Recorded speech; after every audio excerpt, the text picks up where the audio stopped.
Hello, welcome. The stream should have started. I stop umming. It annoys me when I hear myself umming. And I do it again. Okay, so we're going to go here on the... Alright, so I fixed up the debug console. I've also got my microphone playing through my head really loud. Okay, so now basically all I did was spawn a little... There's a little invisible like box in this corner that when we spawn in things like showing the FPS, it puts it inside that container, which then stretches to fit. So as we stack more and more things, they actually have a container to flex inside of, and therefore Bevy's flex box work. Whereas if you don't put them in something, then they don't know that they have to flex according to their parent, and so they'd still have stacked on top of each other. I also tidied up the FPS. I figured it's better off just to show the smooth FPS and then a running average than it would be to show the flickering FPS of like the instant FPS. And then apparently the smooth is exponential drop off, which basically just means that the current frame has like the strongest impact, like it's like 75% of the value, and then the second frame is like it's like, but the first one's 50%, the second one's 25, the next one's 16. Like it's halves at each time sort of thing, so it's exponentially less as you go back, which results in you having like a frame rate that doesn't have spikes or dips right down to zero. And then the average is because it's useful to be able to like look at something and have the frame rate drop off, so it's never going to drop because I got to turn the cap off so that we can actually like see really high frame rates. So we look at the sky and the average is like saying 500, and then we look at the ground there. Like the smooth is instant, the average just takes a little bit longer, so we can see if the frame rate is flickering much more aggressively than it is, because you can see that the average takes a while to trail. It's also less apparent when the frame rate's at like 100. One of the things with averages is that like because the average is updated and it's like the average is the last 60, it takes like 2 seconds for the average to catch up. But if the frame rate was like 10, it would take like 20 seconds for it to catch up. Well, actually it would take 6 seconds, I think. Yeah, so it's at the moment it's taking half a second, and if it, yeah.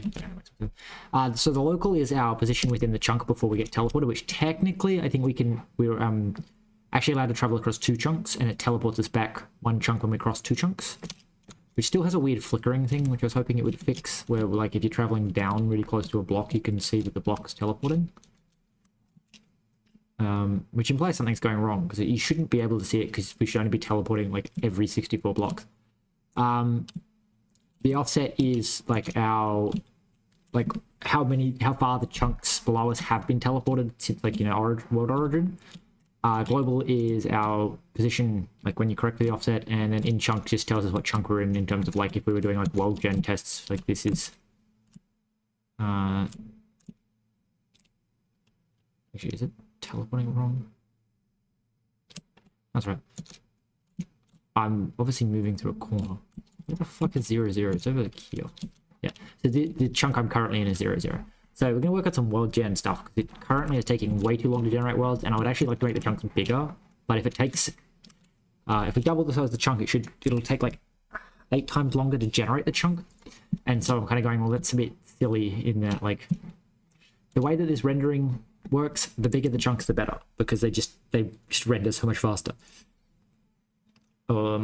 So I guess like the fewer chunks, the better, and so the bigger chunks, the better. They're just better in every way, apparently. So if I can like optimize the way that the chunks generate, then I can basically have bigger chunks without having to worry about chunks not getting finished in time. So what I was thinking for the chunk generation, because it's in chunks, I also did some tidying up between stream. Like I moved the chunk ID into its own thing because it was starting to take up a lot of space as it has all these like helper functions applied to it. We should probably commit that. Well, no, that's GIMP, not Git. GIMP. No, Git, please. Right. Ugh. All right. So tidy up.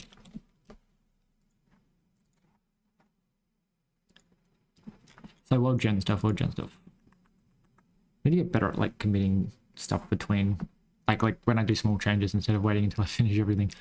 So we're going to chunk, and I think chunk has the generate function, and then the generate function says set block position generate get block. Okay, so here's my concern. We don't keep track of enough information, and we request every single block. So I think we probably might need to generate a chunk inside of inside the map descriptor. I think this might need to do the whole thing, because one thing I'm thinking is we're sampling like this shit every single time.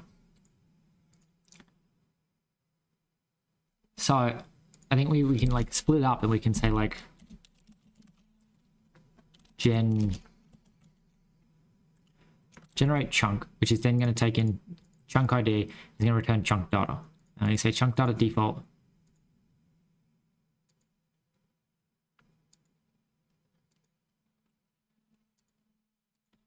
Base.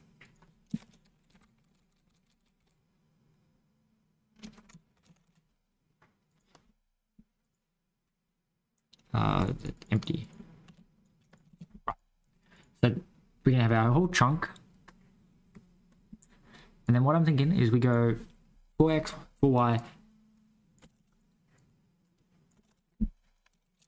Right. And then we say position. So this is our off. So this is base is offset.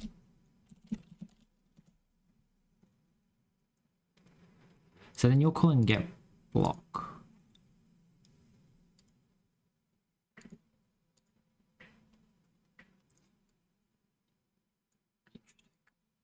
Right.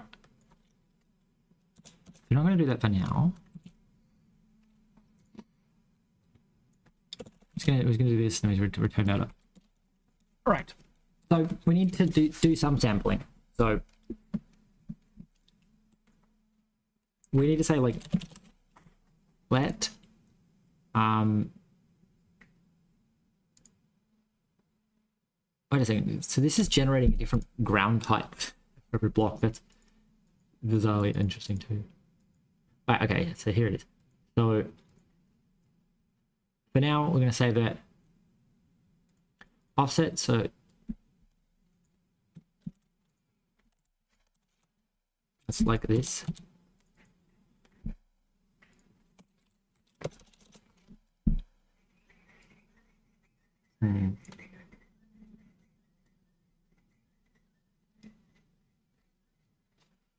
So I guess what is this? This is I guess we'll call it pos.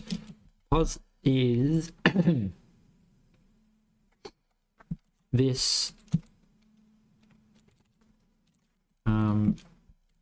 dot as vec3 times pi times 0. Okay, so this is our position.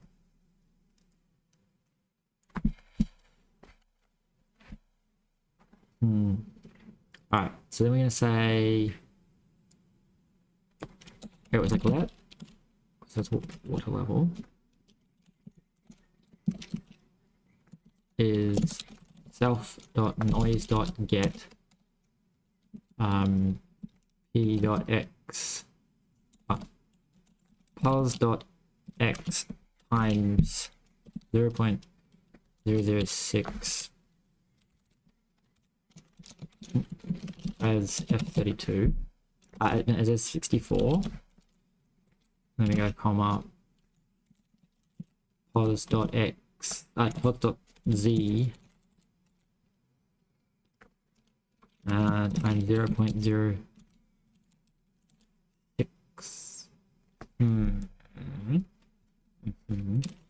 as f64. So we do that.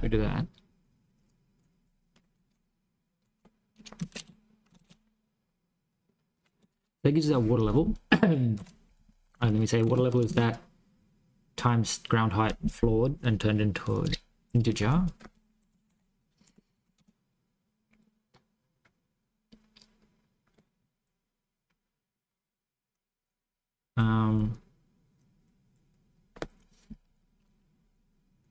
Then so I'm pretty sure empty leaves it filled with void, which means we could, like, this is where like it really speeds things up, is because we can actually just skip every block below ground level. So we're going to do the same thing where we're going to say take the ground level,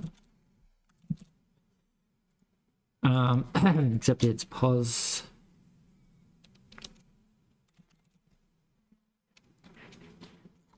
and then but we need to multiply you times by 0.001, and then we take the water level, just move the little water level around a little bit. So we have our water level.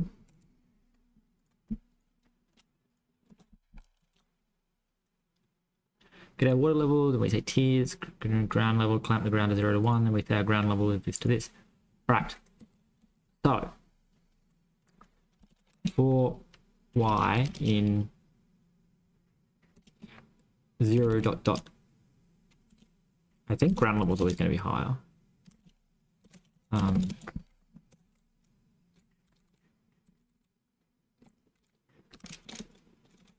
So this is for every block below ground level. And then we're just going to say,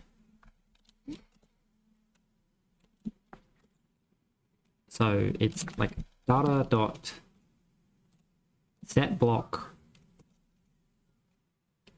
x as u8, ground level as u8, b as u8. It's interesting.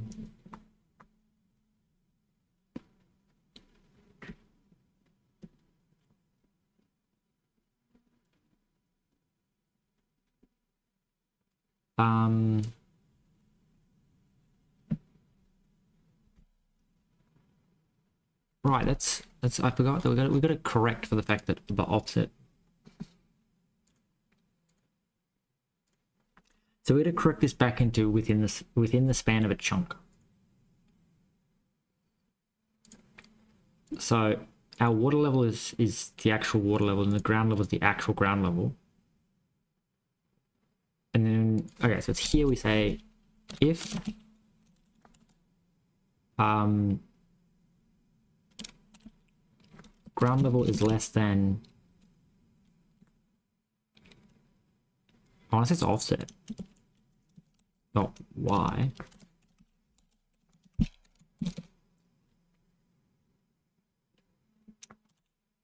continue.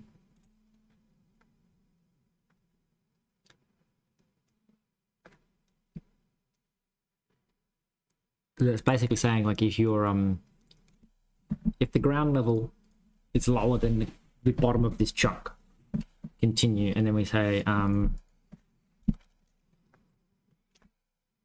so it's not ground level, it's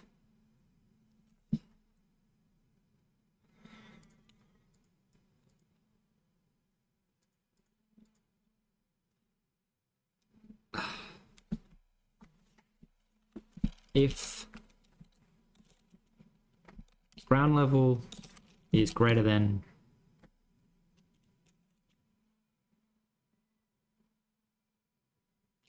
if ground level minus offset dot y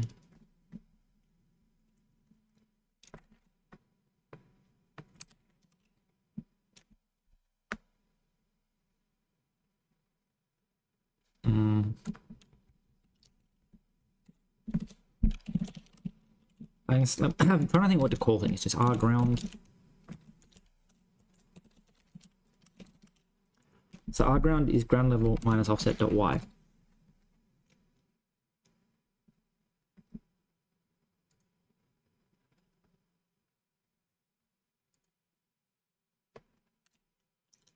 All right, because ground level,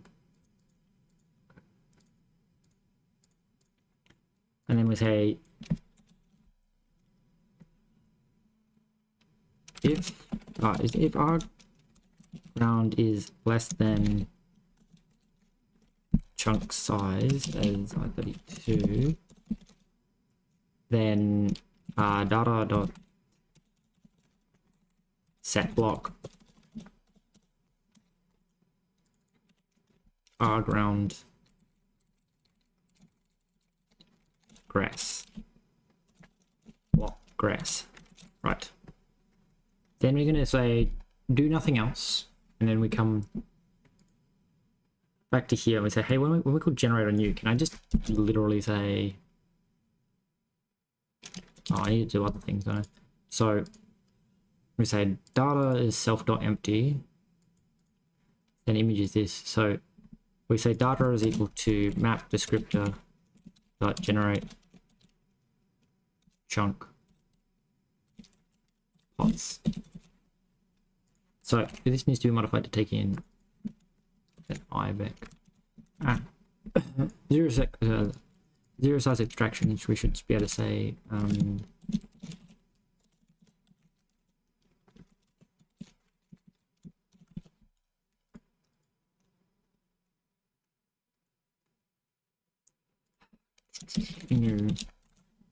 like that.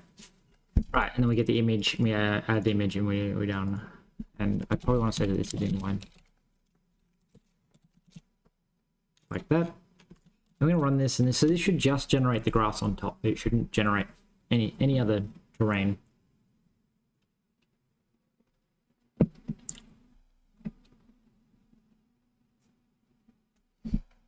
Oh, didn't like that.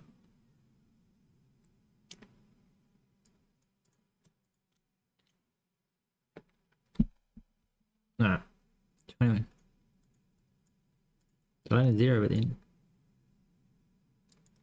Wait, did I say get block somewhere? Right. Oh no, I'm not generating.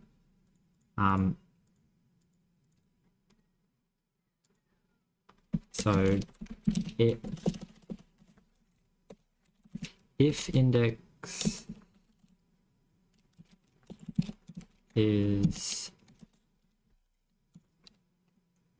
greater than or equal to len return void if I. Basically, I have no check to make sure that you can actually get a block if it doesn't generate a block.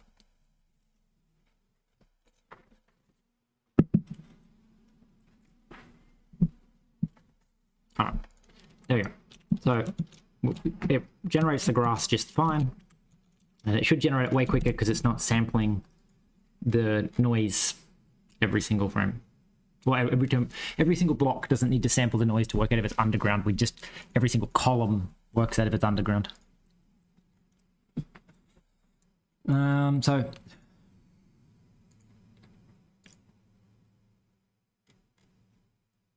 where'd we go? No, so we have our water level, so ground level. So back up here, we have some weird stuff that we do. I don't think we ever use V, which is funny because we're sampling a noise that we never use. But okay, so we've taken care of this by just not setting that.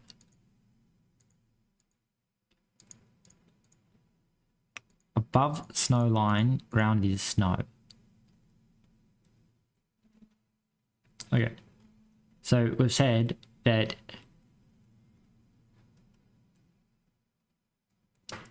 where do we set that? So this is it. So this is if the top block is in the chunk, set it to the correct block type. Alright. So that's if R ground, no, if ground level is greater than self dot snow line,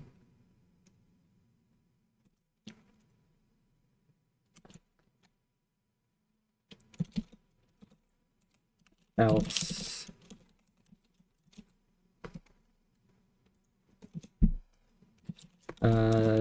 data dot set block x u8. Okay, so might be faster to work out that block equal like this. Snow, grass, that block. That just like easier to read, I guess. Okay. So then we go from 0 to R ground.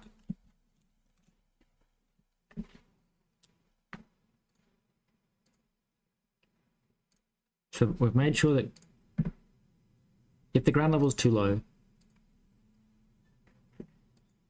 I mean, technically we could do this first, work out R ground, and then say if R ground is less than 0, continue.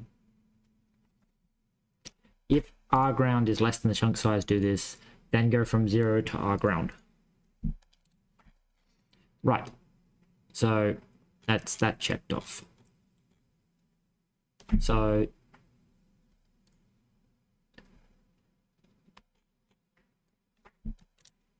if y is greater than, oh god, damn it.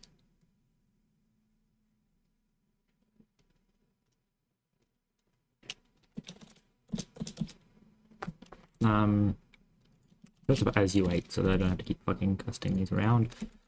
I'm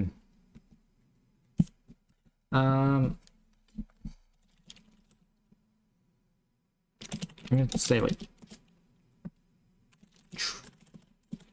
true y equals this, and then we say let block. So if true y is less than water level bedrock, if true y is greater than frost line stone, if true y is greater than ground level minus self.soil covered unchecked.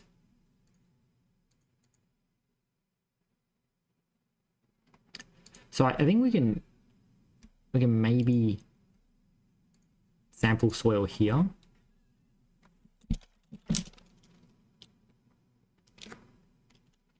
It's like soil depth. It goes this, and we say something so. So if you're greater than the frost line, else if true y is greater than the ground level minus this, you're dirt, otherwise you're stone. And then we simply say data.set block.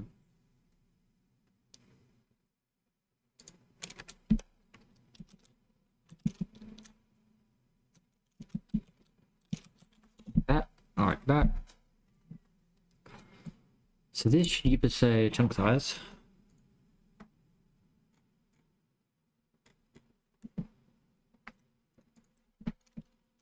And we're back to like generating chunks, except like this should be oh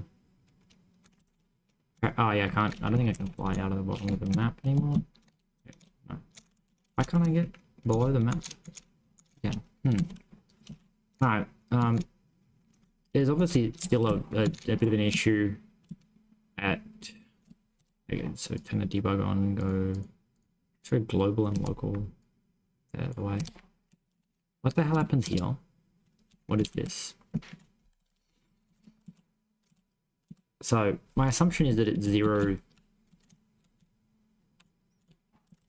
something. It looks like there's one going that way as well, which would make me think this was 0, 0, but it's not. Some kind of weird like math issue.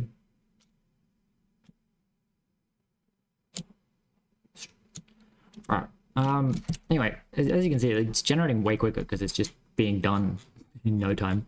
So I guess we go back to like here and say like map size is like 16 or 20. Leave the depth at 3.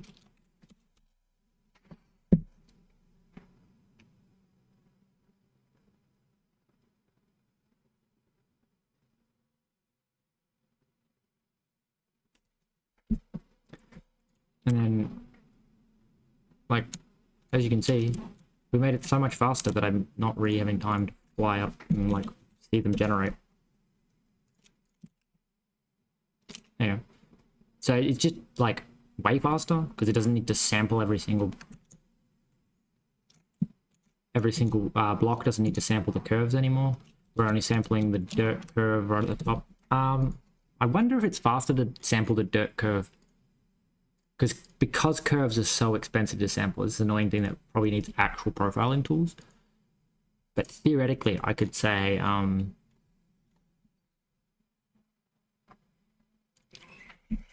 let dirt level equal none, and then we could say soil depth dot or else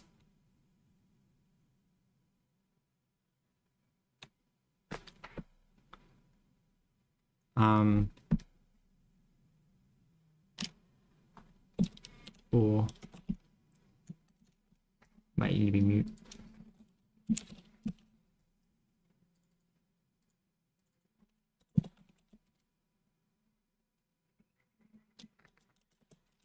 Take or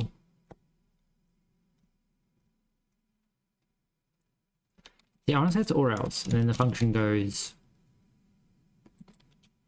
like this, and then we say self.soil uncheck t.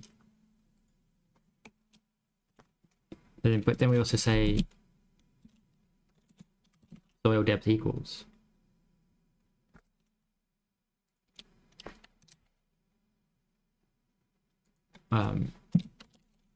dot unwrap. Like, does that actually work? It might. So the idea being that we only sample the soil depth if we actually ever use the soil depth, and then once it's been sampled, we just use it. So basically cache it for later.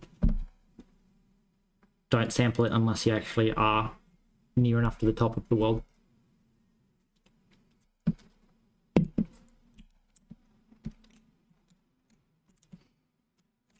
I don't know if that made it any quicker.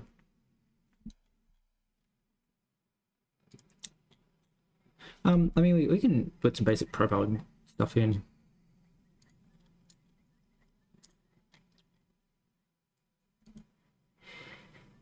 I feel like I want to put this as a cargo feature because these profiling things are going themselves going to slow things down. So we're going to go like features, default, profile.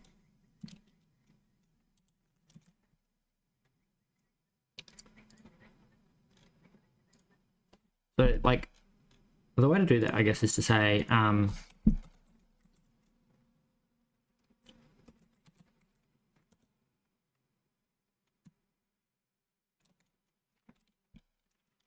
config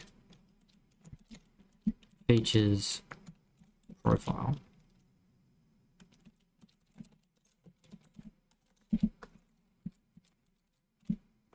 Is that how he spelled it?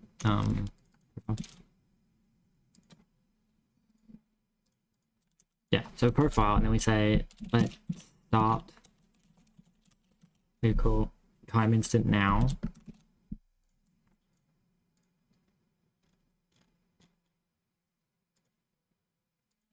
And then we get to here and we say before you return chunk took duration. The issue is there's lots of chunks, so it's gonna spam the fuck out of it. I think maybe we, because you have access to self, we could give self like a mutex if in profiling mode. Descriptor. So we're gonna say let on config feature equals profile. You're going to have a vec time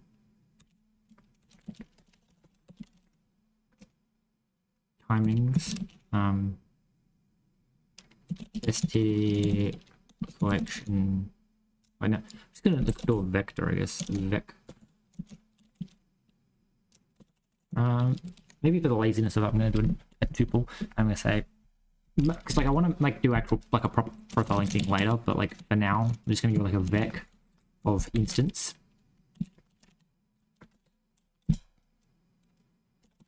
std time duration, and a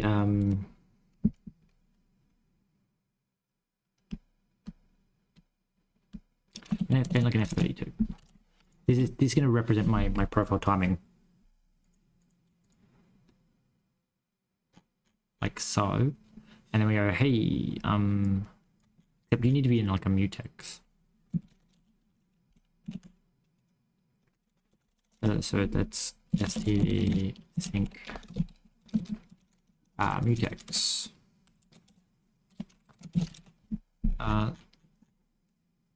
So you're going to say let duration elapsed self dot timing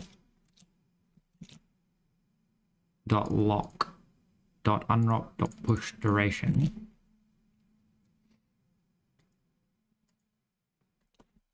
So you stick that on there.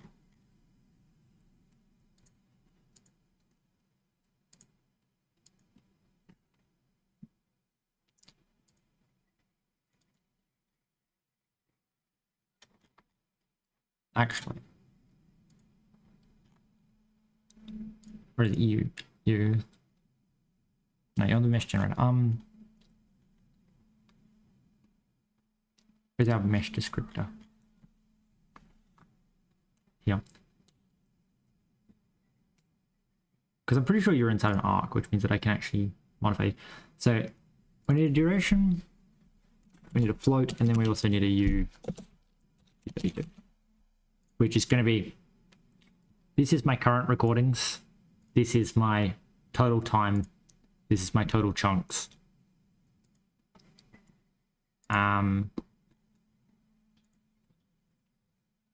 Technically, they're probably all going to get caught on the fucking mutex. Well, actually, why don't I just make this a, instead of being a mutex, wrapping this whole thing, maybe we should, let's do channel, sender.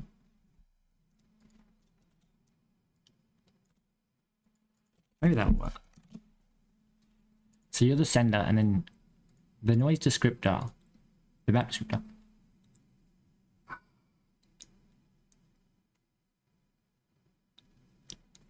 I'm going to say that you only have default when not profiling. Config not feature profile. So you only have default when you're not profile, because then I can do that, and then we can import map descriptor.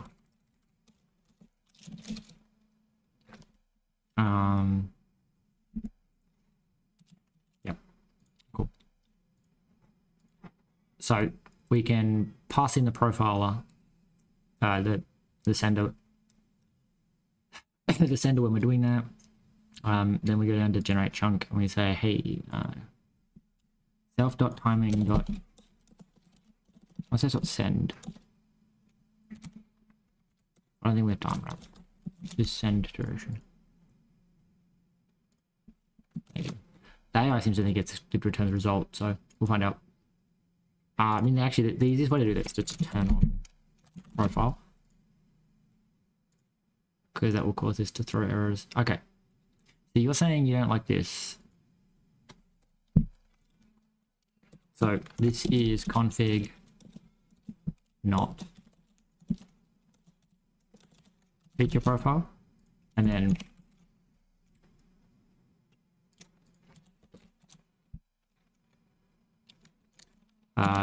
like this, config feature profile, we can say let channel, or let's send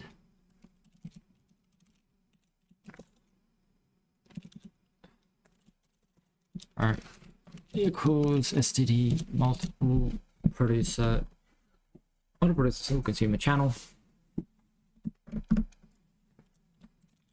feature profiling, seed it with 0,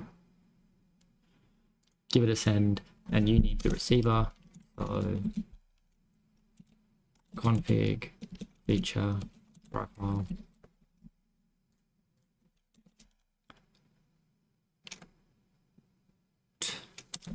Sure, call you timing, except you're not going to be a mutex, you're just going to be the rec 0.0 and 0. Right, then we have to go back to you, and we have to go, hey, you have a config profile timer duration. You suck.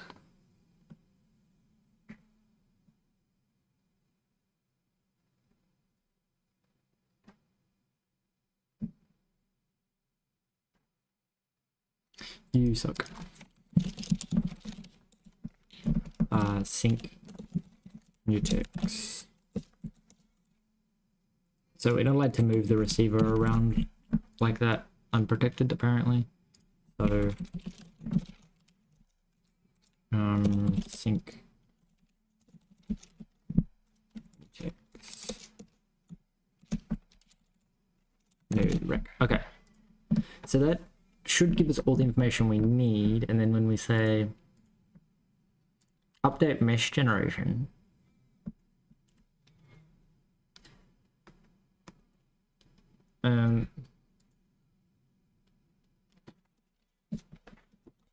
so when we get to here, it's technically when we get to here, because we're going to say, and then it's going to be like for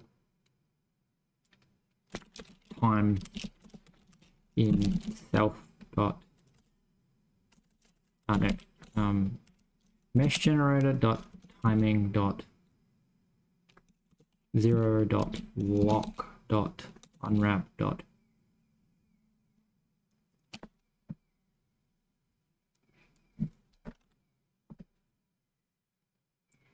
iterator iterator that blocks waiting for messages. No. Try iter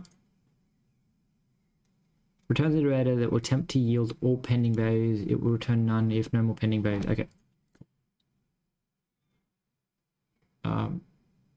Or if the channel has hung up, the iterator will never panic or block the user waiting for values. Okay. So we do need to still make you config profiling. We can do that, and then we say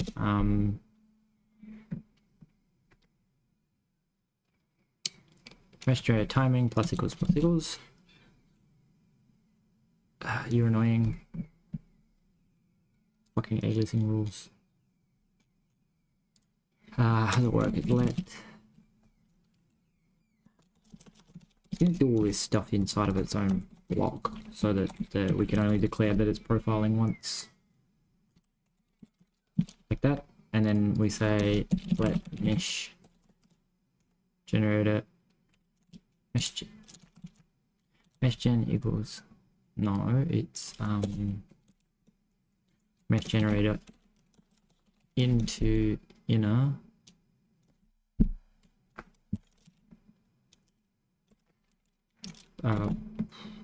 as mute, maybe. So you take in mute self, yes, like this. So that gives it that, which means that I think that should fix it, because that stops Rust. Yeah, okay. So in case like non-Rust people, what's happening here is we are using Bevy's res mute, which is like a pointer that wraps the inner type, and Rust has aliasing rules that say you can't borrow a type multiple times mutably. So what's happening is when I said mesh generator dot timing, I was dereferencing that mutable. I was borrowing that pointer or the wrapper to get the value, and then the compiler was saying, hey, but like you're borrowing it again here, and you're borrowing it again here. So I had to like get it out of the wrapper so that the compiler can look at it and go, actually these are different fields, because it's 0, 1, and 2. They're different fields, so I'm allowed to access them like that. It doesn't work through the wrapper because it just takes the whole pointer and it doesn't actually know what it's doing with the whole pointer. So you have to like say, no, take the pointer out of the wrapper, and then I can use it because the aliasing rules work. And then in theory, it should just compile this away. And then we go here and we say all chunks generated. And then we're going to be like config feature equals profiling. And then we say, hey, let average equals mesh.timing 2 is greater than 0, mesh timing 1 divided by mesh timing 2, else 0. Average chunk generation time 70 samples.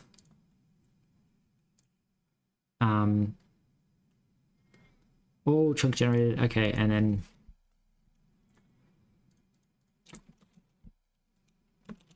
we're gonna like print line total chunk generation time, it's timing 1. Right, let's see how well I can write code with mutexes, see if it crashes or not. So this should just tell us the total time it took to generate so many chunks and the average time to generate so many chunks. So come on, work. Not done, there we go.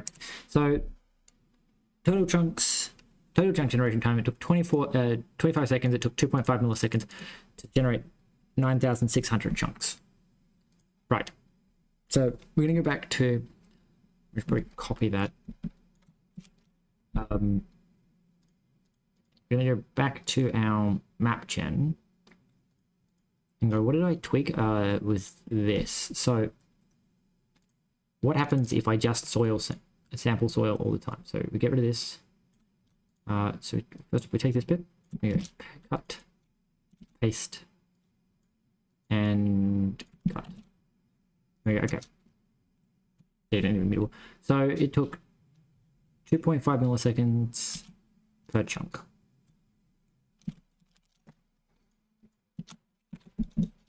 2.54 milliseconds per chunk. Okay.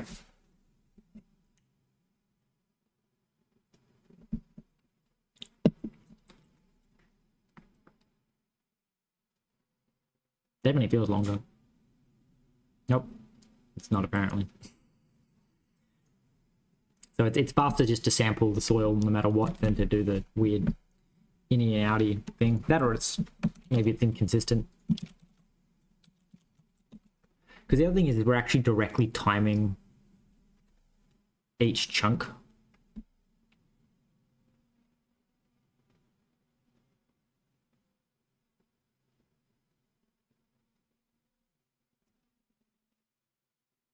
Okay, no, it seems fairly consistent actually. Question is, if I make the world bigger, it's here. Do we still get the 2.34? Like, and make the world 50% larger.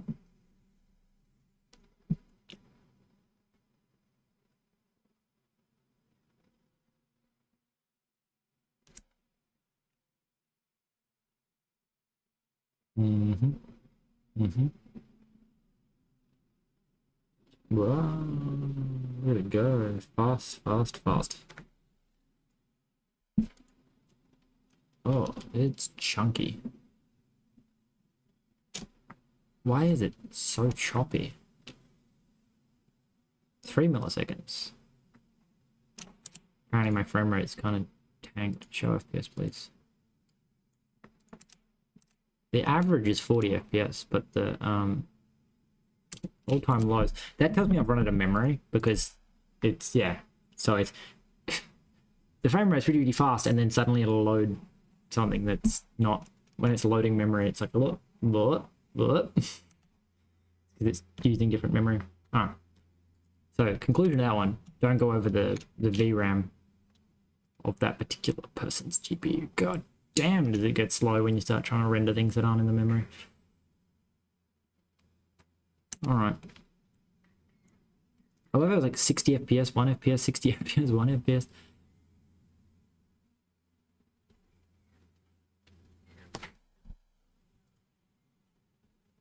So conclusion, can't make the map that much bigger. So it's 2.35.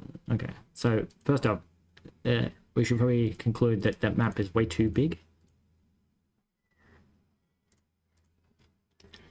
and say maybe tone it down to like 25 chunks, because I feel like as soon as it starts running out of memory, it's not an accurate test anymore. Because it took 60 seconds. I also don't know if Bevy possibly is round robining the tasks so that one task doesn't hog all of the things, so therefore generating more chunks into the queue would also theoretically make everything take longer, because no one chunk is getting finished and we're timing from when the chunk started. Nope, apparently 2.32. So it was just that we ran out of memory. I feel like we're still running out of memory. Ooh, so close. We did in fact run out of memory again.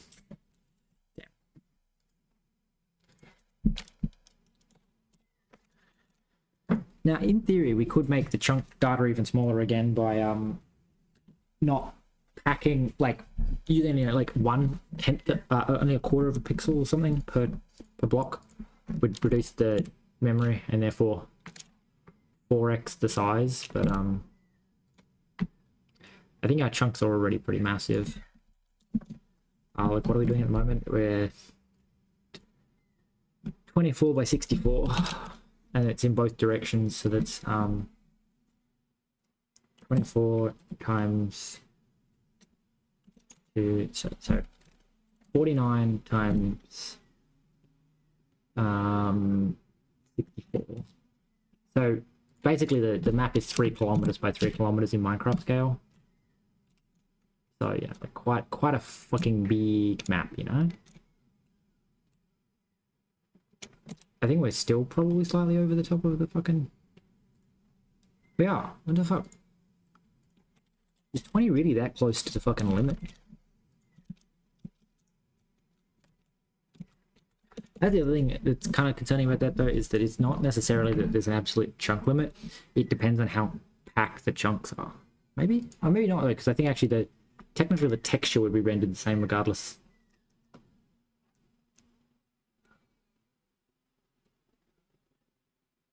Right, so 20 by 20 is pretty close to the limit. Let's call 20 by 20 the limit and then do the math from there to go.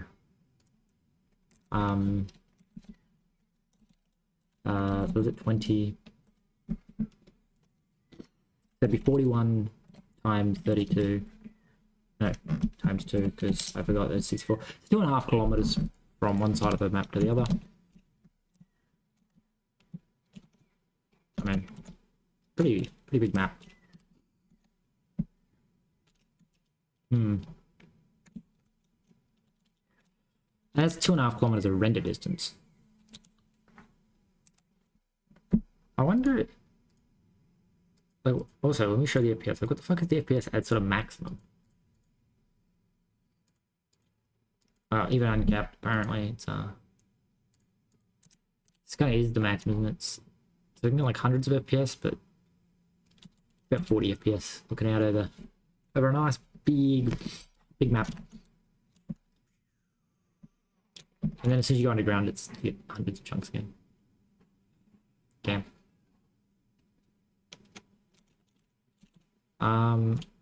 This feels like it's not supposed to be doing what it's doing. That's... The hell is this? Why is there like a hidden underground fucking...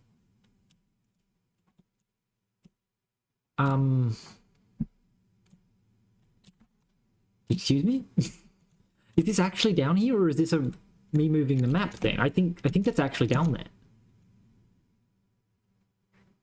I think this might be a fragment of an error in world gen where the negative numbers become the negative numbers, and therefore we're actually rendering, like, we're generating a mountain under the ground. All right. You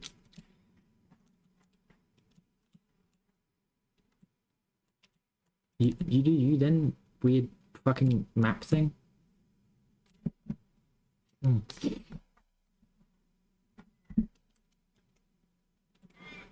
Strange.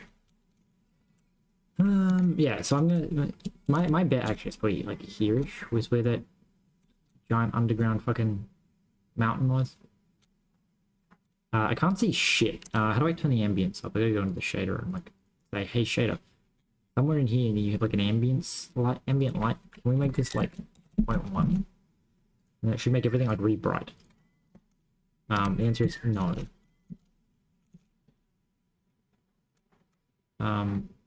Like it kind of does, but like not really. What the hell? Look, I think it's actually down here.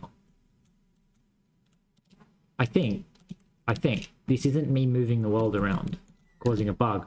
This is sufficiently deep. Like it's like a quirk of the world generation, resulting in like this is actually underground, and it's being sampled. Like, how do I explain it? Like the number became negative or something, so it's yeah, it's like under this mountain is so big that when it samples it and it wraps around into the negative, and it's actually like putting these blocks underground. I went too far apparently. Like I guess the mountain, wait, that might be it. Turn on global coordinates. Is the mountain higher than like 256? No, it's like 100.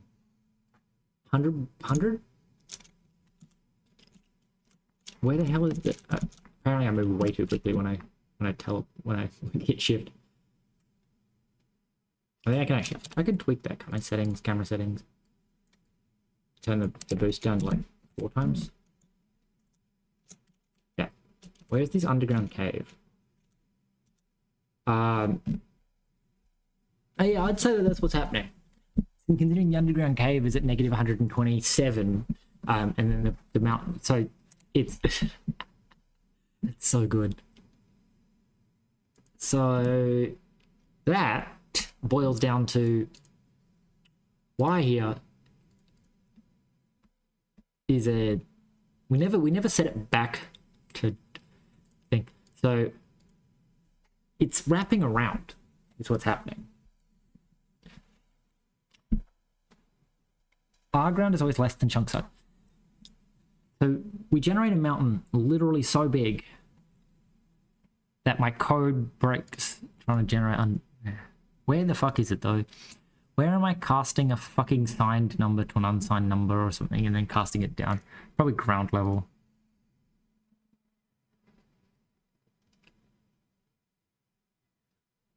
No. So it's probably ground level minus the y offset.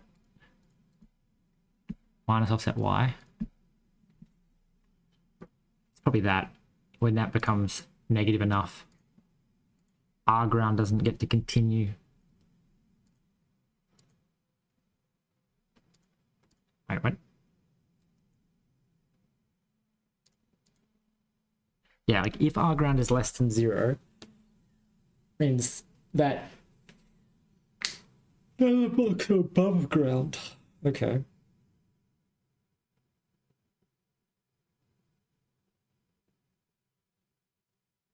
That would probably be why the mountain's made of stone, isn't it? Right. The mountain being made of stone means it's not this code. This code works.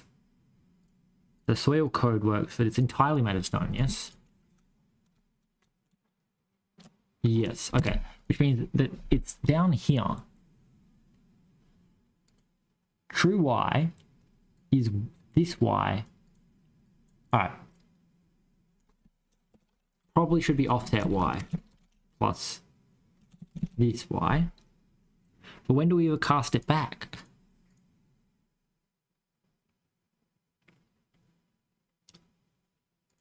If true y is less than water level bedrock, if true y...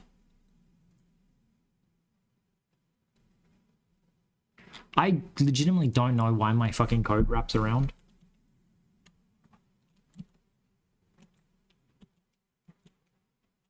Obviously only when a mountain is very, very big. Because like everything else, well, we've got some weird ass like snow, dirt, fucking shit happening here, but yeah, I don't think anything like not working properly. And then it's the bottom of the world. Like you can actually see it cracking out into the bottom of the world.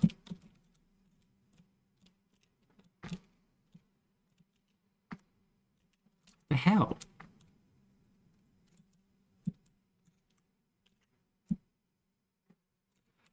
Alright, well apparently we have giant fucking underground mountains. How do I fucking fix this?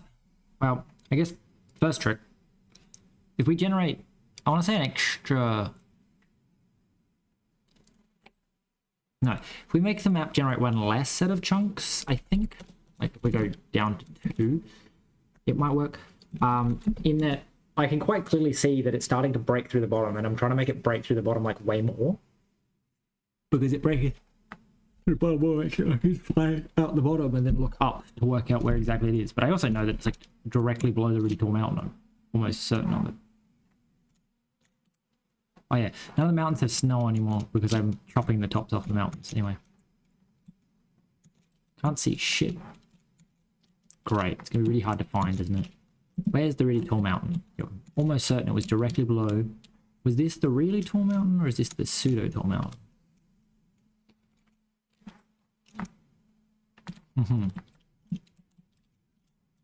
Wait a second. Okay, so apparently we kind of need to make it... We need to make it deeper then. I guess that makes sense because we're like cutting the majority of the mountain off. So we need to be like, actually, can you say like make me 4? Give me 2 more chunks down, my friend. Why? What is wrapping? Like, it's also like obviously still there because it just found it again. So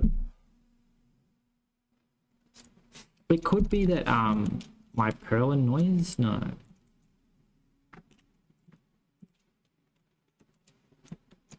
So here's the really fuck off tall mountain. Go to the snow of the tall mountain and then we go down. I'm pretty sure I just saw it. There we go. Oh no, you're just not as tall of a mountain. Is it this big tall mountain? The more snow, the more likely it is that mountain.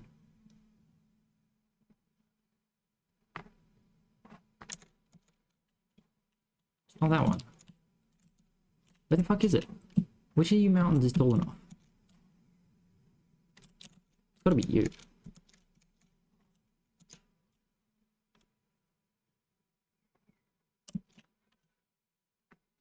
Yeah, okay.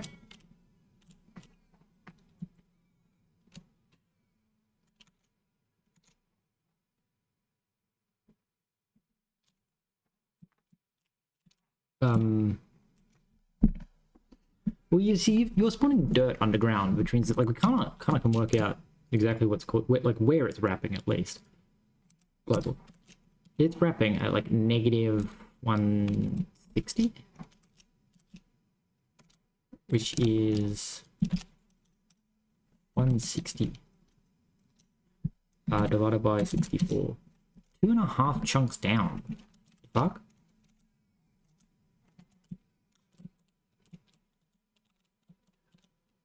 I don't think there's anything inside, yeah, no. So you're generating dirt. Oh, well, just find it from the outside, apparently.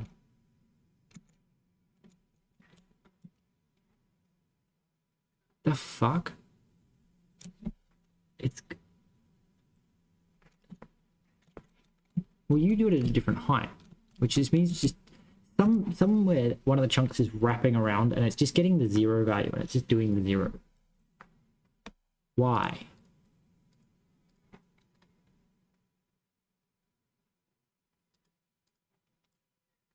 What number is fucking wrapping around? So none of this should be doing it because these are all casting to float stuff. It's got to be like this level of thing, not specifically here, but like I'm right. So I'm gonna do something like assert that our ground is less than chunk size. Okay, you know way. Let y offset plus this. We're going to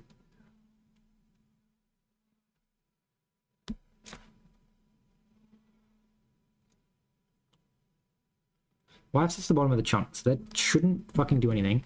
Then we say let block if true y is less than water level, bedrock, stone. We never get air again, and we never return early. So like if we ever get to here, we can't get air, which means it has to be one of the early returns, because as soon as we get to here, we fill every single block. So it's U.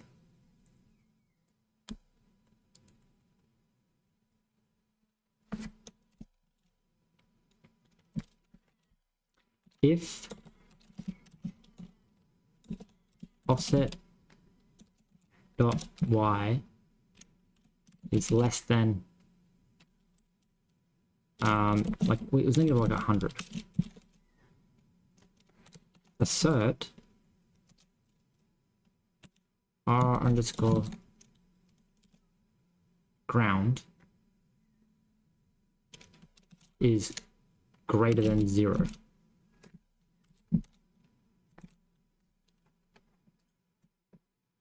Wait a second, that would explain it. If ground level was like 100,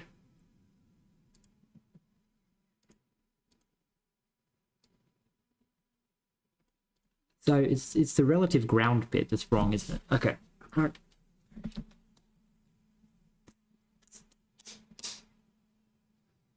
Effectively, if we're far enough underground, we wrap you around.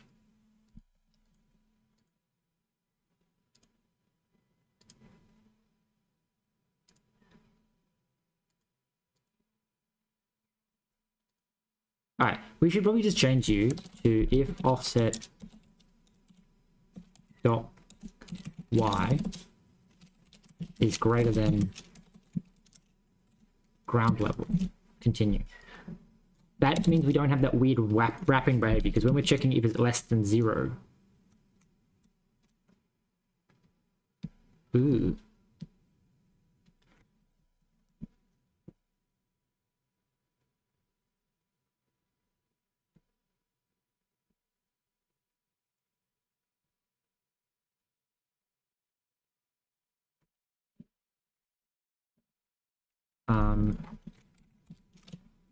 And is greater than or equal to 1, or greater than or equal to 0.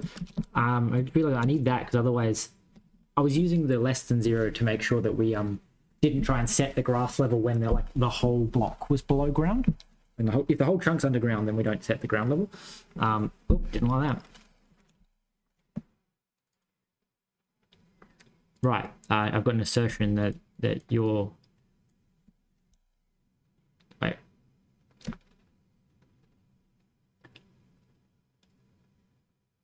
Well, that's scary. We do need that assertion.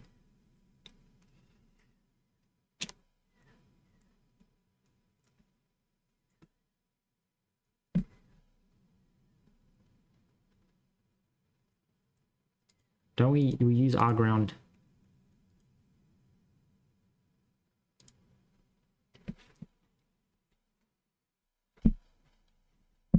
Oh, okay, wait, we take the min. So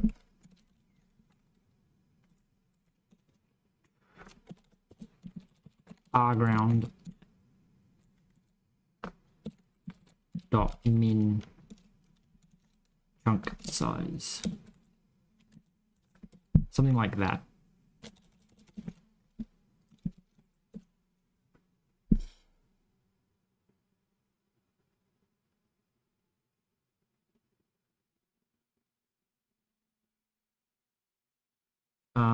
Maybe that might actually not work, because we're taking the minimum.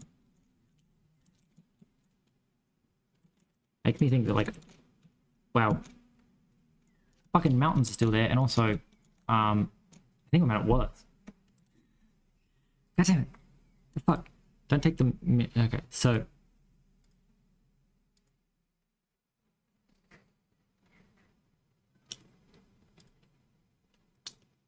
soil depth, soil sample, simple soil.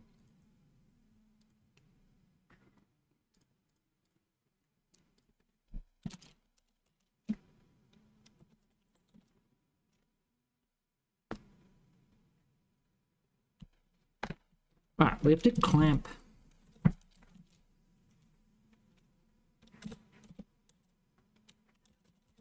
Okay, all right. It's I keep swapping back and forth in my head between shader and Rust.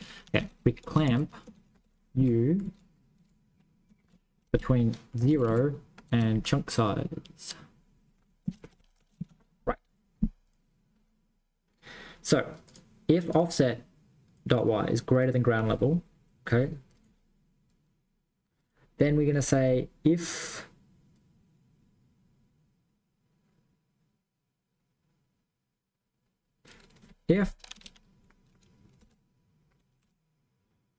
offset.y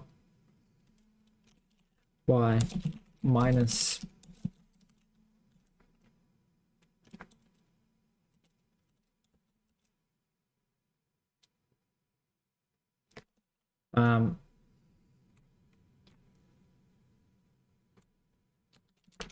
I don't know, plus fucking chunk is less than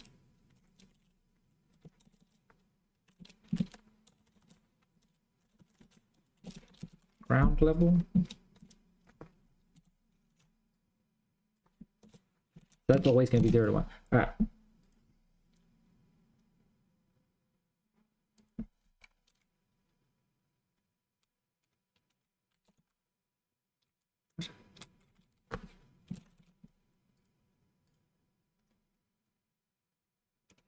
Okay, so offset. Okay, so if the top block is okay, so offset.y plus chunk size is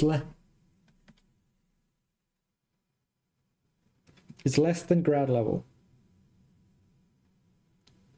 then relative ground is the actual like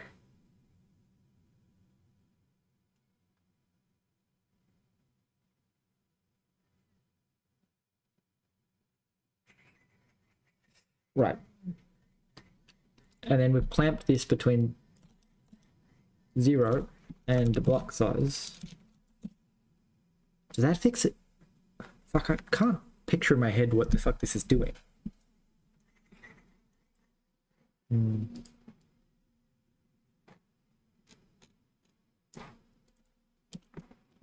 Well, outside of us apparently never rocking dirt, I assume. Boy, does the world look like shit when it's all made of dirt. All right, I think we've cracked it, except we still need to work out how to get grass and snow back.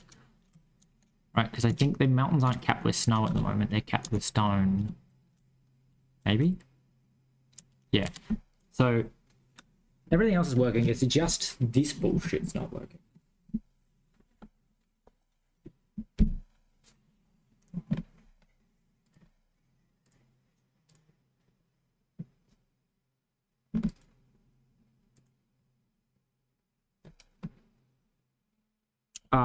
Why is it not working? I don't that I don't get. So we're getting dirt. Are we overriding dirt maybe?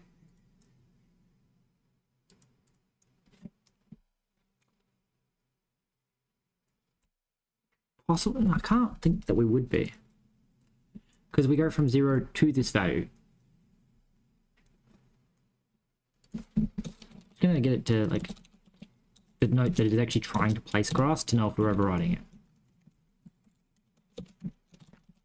Chunk as top. Okay. Run that. Are we overriding you?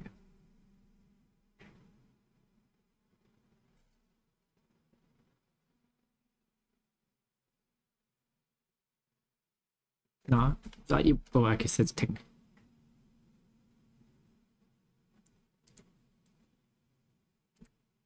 What do you fucking mean?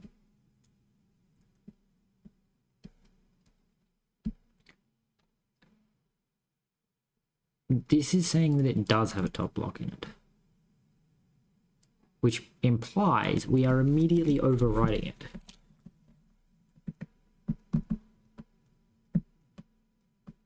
Wait.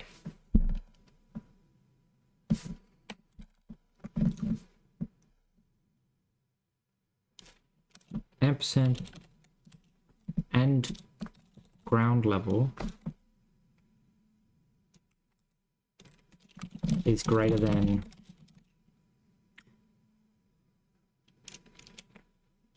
Greater than or equal to offset.y. Don't know if that's going to really help, but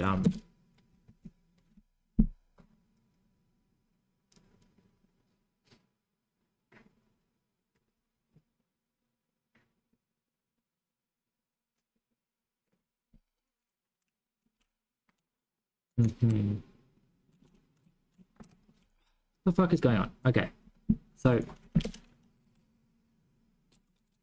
if offset.y is greater than or equal to ground level, right? So the y, the lowest most y of the chunk is greater than or equal to fucking ground level, and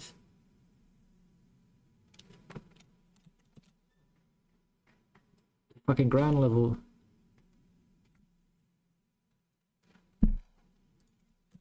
can we get you to print line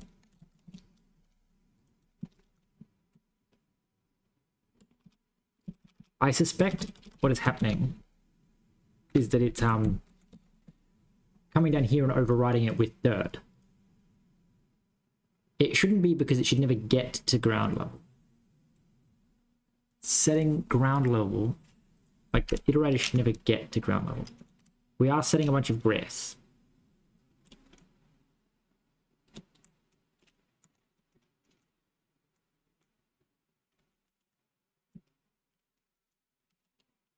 Very dumb.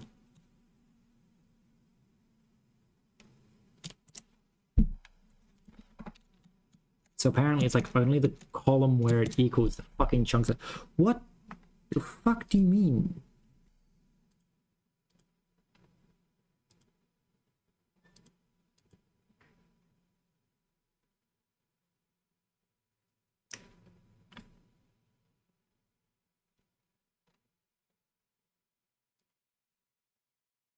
If your offset's greater than ground level, which I mean technically means we don't have to check.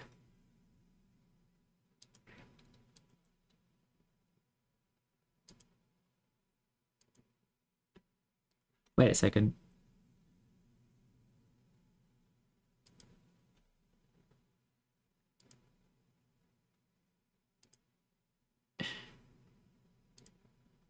Right. If your y offset, bottom of your chunk, is greater than ground level, we continue, which means that it's, I think it might be the other way around. If your y offset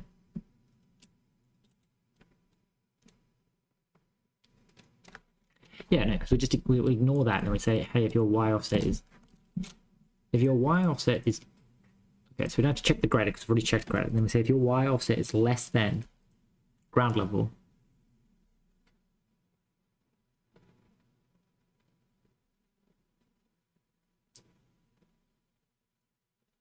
minus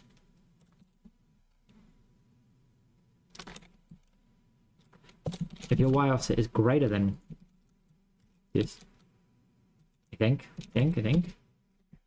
if your y offset is greater than the ground level minus, so effectively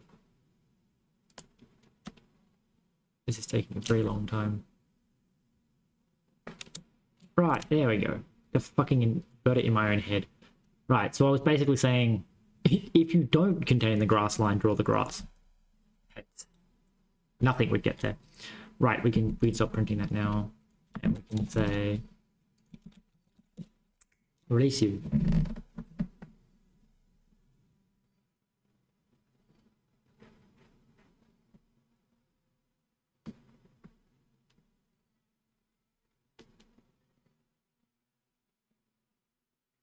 Yeah, that the fun thing about when you move to the studio level is that like you have professionals that know what they're doing, like you are called like area professionals, where it's like they do rendering and nothing but rendering, and they understand rendering to an extreme degree, and then the idea is that they hide all the really complicated stuff. So the amazing people are like the guy that made Roller Coaster Tycoon and stuff like that, where it's like they did everything themselves and in assembly with no engine.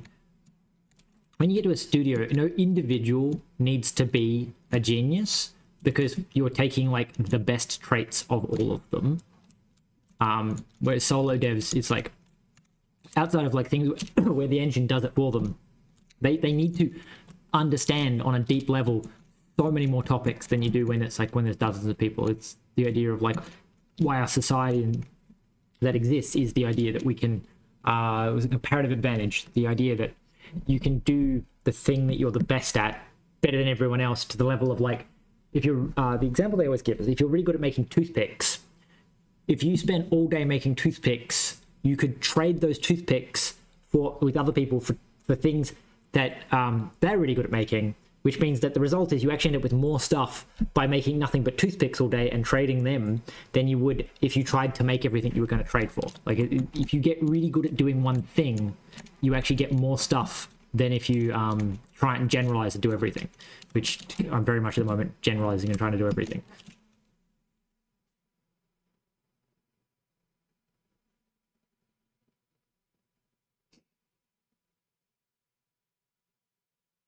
Yeah, the atmosphere comes from the engine. Bevy has like a built-in atmosphere. It's got a day-night cycle as well. I turn the day-night cycle. Like, at the moment, it's set really long because it was doing my head in that like while I was trying to do things, it kept flicking through the night. And at my moment, my lighting that ties into the engine isn't actually very good, and so like it flashes pitch black when the transition from the sun to the moon. So like you see, like it transitions and it's black. For some reason, the moon is brighter than the sun. Where is it? So the sun comes up and it gets all hazy, and then the sun goes down, you get a nice sunset, and the moon comes up, and the moon's just very, very bright, and then the sun goes down and comes up. I don't know why the moon doesn't have the haze like the sun does. Maybe that's why the moon's so fucking bright, is because it's actually got no haze. We can check that, actually. Maybe the moon's just missing something. No. I also feel like I want to move the moon somewhere, like slightly offset.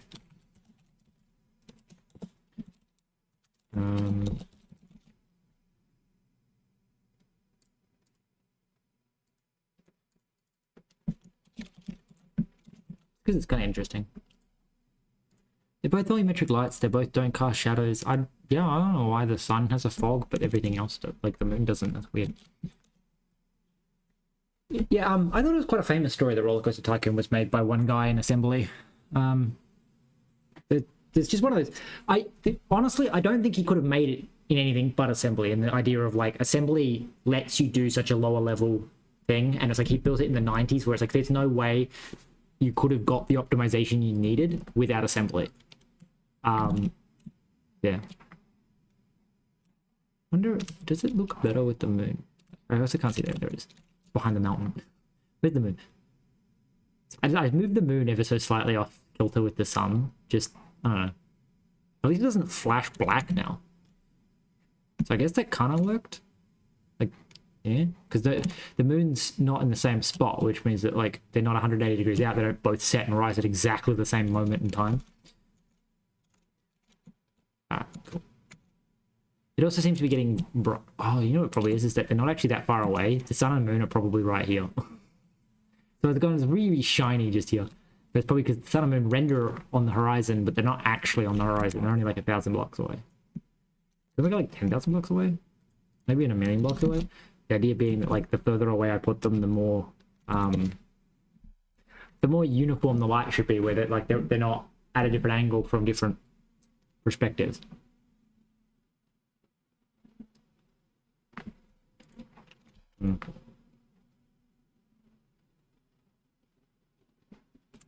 Now I feel like they're so far away they never set. Huh. Okay. I'm impressed. Look, I get like 400 blocks into the air.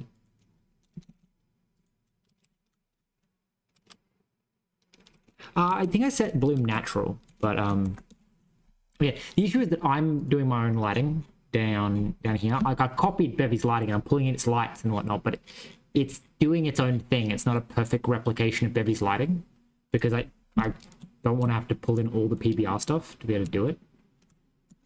Interesting. So that makes me feel like I probably don't want them going so high in the sky, maybe, because that's when they get really black. Is that like when the sun stays close to the horizon, it doesn't get nearly as dark. Interesting. Yeah, if I go to the, I think it's like player, and they spawn the camera. So I've got like natural bloom turned on.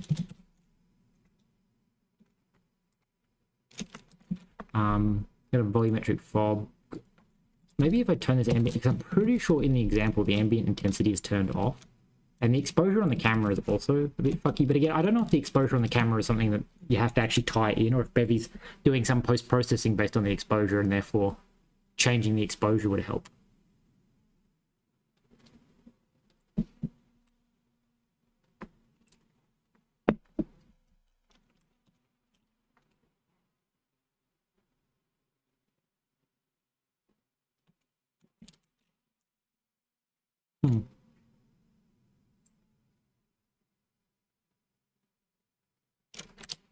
Interesting.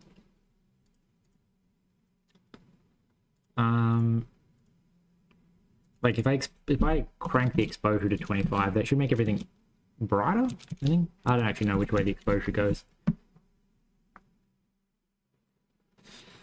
I'm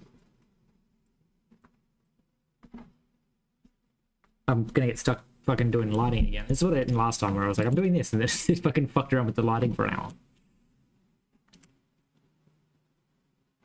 So it appears by turning the exposure way the fuck down that the sun and the okay, you can just see the fucking, I think, yeah, there's the sun, and then so the higher exposure means lower. So it must be like a divider. I don't remember what it was. 13. So we go down to like 10. It should make everything brighter. But like it's I think only the skybox, because again my lighting is not actually being affected by the exposure, I don't think, because I'm not tying into it in my use. I also apparently have a distance fog and a ooh that's a lovely sunset, nice and pink. Whoa, look at that. Oh no, can't see shit when the sun's up. It's very bright when the sun's up. Sun just kind of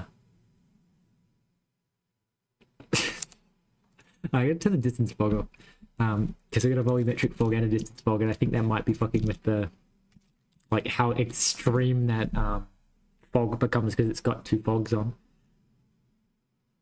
Ambient intensity, the brightness of the ambient light is the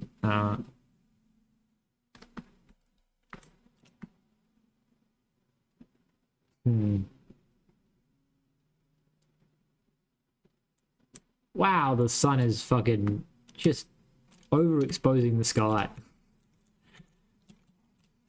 It's the sun, it's too bright. God damn.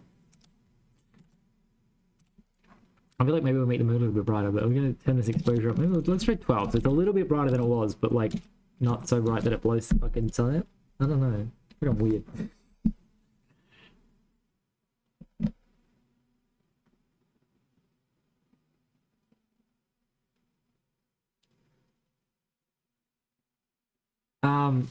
I'm not tweaking the sun and the moon's exposure. I'm tweaking the camera's exposure, so I can't tweak the moon. The moon's just like 1,000 times lighter. So that's the idea. So that actually looks quite natural there. The horizon looks a bit scuffed. The other thing is I've got other lights and stuff like that that I don't think I'm supposed to have on for the atmosphere, but yeah. So we got this, and then we go to ambience. The moon is 10,000 times lighter, but I'm not tweaking the exposure of the specific thing. I'm making 1,000 times less. Apparently the real moon's 400,000 times less, but the result with that is that you end up with a nighttime that's pitch black because the moon. Yeah, think about real nighttime. Sometimes you can see really well, but other times it's like it's just fucking dark. The other thing is, it's like it is affecting technically the lighting, but like it's more like what it does to the atmosphere.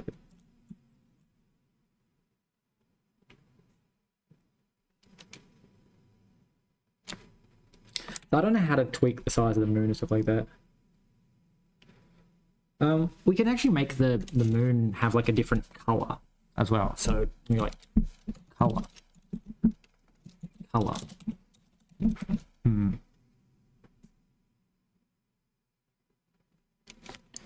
Yeah, and I'm just using what Bevy provides. Bevy has, I think you can do star maps, but I don't remember how. But like, I'm gonna sneeze. Whoa. Sorry, everyone fucking blew their eardrums out. Okay. So what if we make the moon like less red, more green, and quite blue actually? I think the moon may be quite blue.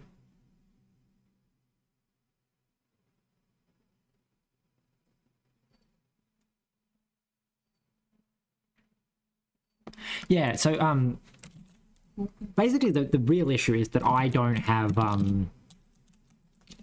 like the lighting system tied in. Like if I turned off my lighting and just used the built-in PBR lighting, it would probably look even better. The issue is that because of how I'm doing the rendering, I don't think I can do that because the lighting will hit the wrong blocks, because technically the chunks are all just sort of chunked. Anyway, the moon should look a little bit better now because the moon should be like not quite as red. We could probably tone it right the fuck down. Anyway, let's look at the directional light and see what else we... So we got luminance, shadows enabled, shadow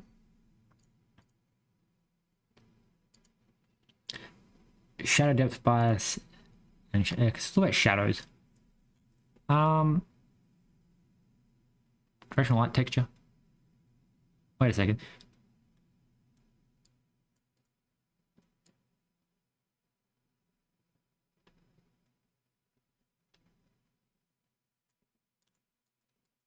Add for directional light to add a light texture effect.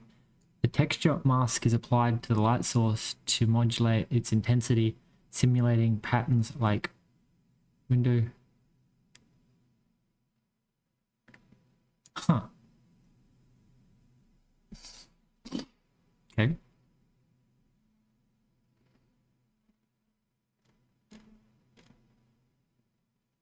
That's kind of cool.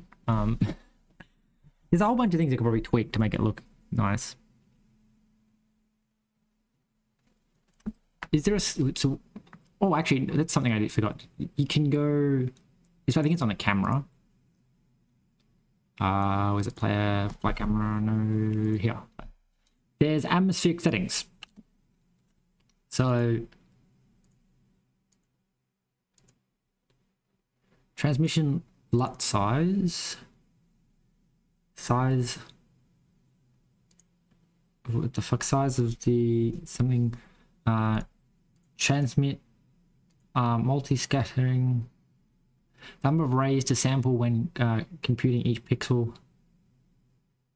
sky view, the number of points to sample along each ray when computing the sky view, aerial view, scene units in meters, between scene units and meters used to ensure correctness of different length scenes.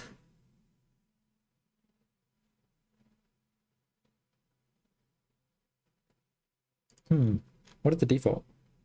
Lookup texture. I wonder if it's going to get really slow if I set that to ray marched. I'll see if I can find the Bevy example.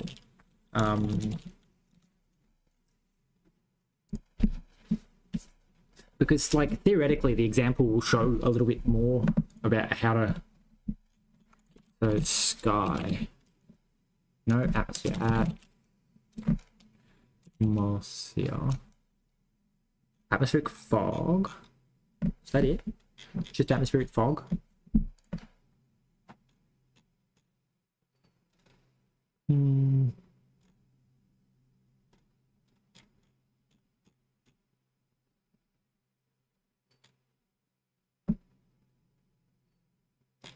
I don't think that's correct.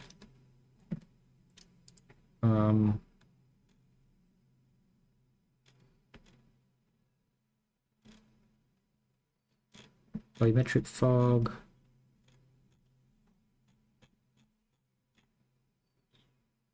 gizmos, math.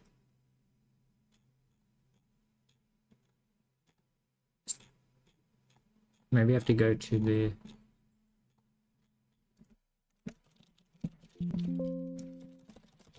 There was definitely an atmosphere that I could see. I don't know if I can remember what the example was called. 2D rendering, 3D rendering. Oh, so it's literally the one next to it called atmosphere. So I just bring you so you guys can see what I'm looking at. Directional light, 32,000.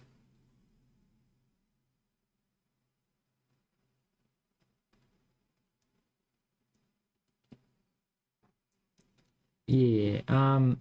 What is the raw atmosphere one? Raw sunlight. 113,000. So the other thing with the direct sunlight lux is that they do have a comment here because I stole it out of the example. You have to use raw sunlight, which is the like energy before it hits the atmosphere. So apparently like 30% attenuation is you're saying like 100,000 lux, and it's saying that it's actually like 150 to 130,000 because otherwise the 30% that gets attenuated by the atmosphere is gone, and therefore you end up with a dimmer than like what you want. But yeah, it's the same. The moonlight should be really, really low. The issue with that is that it results in it looking really, really dumb. Because I think in theory there's not actually supposed to be a moon. So it's doing it like this is their example. But they don't have a moon, so it gets to pitch black, and that's why I've got a moon, is so that the sky doesn't actually turn off. So they've done this game state stuff. Switch to lookup texture render method. Look up to Raymarch render method. So if I press up here and press 2, oh, apparently it's going to be slow. So 1, let me press 2. Well, apparently you can't see the difference. 1, 2, 1, 2, 1, 2. I don't see the difference. Is it not working? I don't see the difference. What are the other buttons? Enter to pause, resume sun motion, and up and down to increase and decrease. Okay, so it is definitely reading key bindings, but like nothing is actually happening. Up the exposure, down the exposure.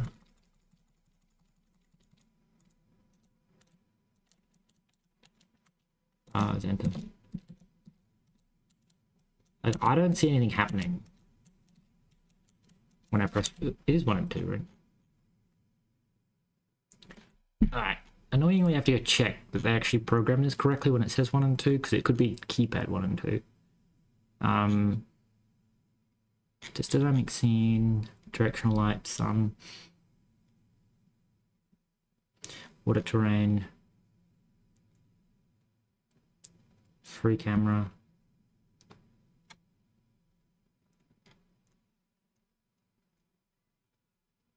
Digit 1, digit 2. Okay, so it should be working.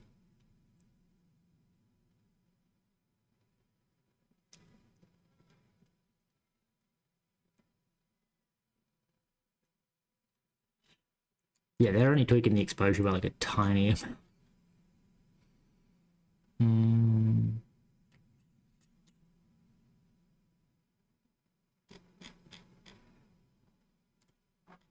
Strange. I also like that my computer keeps freezing. I guess it must be catching the inputs. But like, yeah, pressing 1 and 2 doesn't do shit. Scattering medium?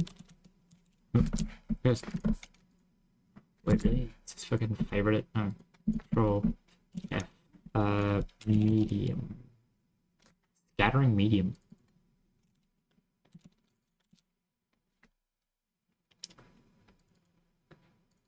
Okay, atmosphere, earth, like scattering medium default. Okay, so that's when we spawn the atmosphere in. Because we can also fuck with that as well, I guess. We could, to make the sky look very different. So that's the camera. When we say atmosphere, earth, like scattering medium. Alright, let's look at the atmosphere. What information is the atmosphere? So bottom radius. radius of the planet. Okay. Top radius at which we consider the atmosphere to end far for our calculations from center of planet. Okay. The approximation of the average color of the planet's surface. This is used when calculating multi-scattering. Okay.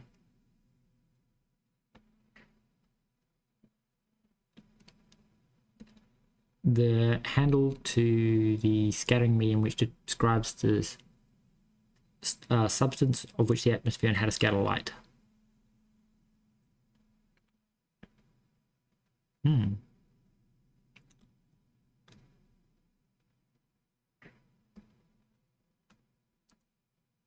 I like this. This is going to be fun, tweaking some of these values. So we're going to say, fuck off with your Earth-like. Alright. We're going to dot atmosphere. Oh, I can't do Earth-like because I need to then provide the same thing. I'm going to say top radius is atmosphere.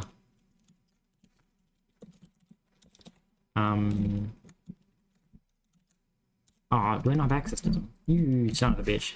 Why are these private? It's gonna be very, very silly. So we have the bottom radius. So top radius. Yeah, top radius. Bottom radius.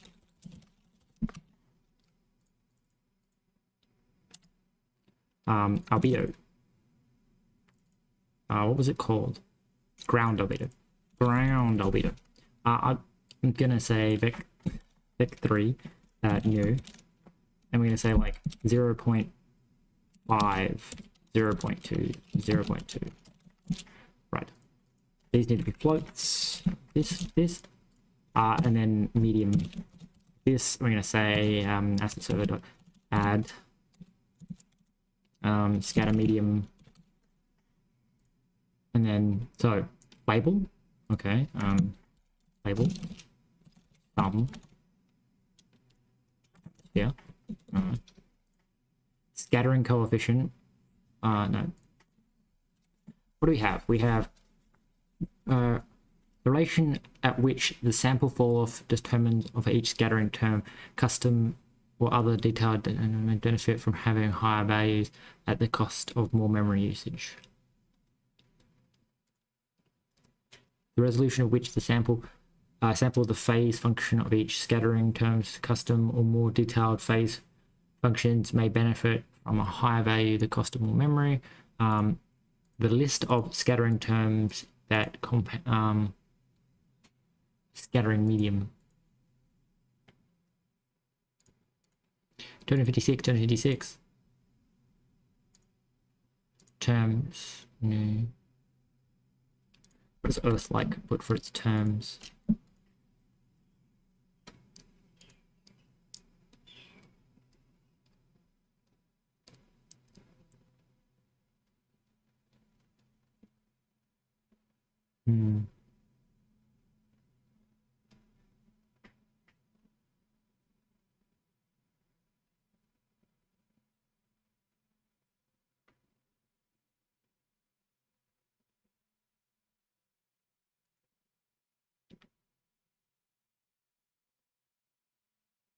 What the fuck?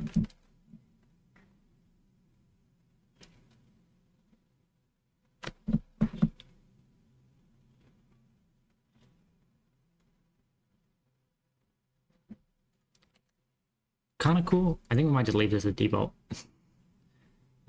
Medium, scattering medium, Earth-like, with like a 1024.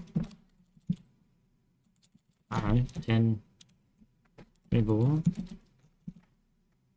Cool. So,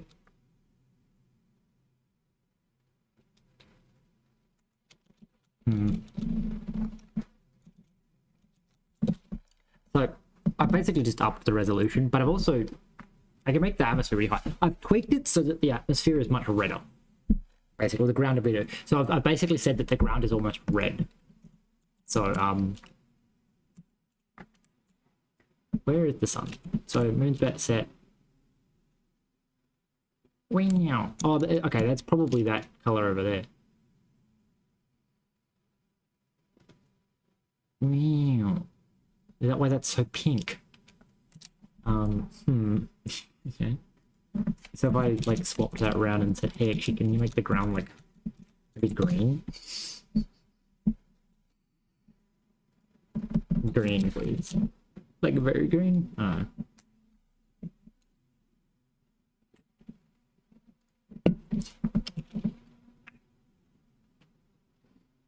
Yeah, I took all the red, so it made it quite black. Where did the sun come? Oh, look at the green! Okay, I don't think that's quite the green that I had, because I changed it after I started compiling, so I don't know if I caught it in time. Strange.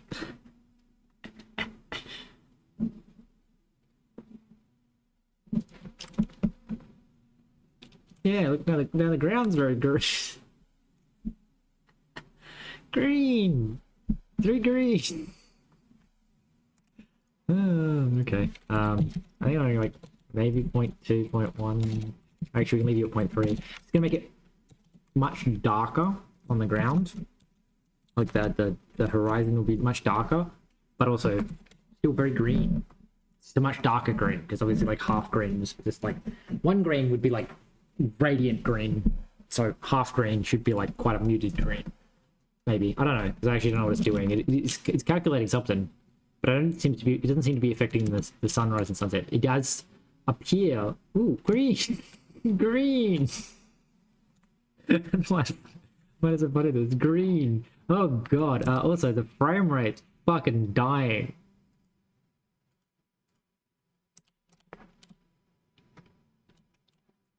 Oh god. I don't think that's my fucking thing. I think that's the fucking sunrise and sunset killing the fucking frame rate. Kind of. Like, definitely, because I'm only getting 200 FPS when I look up, which implies that 100% the increasing the fucking resolution of the sky was not a good idea.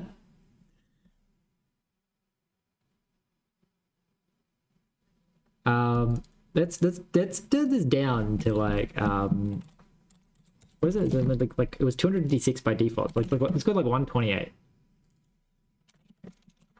And like, so we're just gonna like halve the resolution and see if that looks worse or better, and we just leave it fine. You don't need the sky to be super fucking high resolution. It's a voxel game. I do want to use the sky stuff, but I've got to get the actual lighting to care in the world, because at the moment we're only sampling like the top face and everything, so like a lot of stuff is ending up like the wrong color because of it.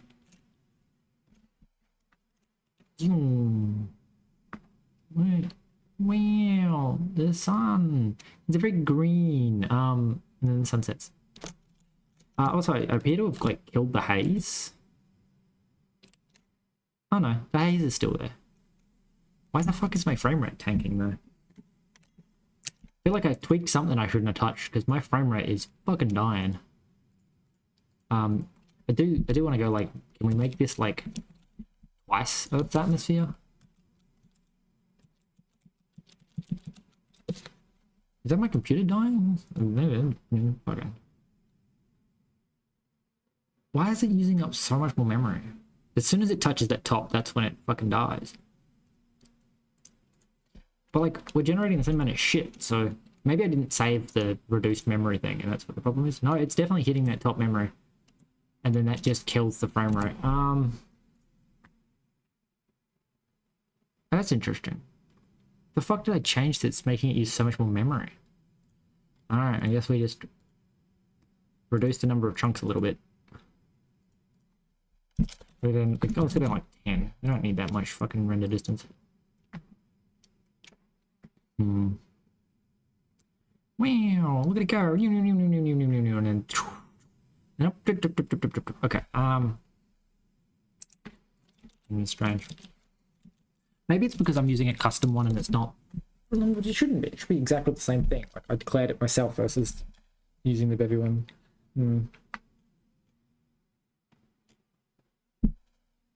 Yeah, I don't know. I don't quite follow why it's doing.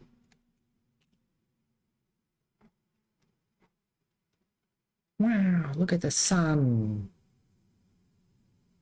Yeah, we could fuck around in the shader though, to try and tweak the lighting. So this section here is entirely about making sure that you can still distinguish one block from another. That's all it does. Is make sure that the blocks are always lit in a certain way. Okay, so we add light in the directional light somewhere.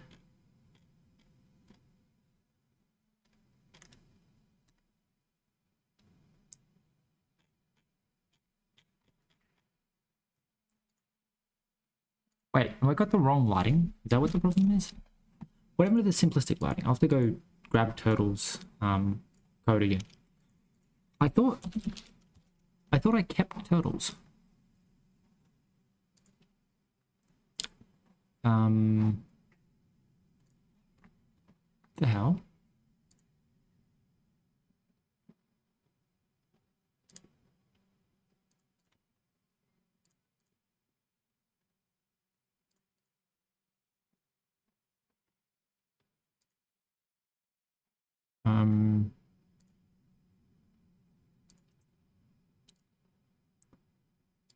Assets.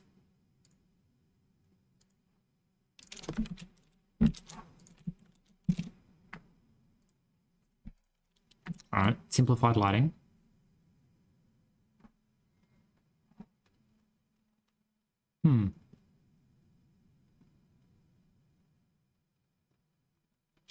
Right, so simplified lighting, and then you're back up here and you say, tweak these back, please. So you were 90, you were 92, 98, 90, something. Were you 92? 92. Makes you 96, and you 94. I don't think this is used in simple lighting here. So we apply light and we return L. Okay.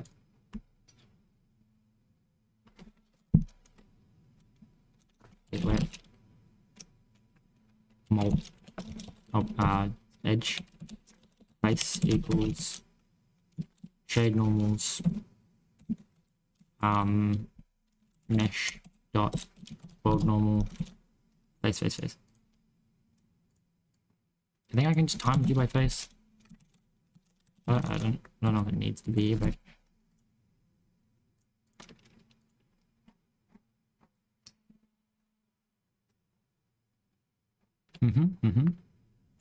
right. Then I did something else when I was tweaking it last time, which is that like we want to take like the direct light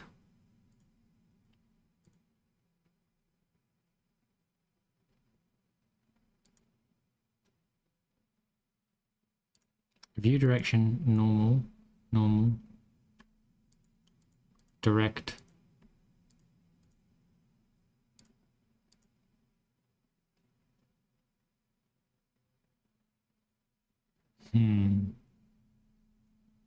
I don't know what this is doing, but I suspect that top needs to say something like if we do like left, and then we say like do the max of this, and then we say this is the directional light, which is the dot product between R and the normal direction and the normal, and dot product, and if the direct is greater than 0, then plus direct on top.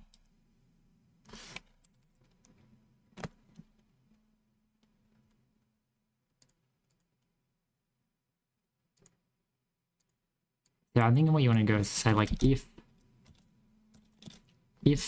normal dot y is greater than 0.5, right? It should look exactly the same.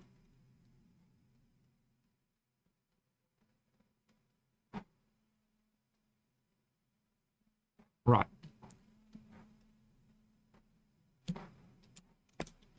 Oh, it was supposed to be like, yeah, saying like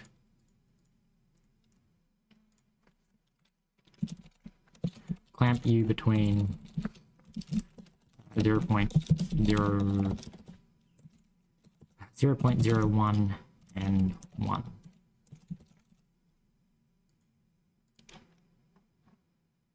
Right.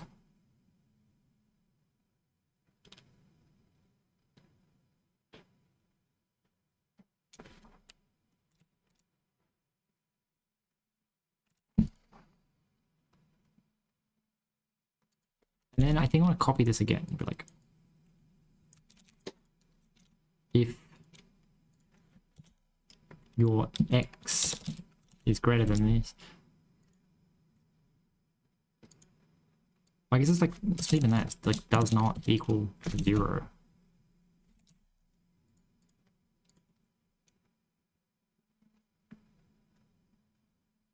Okay, but then we want to use not, but instead left.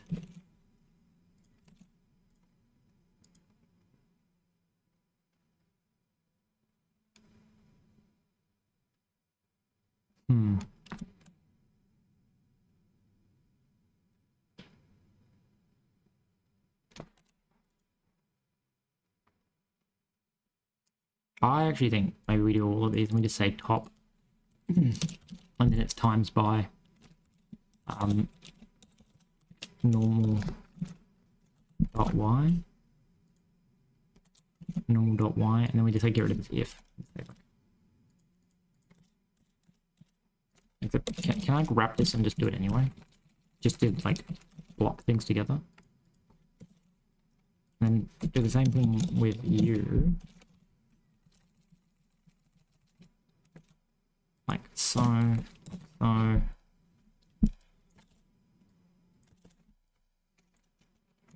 Shift tab that back in. Shift my chat open so people are talking. The direct light is how directly in that your view is, and the top is just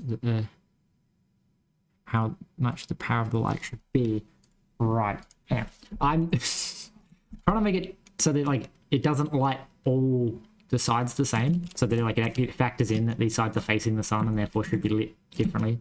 But you're the master shader person, Turtle. So I'm just trying to block code out the way that makes sense in my head. So we multiply this by normal dot x, and this is also multiplied by normal dot x, and we come down here and we say it's you, and then your z.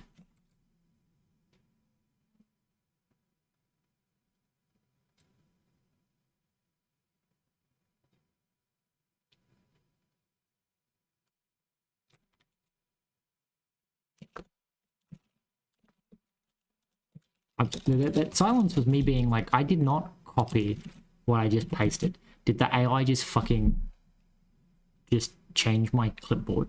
The fuck? Like, I didn't copy normal Z. How did it get normal Z? Anyway, so you become 0 and then you become 1. And then your front, or your back. Because I'm lazy. Back. And you're back. Back. There you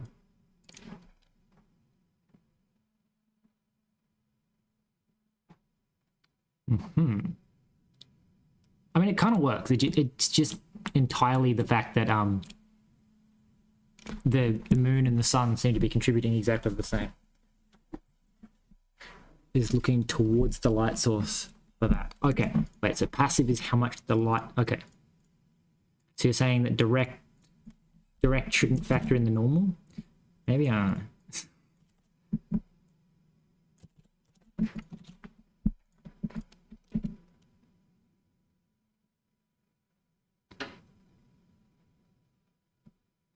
I mean, it's kind of cool. Again, it's got a little bit of an issue where the moon and the sun are treated as the same brightness. We worked out we could like pull out the lux of the fucking light source, right? Like directional light. There was something about like.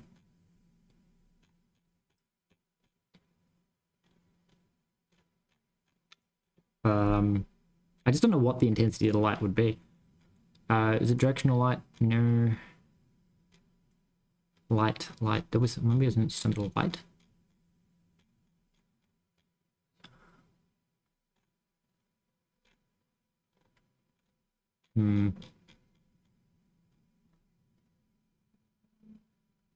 Direct light. Sun disk intensity.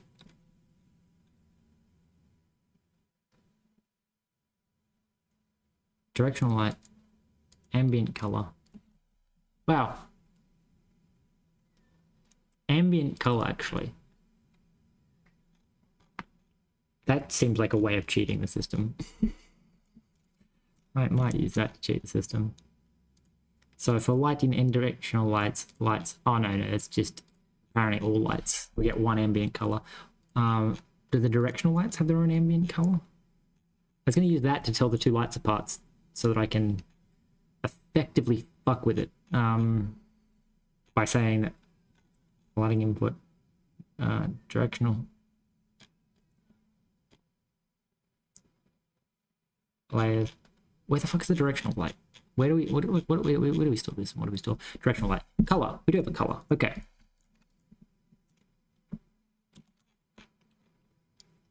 So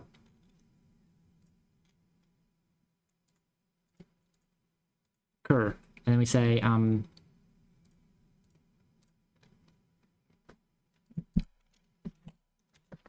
where how equals. Oh yeah, there was something else I was doing, wasn't there? I was doing some kind of like weird to the power somewhere. I don't know. But anyway, it's like actually cur dot color.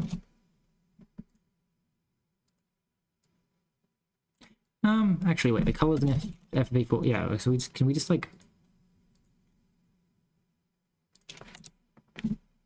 so we add the light and then is light here just a number? I think so. So we actually want to go, yeah, no, so I had it right. So like let how equals cur dot color, like so. Except it's not cur dot color. It's cur dot color dot r. Right. And then times pow times pow times pow. Ooh. Ooh. Ooh. The fuck? Okay.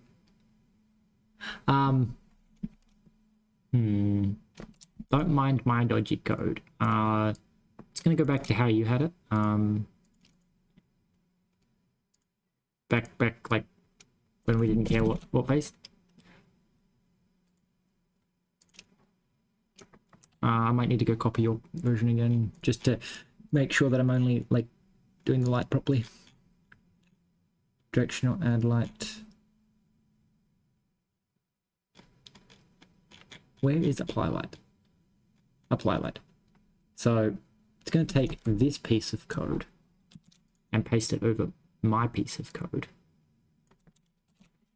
Okay. So take the dot product of this and go, okay, so the lighting is back to being weird ass lighting. And then we go if top. No, we go up here and we say let pow equal cur dot color. Sure, dot a. So we can tell the intensity of the fucking moon and the sun. Right. So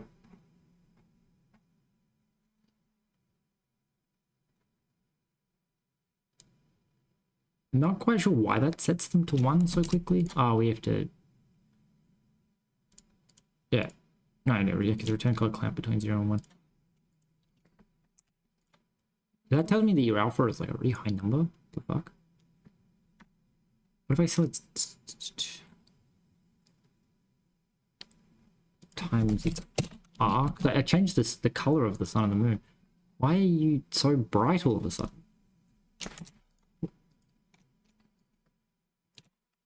One. The fuck is the alphabet?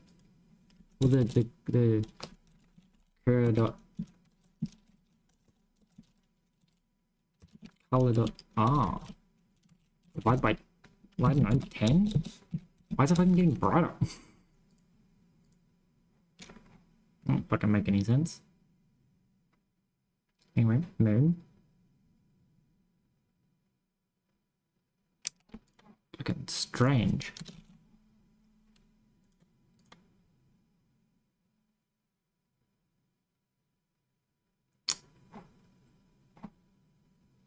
Excuse me, son, but why are you so goddamn intense?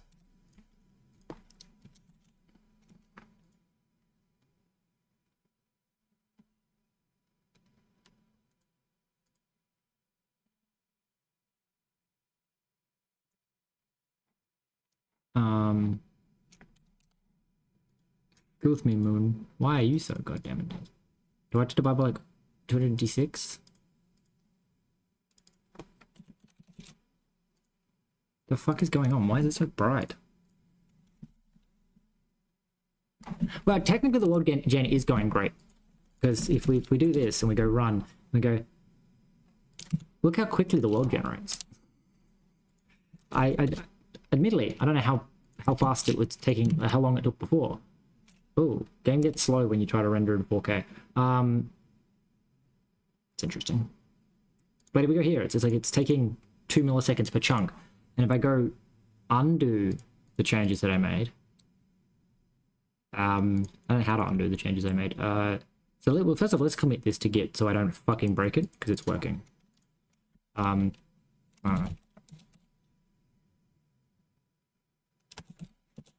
Just gonna commit Git. You can never trust my Git commit stuff, because it's, I usually just commit because I'm like, I'm about to break something. So we go to map gen and we say, hey, instead of doing generate chunk like this, we can go collapse this. No, that can stay. Get rid of this bit here and just say for y set block. And we go, how long does this take? So we were taking 2 milliseconds with the improvements that I made today versus when I wasn't.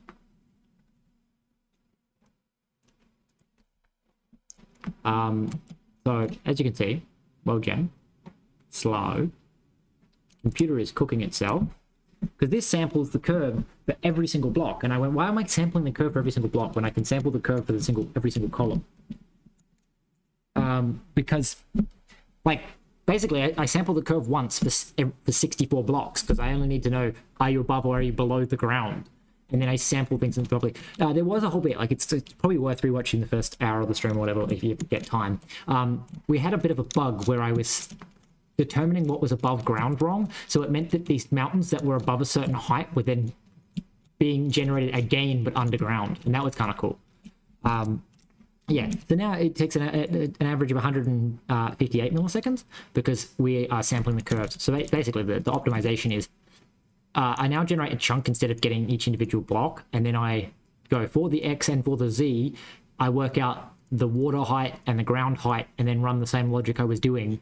But it means that I can skip a whole bunch of blocks because I can effectively go, if offset Y is greater than ground level, continue, which is basically saying, if your current Y is above the ground, don't bother generating the column because everything is above the ground. And then I can go, if your Y is greater than ground level minus the chunk size, which says that the top layer is in this chunk, then set that to snow or grass, depending on your offset. And then we iterate through only from 0 to relative ground, which is the basically the number of blocks that are underground. So we never check and sample the curve if it's air. Like if I've already worked out that it's air, I never even bother setting it to anything, which makes it take 2 milliseconds instead of 200 milliseconds. And theoretically it'd be even faster with bigger chunks because, again, the odds of a chunk being entirely underground drastically go down the bigger the chunk size. and the odds of a chunk being above ground drastically go up, like being completely above ground. So effectively, like, I can only do a column in the same chunk. I do wonder if I increase my chunk size, I'm gonna have to drop the fucking world systems down. We probably also at some point need to modify the shader to actually get given the map size or the chunk size, because it's a little bit annoying that every time I change the chunk size I have to go fucking tell everything that the chunk size is different. So what if we said 128? And we go into the shader and we go, hey shader, your chunk size is 128. I'm gonna go run, because it's like it would not be hard at all to pass in that the chunk size is bigger than it's like, but it does mean custom pipeline. We have to actually set the data ourselves. That's just a pain. Oh, it's much slower. The game is chugging. So they take. Ooh, I think I ran out of memory. I don't think I shrank the fucking thing enough. Yep, I ran out of memory. What? I probably should have dropped it down to 5. 5 and like 2. Actually, that's probably the bigger one. It's probably the Y, because technically, like, I shrank the other bit. Because we were 10 and 4, now we're 5 and 2. It's still very slow. Each chunk is taking a much longer time to generate. 13 milliseconds to generate each chunk. That's surprising, actually. Each chunk is 8 times bigger and it's taking like 8 times longer. That doesn't make sense. Was it 1.9 times 8? Okay. Effectively, they are quicker, but like not meaningfully so. And I think I've run out of memory still. So apparently 64 is like the sweet spot for chunk size, or did I just run out of memory again? I run out of memory again. How the fuck am I still out of memory? What the fuck?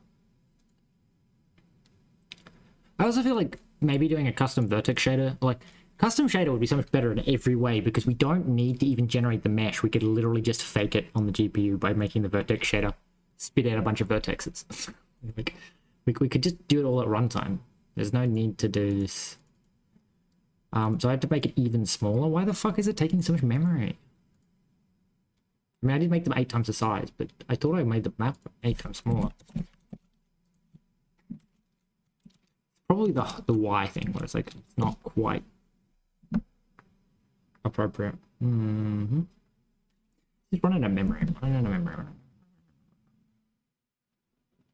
Oh, actually, maybe what it could be is that technically, wow, they only take 12 milliseconds if you don't fucking cram every core. But what is our map size now? It definitely got smaller. So we are 128 times 7. Oh, it's only like less than a kilometer across. So we need to be like at least double that before we can claim that we're the nice big chunk size again. So if I go up to 5 but drop this down to like plus and minus 1 in every direction, just to try and get it to generate in a reasonable amount of time.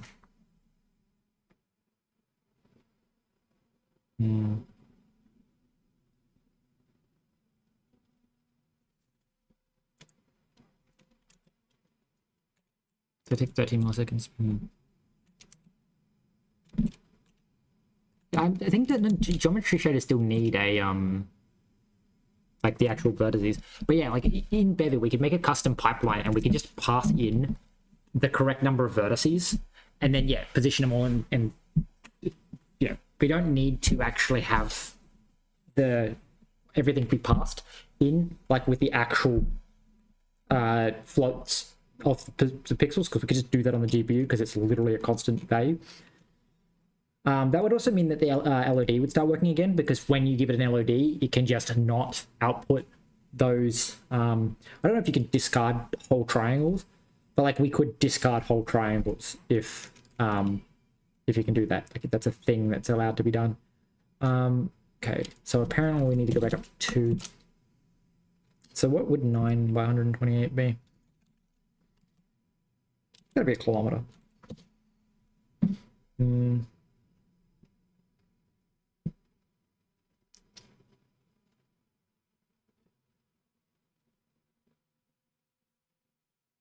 So my conclusion here is that because we made the chunks bigger, the reason we keep running out of memory on the GPU is that statistically speaking, the chunks are more likely to be not air, and fully air chunks don't get sent to the GPU.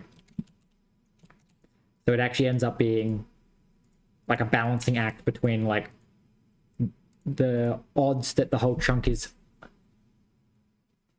show this. So we're going to balance the chunk size to the statistical probability that the chunk. Interesting. I don't fucking know what's going on with the lighting, but I broke it really bad. Don't mind me, I'm just gonna run away from the no. Okay, don't mind me running away from the lighting. So apparently 64 is like a really good chunk size because the statistical probability is that most chunks will be air. Well, like a big amount of chunks will be air. That's interesting because it means that maybe we have to go with a. Ooh, I forgot to. Well, first off, tell the shader that the chunks are smaller. Look at your baby chunks. Ooh. Look at your baby chunks. Your baby chunks. Okay. So that means that like in mountainous terrain like this, we might want bigger chunk sizes, and then in not so big one, we want smaller chunk sizes. Which again is more reason to go into a custom pipeline where we can just encode this information into the chunk material and pass it to the shader as like a block of information, like a buffer.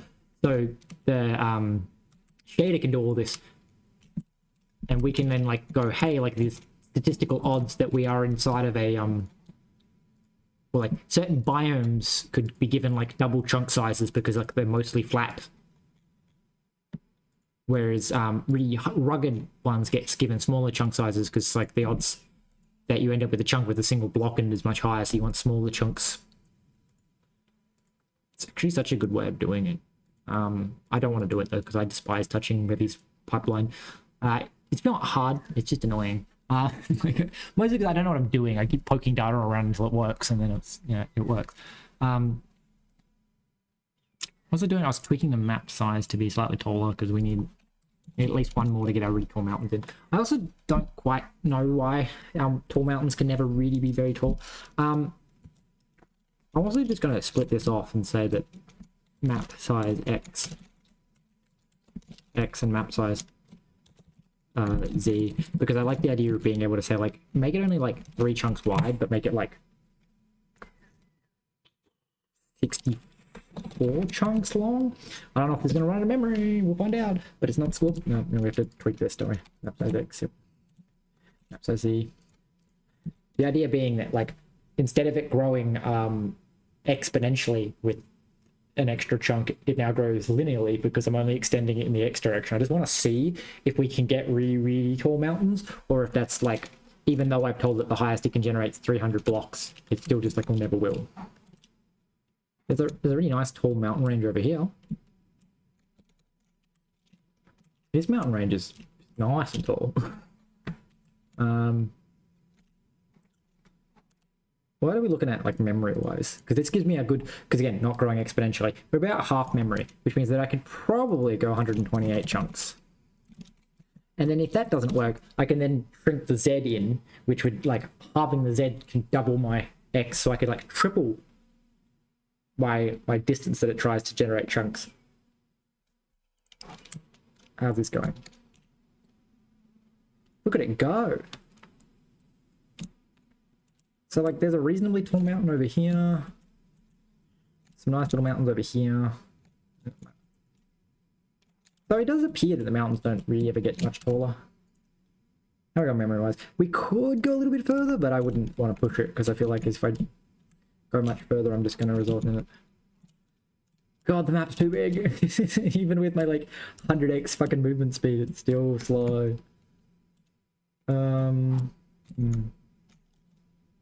Look at it go.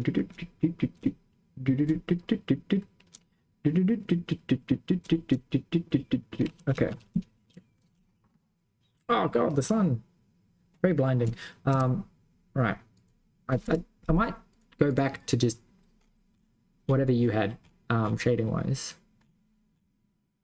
Well, actually, no, the thing to correct that is to work out what the hell what is the light? Like, you're like maybe like 0.1, please. Be the intensity. What the hell is going on that makes this sun? What is the default color for the sun? White, which is just 1. So why is it giving me like such an extreme? Okay, the moon's also green now. Don't mind the green moon. Green moon.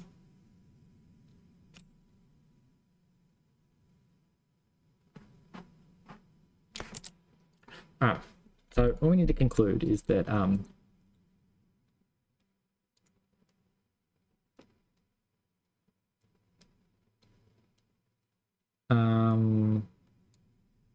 if I got rid of these pals, because maybe that's what's going on.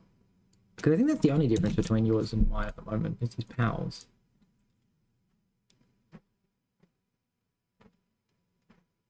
Yeah, so I don't quite get why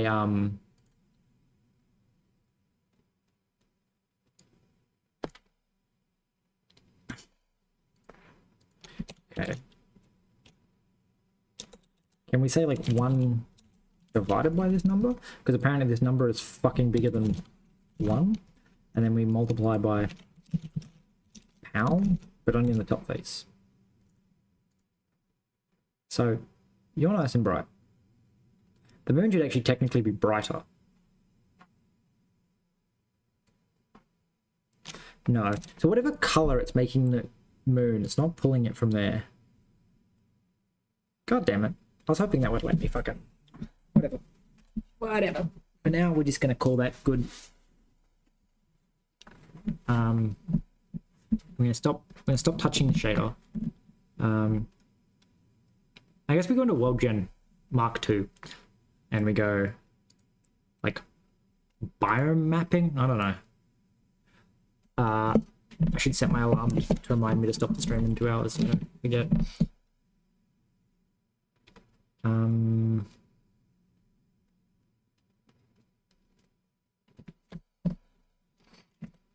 Right. So we can commit this and go. Can I get the shrug emoji? That'd be funny. Shrug emoji.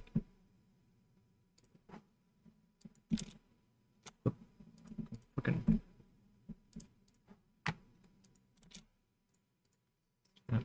Alright, let me just push that up, right? And so I don't know what I changed, but yeah.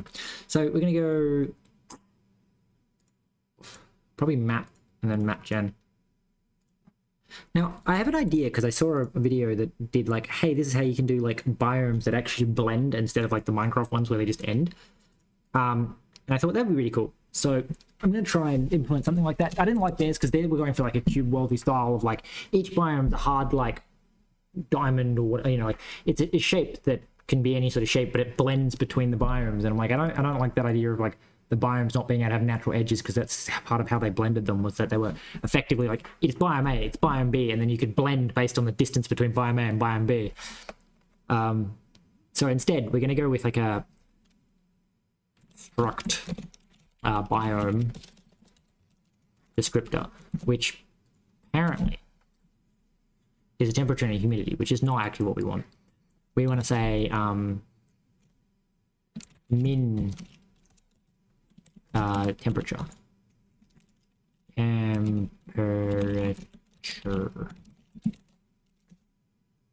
Max temperature.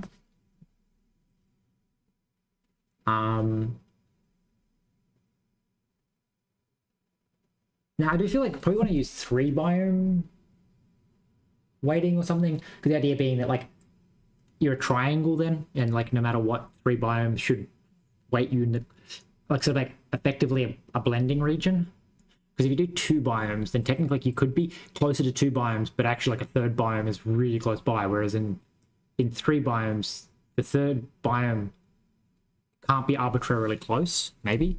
I don't know. Mean humidity, max humidity. Maybe we should add some more blocks so that we can do some different stuff. And technically I can just return whatever color I like. I'm pretty sure the shader doesn't care. Or does it? It does, because I didn't fucking make the... We're gonna go to GIMP, and we're gonna go... No, my dice that I was making is like a cat dice. Just random thing on GIMP. So we're gonna go open, we're gonna go... YouTube. No, it's this YouTube. We go projects, voxel idle game, assets, colors.png. Now open this. I'm gonna go hello. Can I do like a... So first off, I want to go like... Yep, fuzzy select this, and then we want to go to this. No, there's a warp tool. Gradient.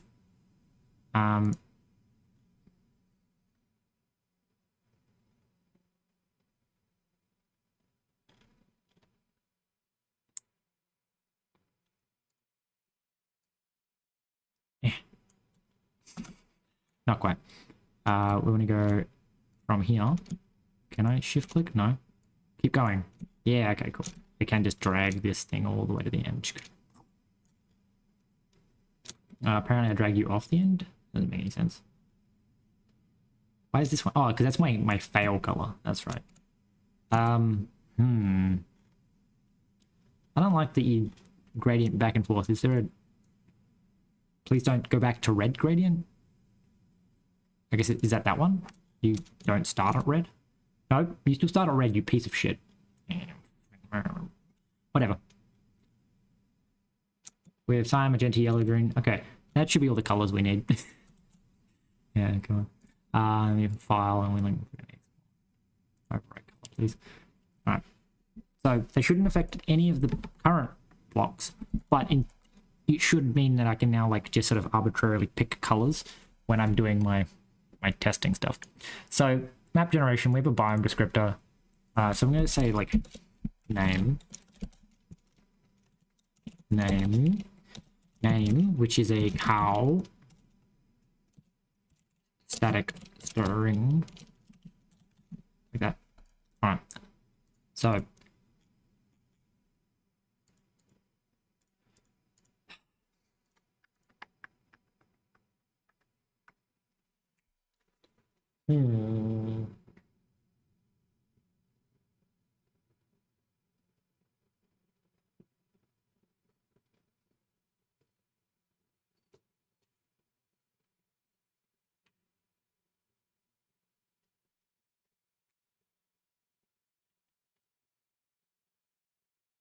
I actually don't know how this is going to work, because what I'm thinking is like we're doing like a geometric biome selection. The idea being that like you can specify like 4 points on a map, or three points of a triangle for that biome. No, because then the biomes are going to be forced to be a certain way.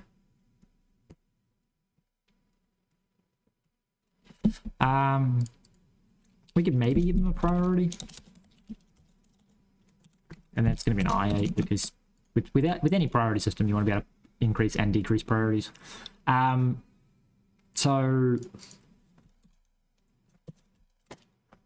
the biome descriptor is going to need other stuff too, like maybe like ground type.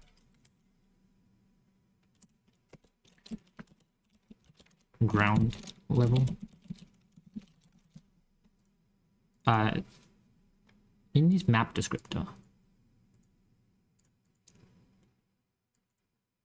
That's default.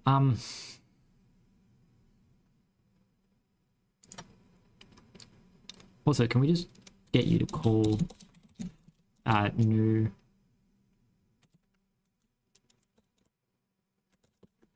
and then you you just don't do that. You just call new seed, and then the idea is that like we can only use default if we're not profiling, because we need to pass this in when we're profiling. But we don't have to keep making 2 copies. Cool. Okay. So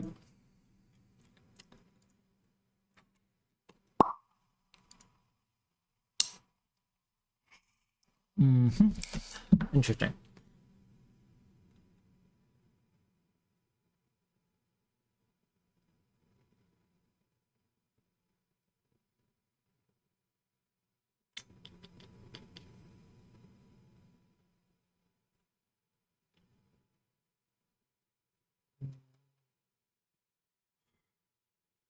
I'm trying to work out how to do this in like an interesting way. So we obviously need our map descriptor to have like biomes, right? Which is going to be like a vector of biome descriptors. And then it doesn't need a snow line, a frost line, a snow line, a ground level. Fucking ground curve or soil curve. They're all going to be, well, actually I should probably keep, maybe biome descriptor should be a boxed, is this a trait? Maybe?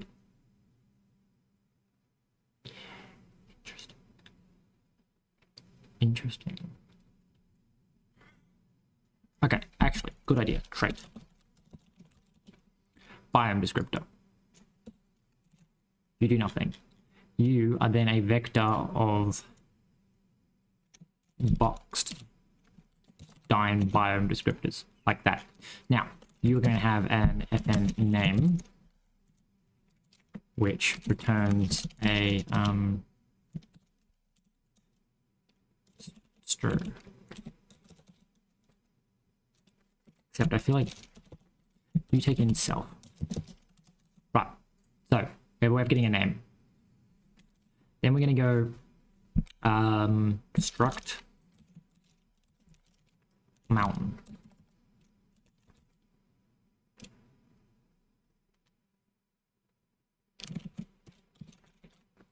So the mountain's going to have these pieces of elements.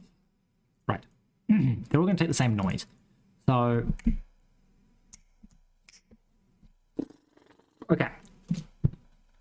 I think part of what I need to do, possibly, is say FN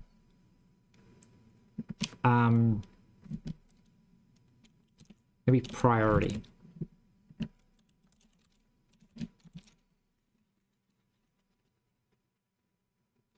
Maybe weight, actually, weight. Strength. Strength. So,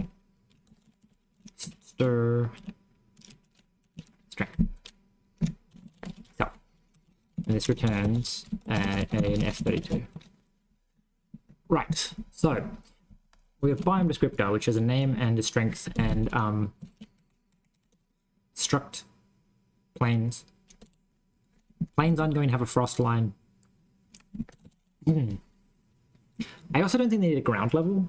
Something tells me that the ground curve can be the ground level. Which means that actually, like, technically, maybe the ground is the ground level. So, like, you can sample the ground level and then do whatever you can do. So, you need a frost line and a snow line because you do your infinite thing. Right,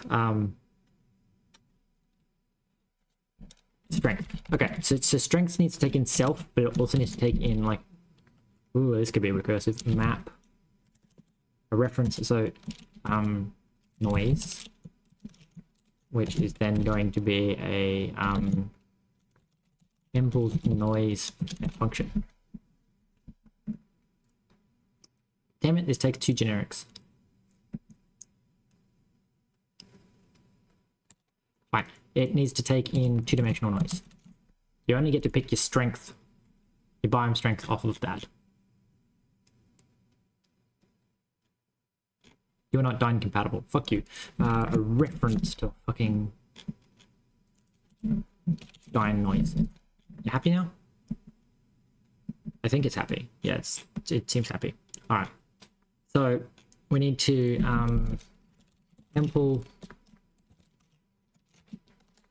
mountain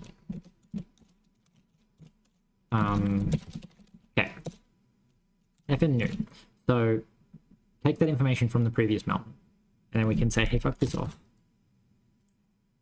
Fuck this off. Mountains, I think mountains should choose like probably like a lower soil depth. Like so.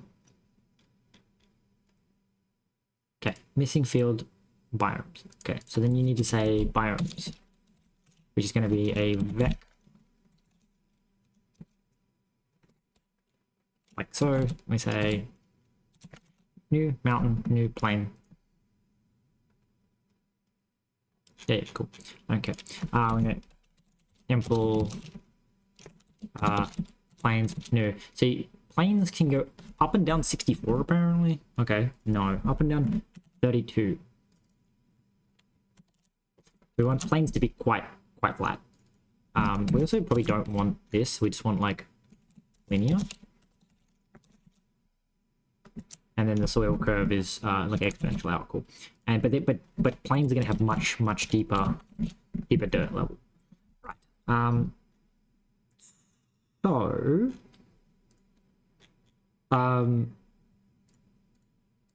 I feel like I could probably get away with doing a whole bunch more stuff weirdly like in there, but anyway.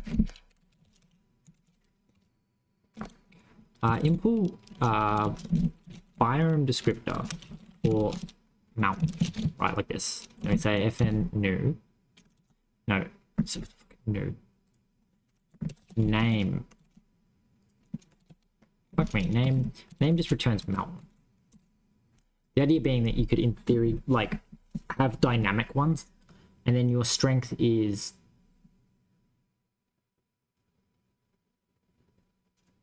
strange. Strange indeed. Maybe we make noise descriptor, biome descriptor take in like a noise type, like n, and then we say you take in n, but n needs to be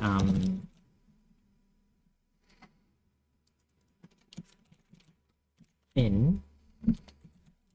And you take in n, but your n where noise function dimensions to n. Lovely. I don't. We need maybe a point too.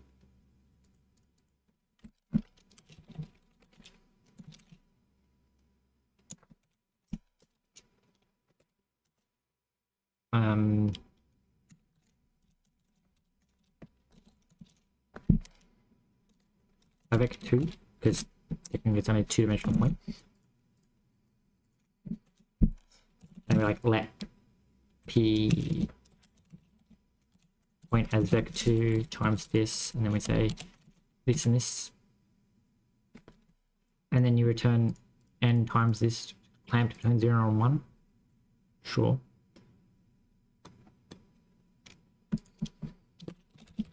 Point. Like this. Right. Why did you bring in a pointer? Fucking weirdo. Alright, so we have our name, our strength, and so we have to do the same thing for planes, except planes, so it's going to work more like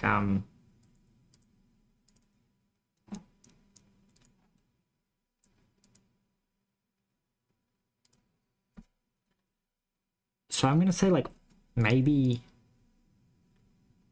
this might need some helper functions actually. We might need to give ourselves like a specific noise thing. Okay, we're gonna say like let g equal noise sample this point, and then we're gonna say this is the ground level in my imaginary thing. We're gonna say if g less than 0,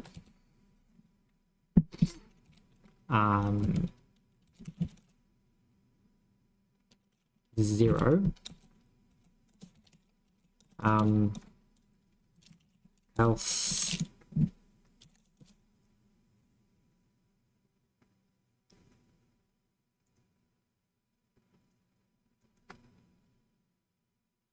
yeah, the lighting in Bevy is great. The issue is that I'm not using the PBR shader, so I would have to then recreate the whole PBR thing to just give it to Bevy. And at the moment, I don't understand lighting enough to do that. Otherwise, you're returning G times 2 plus a half clamped to a half. I don't know. We don't need to clamp it. This is how you. This is your priority now. I don't know how this is gonna work in terms of priority. All right. So then we have that noise. We have the dimension 2. So this is planes. Planes. Then planes. Right. So we say, hey, your strength is going to be. So this is grounding. Basically, each biome is going to be able to pick its own set of things, because like in Minecraft they generate like a humidity and a temperature map, and they go, okay, like with the humidity and temperature map we can decide what biomes, like what biome you are. But instead I'm going for like you give it the noise and it goes, oh, let me sample a whole bunch of things, which is kind of why it needs to be fast, is because like we have to do like full columns. We should also probably get it to do not just full columns, but entire caches of chunkiness, so that like the idea being that we're not generating from the top of the world to the bottom of the world, so we're doing a bunch of repeated stuff where we get 2 chunks that are the same biome. So we might keep like a mapping, like a cached thing of like biome map or something. Actually, you can do that anyway because it does a whole chunk with the same thing. So once it's worked out that a chunk column, no, because again, not passing it down, it needs to pass some kind of way of passing this back and forth, so that like I don't have to keep resampling to what biome it is. Anyway, so we're going to say P. So the biomes are sampling at this magnitude. So we're going to sample the P. We're going to sample the noise. So this is the water, rainfall. So we need a desert, I guess, is the other one. Rainfall. So we're going to say that if rainfall is less than that, and otherwise just, I guess, retain the rainfall times that. Doesn't actually do kind of anything. Sampling the same thing, but it's using the noisiness. So we're going to say we need to sample you at like a different.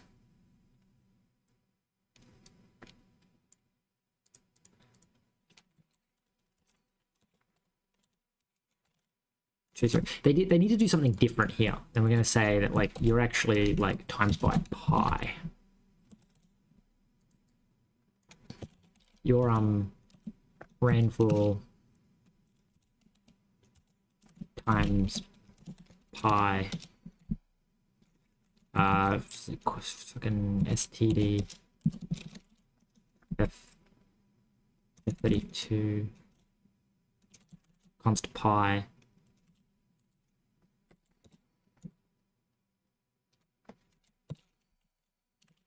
Modulo 1.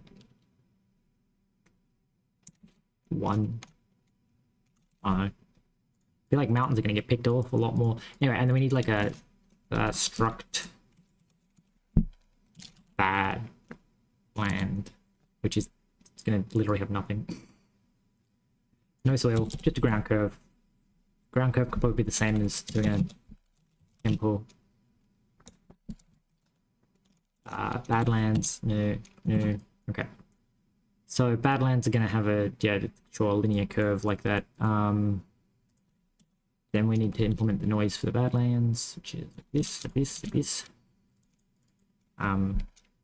Badland. You do this, and then you're just going to return 0.5, I guess. So you just default to always being picked.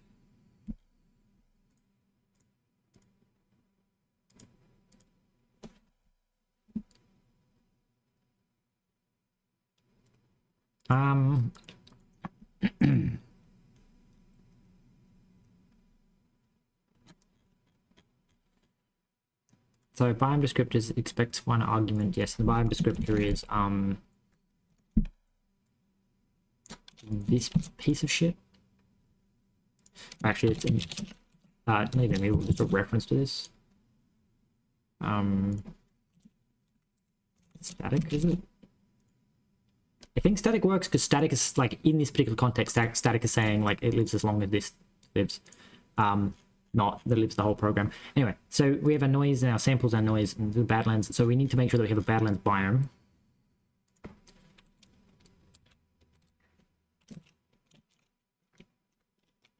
Box new Badlands, right? So we need to do this to get our chunk, and then we need to, again, because it's so much faster, because we can't sample just every single block. And I want each biome to be able to sort of sample its own thing to know what it wants to do.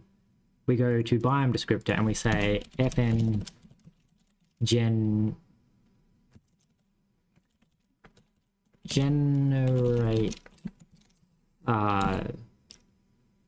column.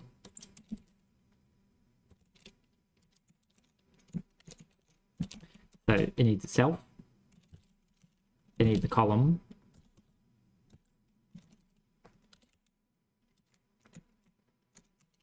which is interesting.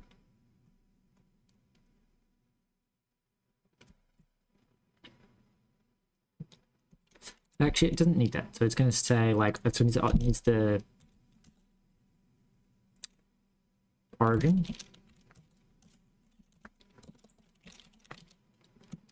Which is an IVEC3 and an N, and then it has to return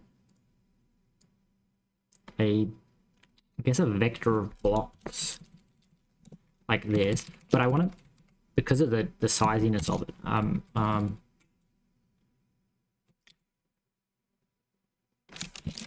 I like const height? It's allowed.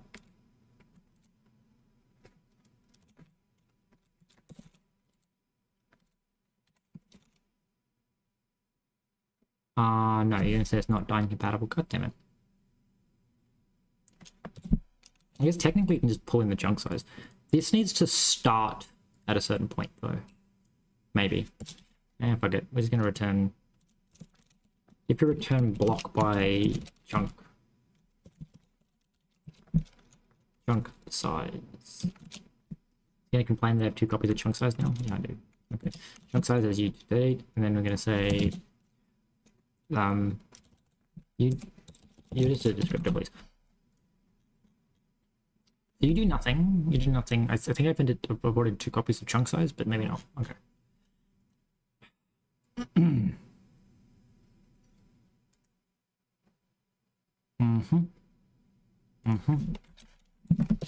All right. So that's all fine. Mesh dynamic. What are you? Cannot be shared between threads. So I guess you need to be I want to say read write lock because I don't actually care, and mutex is too restrictive. So biomes becomes a RW lock.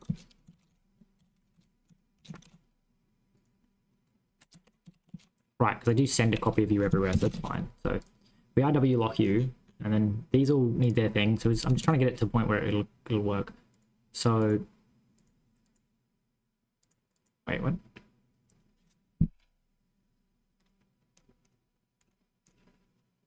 What do you mean? Bound biome descriptor. Alright.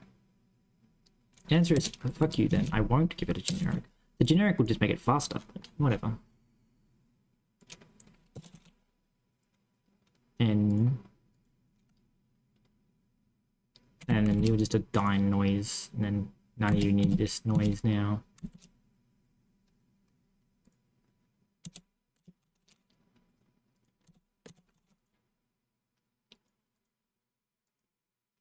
Okay, that's fine. That's fine. Just trying to track down all the things are going to stop me. So what are you saying? You're saying fucking the dying fucking biome descriptor then I'll be sent through chunks. Why not? Why are you not allowed to be sent? It doesn't implement send. But why doesn't it implement send?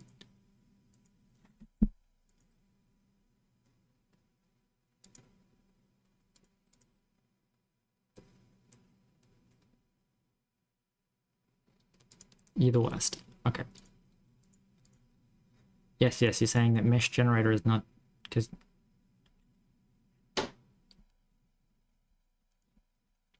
map descriptor. Why are you not send though?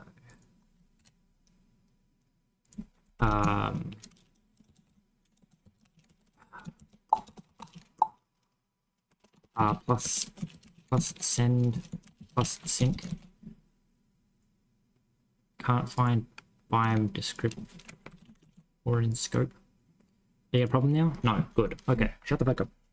You're saying that it couldn't guarantee that these types are the right fucking thing. Anyway, actually what you do is you say biome descriptor, wherever that is. Biome descriptor. Biome descriptor needs to be send plus sync. That should save me having to declare it here, because now it knows that if it's a biome descriptor, it's send or sync. Okay, cool. Okay. So we come down here and we say fn generate column.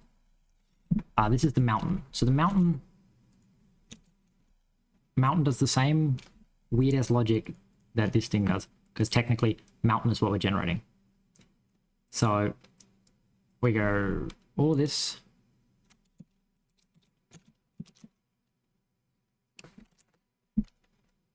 Paste it in here, except something tells me that a ground level is needed. Maybe not, I don't know. So position XYZ. So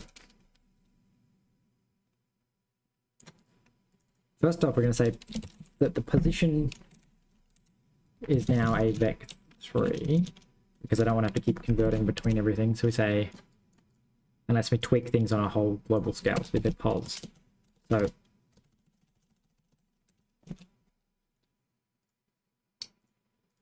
okay, so then we say don't self.noise, we say noise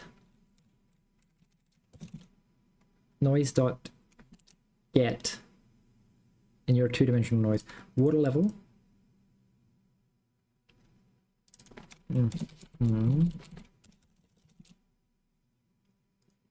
Does the mountain have a ground level?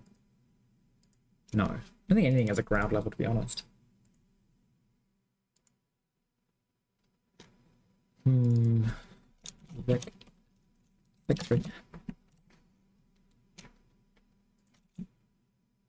So origin.x, origin.y, origin.x, origin.y. So self.ground level. So we have to like pass in the ground level, I guess. Actually, I guess technically we pass in a water level. I'm gonna call it the water table. Right, and then this water level is just equal to water table. So then you are water table.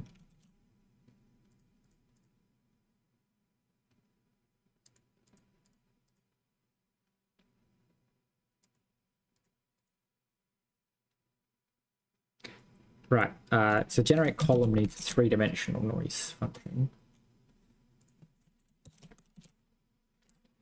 Yeah, and a water table.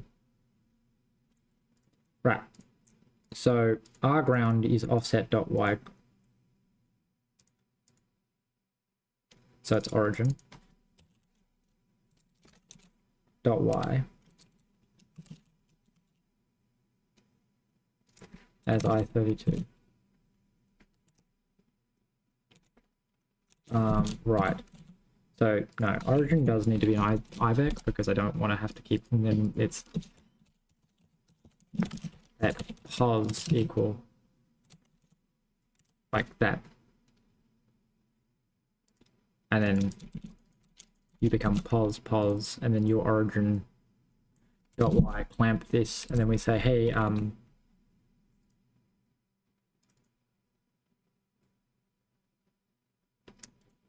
so if origin y, then you just return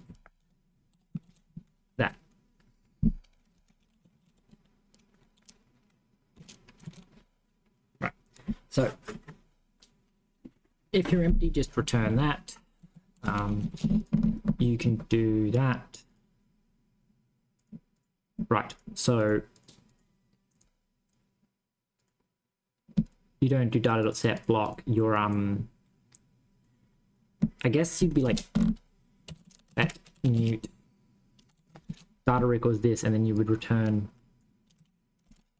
data like that. And then we come down here and we say, hey, if origin y, then data with r round as u size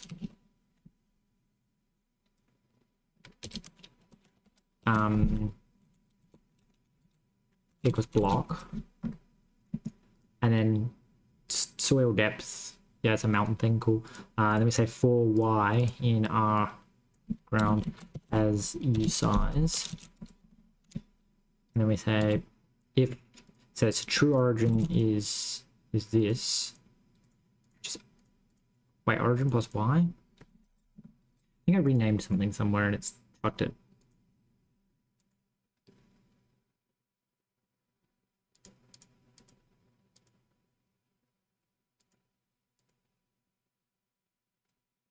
Yeah, origin is supposed to be the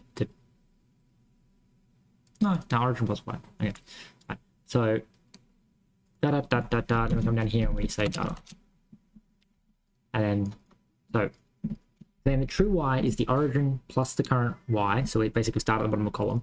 Then we say the block, if true, less than water level, bedrock, true, greater than frost level, stone, greater than a stone, okay, and then y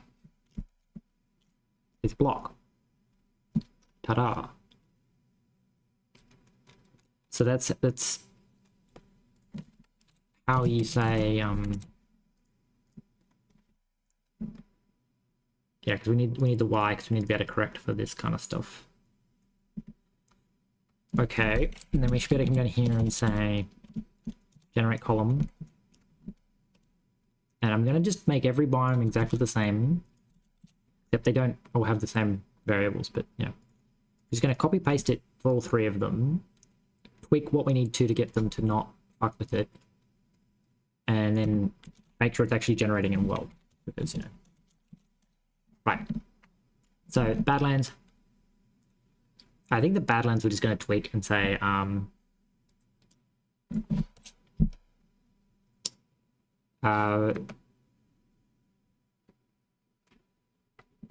so our ground, I believe, is the actual ground level. So we're going to say that data y as I size u size equals block other, wait, can I say block? I want to say block error.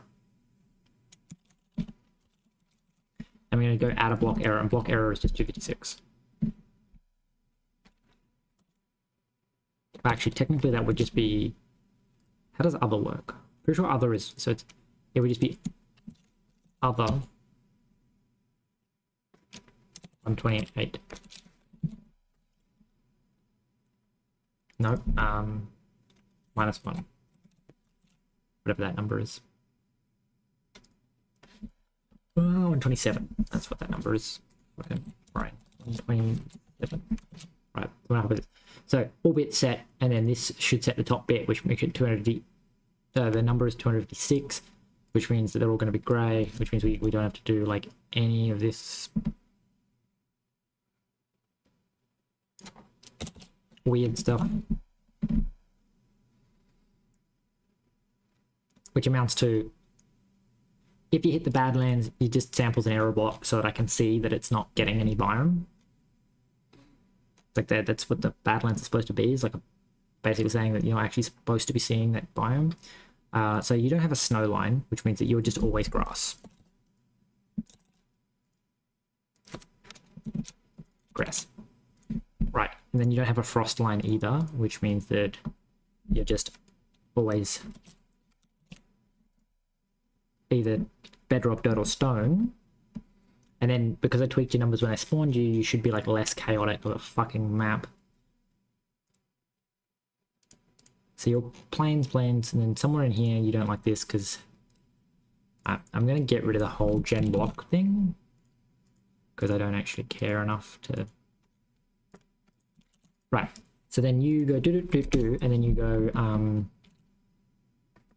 Right, so for each position we're going to say self dot calculate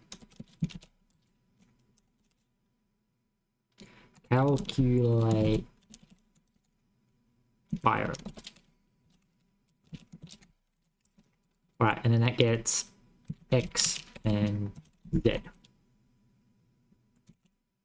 Right, so then we have to go back up to U, which where we are. I'm going to say pub, actually no, just FN calculate biome, which takes in self, X, I32, and Z, I32, and returns a cow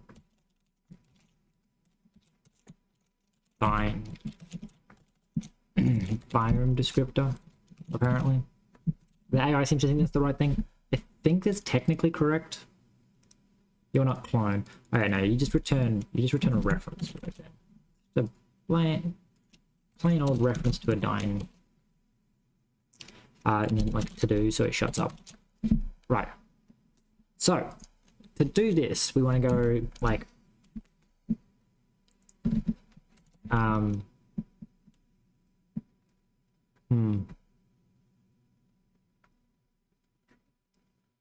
like let top 3 equals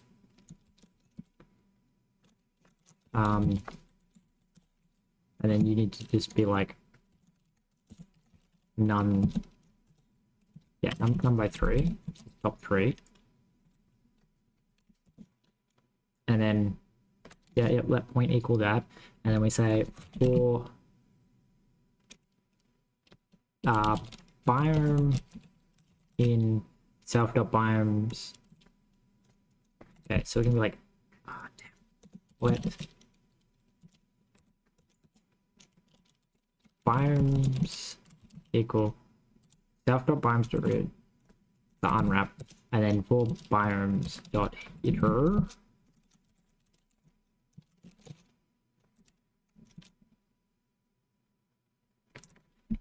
Okay, so we have our boxed dying fucking biome, and then we can say like biomes dot strength point. Yep, point's good call. And then self dot noise. And we go let strength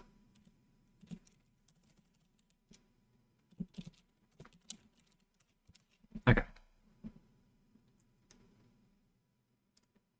Maybe we should make it return an option, because if it returns an option, then we can basically say, hey, if your array was 0, then you just like can't be here.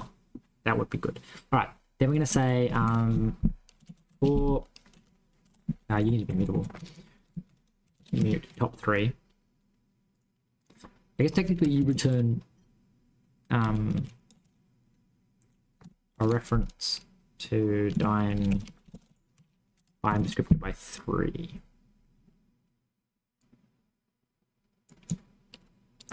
Guess it's actually like option. You can tell that I'm inventing this as I go. I'm going to return an option of 3. And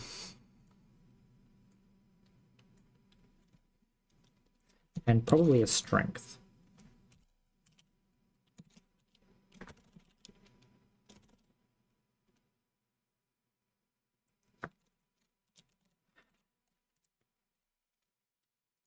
For I in E Okay. So if top I is none or strength is greater than top I 1 for J in reverse, top 3 equals top 3 sum break.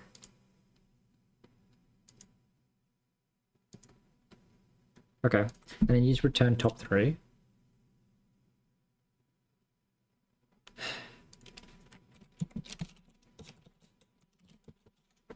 Fine. Biome descriptors, they must also be plus static. Alright, you suck. No, apparently can't do that. Why are you saying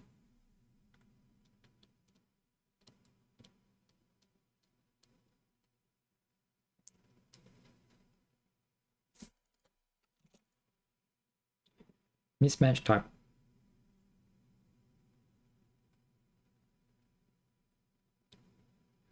What is the mismatch? Those options, reference. They look the same to me. Where is it? Parentheses, parentheses, something. What? Why are you wrapped in parentheses?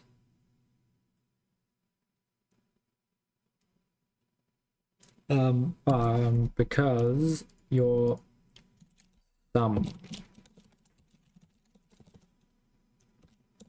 Wait, no, that's correct. This is sum. This is option.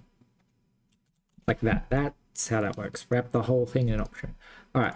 Cannot return value referencing local variable biomes. Yes. Okay. Annoyingly, we need to make that into its own like thing with a lifetime because it's saying we borrow the read write lock and we need to give the read write lock back. Maybe we just give indices into the fucking. Sure. Iter.enumerate. So index biome, and then you just return a usize index. All right, so you calculate the biome. This will give us the top 3 biomes.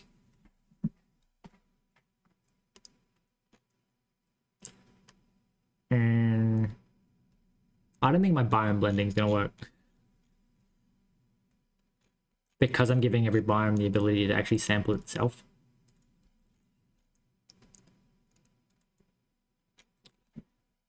Yeah. I would need to give each biome the ability to like contribute to a pool and then pick a block based on that pool, which I don't think I can actually do. Or at least not with the way I'm doing it. Anyway, this should still work to give the biome. It's just going to be a little weird.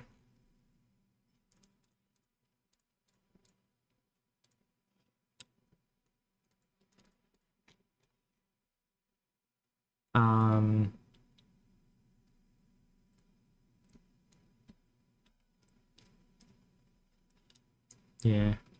Alright. So we generate column So we say, hey, we'll calculate what. So you say calculate biome, and then we go the origin is apparently this, and then let column equal so let b equals this. So we have an option. Okay, so if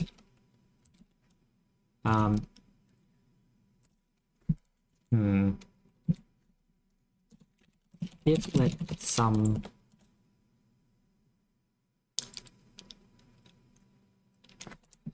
fine. Calculate biome is just going to return a singular one because I can't be fucked dealing with the top. So it's going to be biome.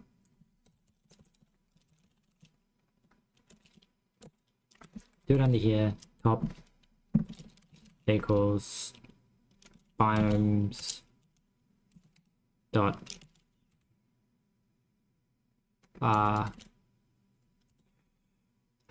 first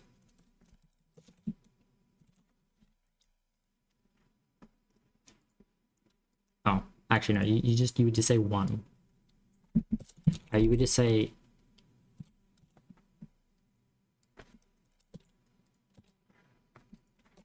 you say 0 and 0.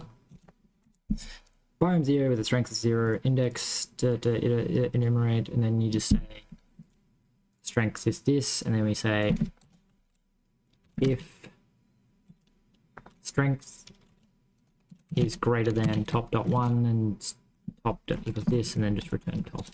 Right. So now we've got a singular biome and its strength, which we don't actually care about. Yeah. Like this maybe? Yeah. Right. So then we have to say let descriptor equal self dot biomes dot. Okay, so we have to say annoyingly. Oh wait, let's let biomes equal. This is like I'm trying to avoid lifetimes because they're a pain in the ass to reason about. Fucking AI is just sticking shit in front of my. Why are you doing this? Go away. What is this if statement? It doesn't even fucking exist. Alright, I guess it's a sign to restart VS Code. I don't know where the if statement was coming from, but it just kept telling me that the if statement was wrong, and there's not even a if statement here to be wrong. Anyway, biomes equals self.biomes.read dot unwrap. Let biomes equal biomes b. Right. Yep, biome equals this. Alright, then origin is this. And then we say biome.generate column. So giving it origin, self.noise, and water table of 0. I think it's like self dot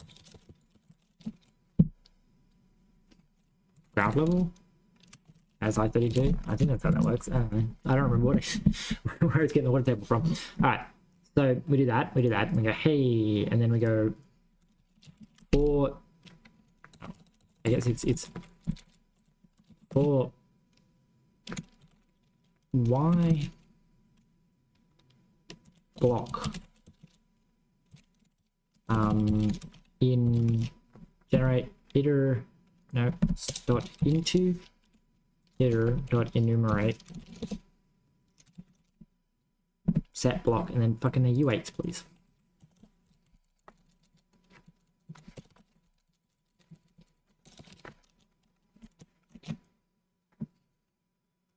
So you set the block. So effectively this should result in exactly the same thing, except obviously where Badlands are, they all generate purple, and plains will generate plains.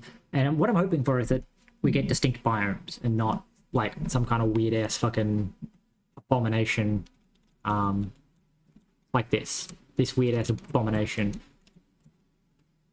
I mean, it kind of makes sense because all they really told it was check to see if the ground level is below a certain point. If it is, then your plains, which is it's also probably sampling on way too small of a time scale, so it's just arbitrarily hitting. Also, we appear to be giving it some kind of repeating offset. We're not actually giving it the proper offset inside the chunk. Hence, we keep hitting planes in the same, like, weirdly shaped disk. Okay. Fine.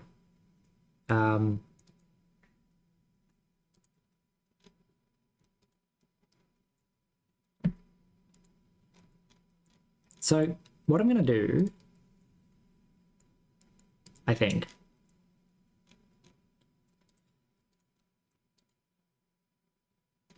because we iterate through each one, and we're giving it an X and a Y. Can we also just like give it another number? And this is the water level, and then when we say, hey, can I say like, yeah, do that, generated strength, and then we get to here and we say let WL equals biome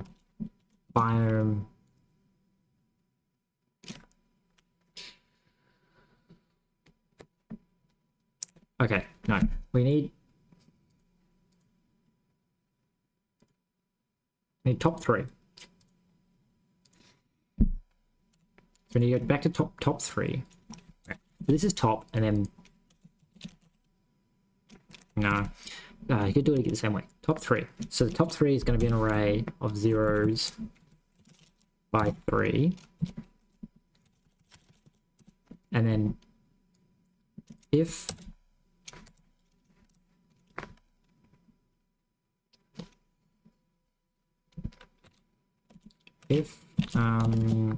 strengths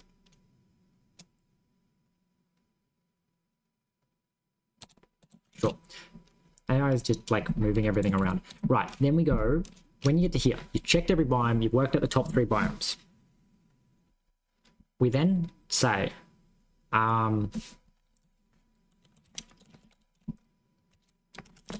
for I, so we can say, let WL equal 0. And then for I in 0 to 3, then we say water level is equal to top. Don't, no, it's two digits. Why are you keeping its name? I guess the AI just had like no idea what to put as its third value. I was just keeping the name of just the length of the name. All right, so we're gonna go. Probably need to add this to like a biome descriptor of being like FN ground height.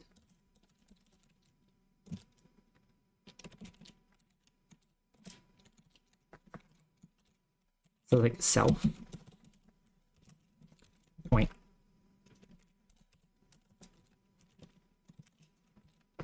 IVEC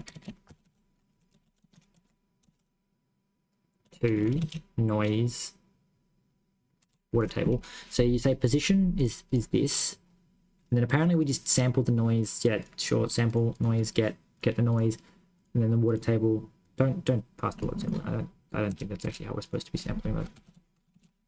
Okay. So you get we get the position corrected. We do the ground level, then we say T, which is this, and then we clamp between 0 and 1, and then we multiply times by water table. So I guess water table is F32. And then we say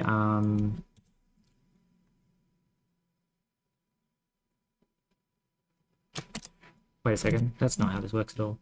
Well, it is how this works, but like in the wrong spot. Cut this.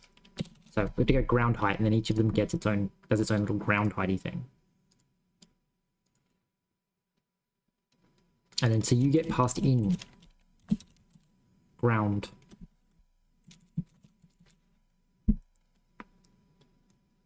And then again, don't fucking randomly sample the ground. That was about trying to make a particular type of noise, my friend. So generate column. You need a 3-dimensional noise. And you also need a 2-dimensional noise. And so noise 3, and this is why I didn't want to have to just pass in the actual fucking noise.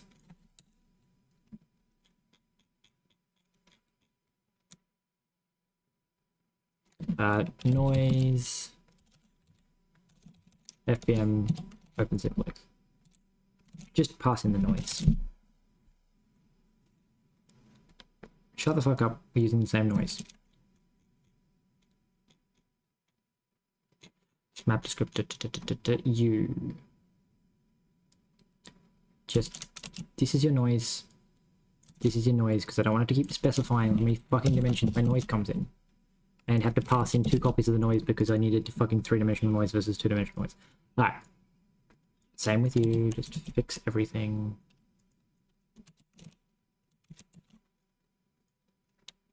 Right. Yes, yes. Right. Alright, come on, brain. Keep switched on. Keep switched on. Alright. So we take in your ground level, and we say your position is this, and then your ground level is the noise. So we get this number, we normalize it between 0 and 1. We send ground level is that curve plus the ground.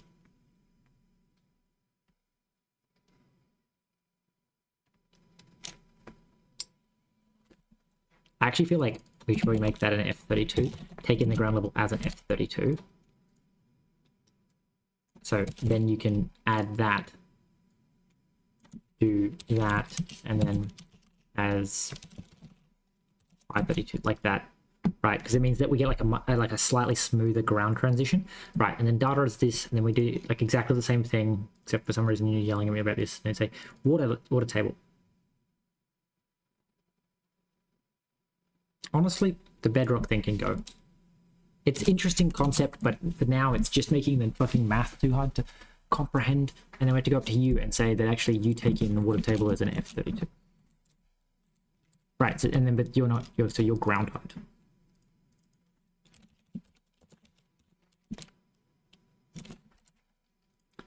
I don't know if this matters. I think we're going to say don't do this. So we're going to say ground height, and you're going to return an F32. Right. So that generates the column, and then you're yelling at me because you don't have a ground height. So we're going to say Fn ground height. So how did I get the ground height?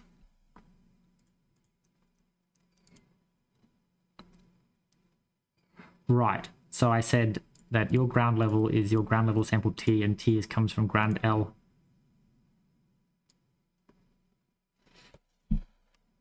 Okay, so you do that, and then this is just ground.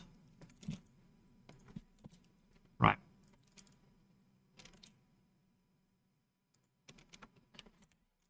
Well, ironically, we can just do that earlier. Maybe. That's interesting, actually. Right. So maybe the ground does need to be an I32 then, because we can do the ground stuff earlier. Right. I keep throwing myself back and forth because I'm like calculating it in multiple different ways. So the ground height returns it as a float, but the ground is passed in as a fucking thing. And then it's ground minus soil depth. So ground height, you do this, which is to say that I think point maybe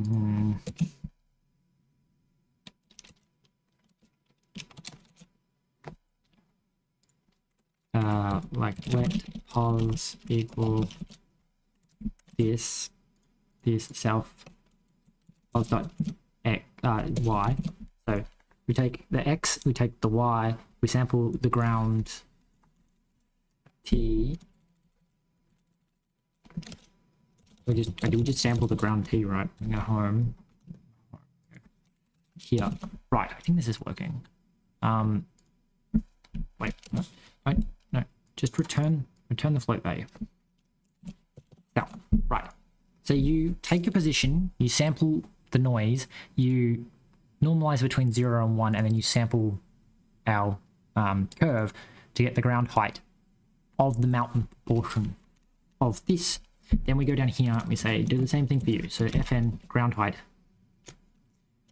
You're like exactly the same thing, is the, because you've just got a different sampling curve, and then you would also be the same thing. Because again, they've all got a ground height curve, it's just different for each of them. And how they might calculate their ground height will also potentially be different for each of them. We're just going to paste this in to each of the places, like this. Okay, so when we generate a column, we pass in the water table, which is actually now the ground height, but anyway, I don't care. You do this SXP, so this is how I get a ground height. And you take a point, it calculates your strength, and your strength is just half. Okay, so then soil sample as I32. Right, so I don't think you need it. So actually, soil depth is that. So you didn't get T. So let T equal noise dot get pos dot x times 0.01. Kind of want the soil depth to vary quite rapidly as f64, comma pos dot z times 0.01 as f64. Right. So this soil curve sample with t so as f32. F32. Right. So that should fix our fucking soil depth being calculated correctly. Now we sample our soil depth. On you, Plains is probably having the same issue with its soil depth. So we get our ground height and we sample this, so we generate a column. So we have to just fix u, which is to first off change u to our reference noise, open select noise. Then you do this. So you've still got your t. Wherever you're getting your t from. T is ground L. Oh, it's a normalized t.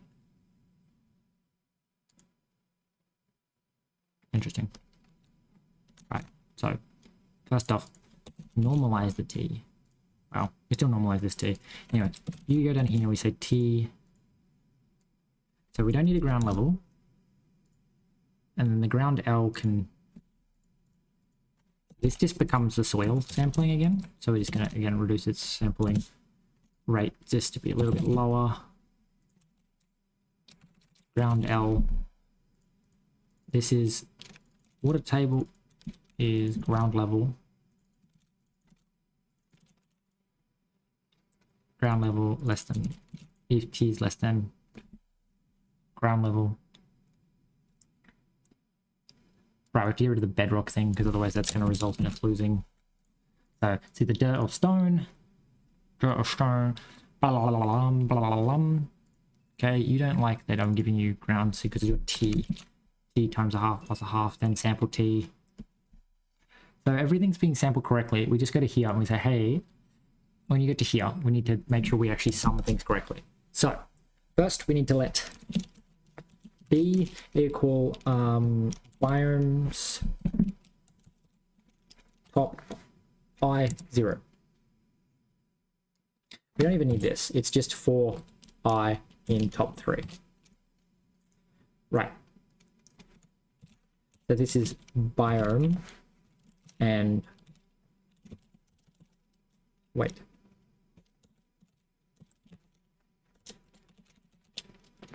Right. So first off, we need to let the TW equals that, and then we say that the biome. Okay. So the biome is this, which you're saying is this, which is biome. Wait, what?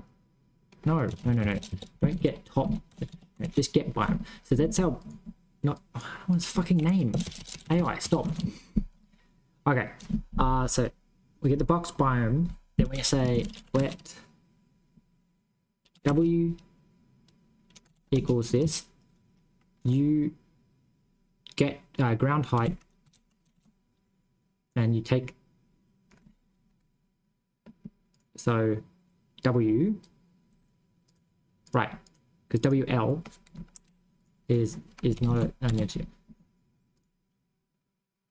WL is the weight times by the height, which technically would be the other way around, but anyway, you do that 3 times, then we return the biome to sample, which is top 3.0, comma, water level.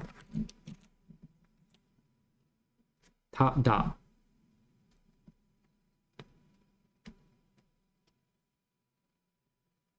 Cannot move occurs. You're a reference to this then, and then you're saying can't assign to okay. No, you're so we return the index of the biome that we want and the water level we want, which technically is ground height. Ground level. Right. really need to name things better. Right, so then when we come back to here, we say generate chunk. We say, hey, can you get me the biome? Biome, generate column. So, wait, read biome.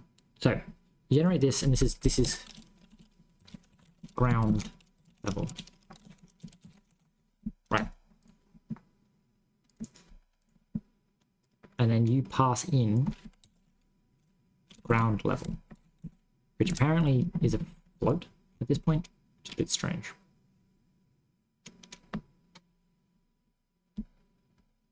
I feel like each biome picks its own ground level, so it's technically that you, because of the whole floatiness of everything, yeah, it's as I32. So you return an I32. So basically we need the height back with a much more granular thing, because that will give us like half blocks could be happening. And then we sum them together with the weight, and then we spit out a whole block level, and then we pass that ground level in. So the idea here, I guess, is that when I generate these chunks, it should work out which biome is the best fit, and then correct the ground height according. Oh. And again, there's that repeating pattern, which means somewhere I'm passing in the wrong number. It is kind of funny though, but like, so the fact that there's this little stub at every one means somewhere I'm just passing in the chunk coordinate. I'm not actually offsetting it by the chunk. So it's within every chunk, it just repeats. So it's just a repeating pattern of the same chunk over and over and over and over. So where am I doing that? Where am I? So, yes. So offset. So calculate biome, which is x. So it's offset.x plus x and offset.z plus z. Now, it does seem, so that should stop it from doing that, like, obviously repeating. But I think also our biomes are probably shifting a little bit too quickly, that we're able to transition from being a mountain to being plains in like a blink of an eye.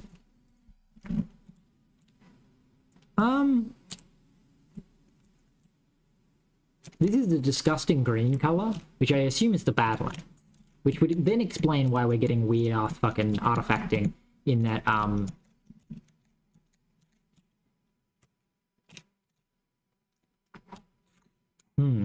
So the idea is that somehow transitioning from a mountain to a plains requires you to transition through the Badlands, which makes sense because the Badlands are actually -1.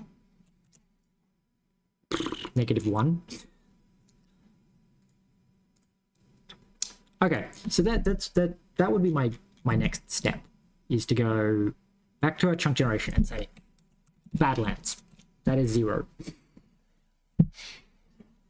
And then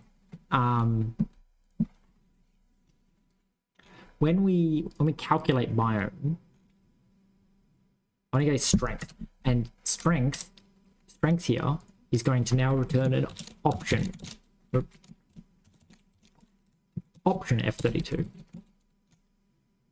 Well, that doesn't really make sense. Well, it does in as much as we actually wouldn't want a negative value, because a negative weight would imply that like a mountain has decided that next to mountains needs to be valleys, and so it actively pushes things down. Me unwrapping or zeroing, fucking weird creature AI.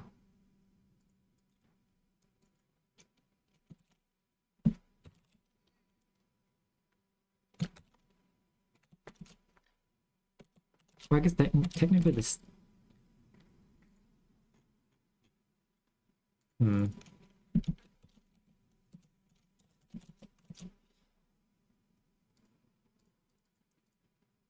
You should just return none, maybe.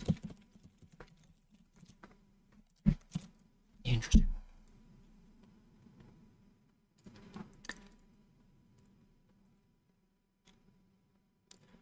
fuck are you doing? So then you would need to be some. Also, for some reason, I'm saying that your strength is modulated by 1. Why don't we just multiply the rainfall by pi?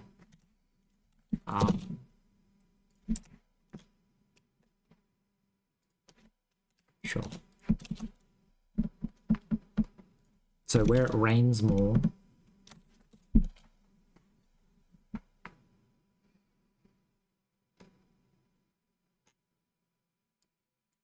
due to 6 previously emitted errors. Where are these 6 errors up here? So you're saying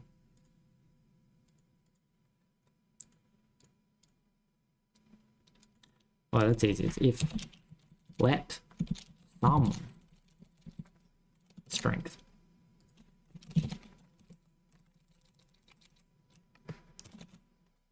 ta-da. Okay. So that should mean that technically the Badland is unreachable. And that's why I put the Badland as just like biome 1, is because theoretically you can still actually generate bits of bad. Ooh. I feel like my biome so you can generate Badland, but only if no other biome meets the criteria. And then Badlands go all the way to the. So what is happening here? First off, why do mountains not get to get taller? That's a little strange. Why have I got like a maximum height that mountains are allowed to get to? It also seems to like, it seems to be working. It's only the Badland transition that's a little bit steep. Maybe. Alright, I guess what we should be doing is giving each biome like a pretty obvious marker, which is when I say generate column, I'm going to say that all mountains are block snow and all plains are grass and all Badlands are obviously really obvious because I want to know if it's, do we somehow get mountains that go up? I guess the idea is you probably don't want any biome that can be negative. The other issue is, like, obviously my biomes are not, like, flow gradients. Okay, so look, you do have, if a grassland spawns with just mountain around it, you end up with, like, a grassland that pulls the mountains down. I don't know why the mountains seem to be capping themselves. And then it's, you know, these guys to Badlands work. It's you transitioning to Badlands doesn't work, but I don't know what's happening here. My assumption is that you're not sampling correctly and it's collapsing down. I assume that's what's happening, is that you are like, you're the only biome that works is grass, whereas you're half grass, half mountain. Which is the equivalent of saying we probably shouldn't ever say that mountains return nothing. They should just, you know, taper off.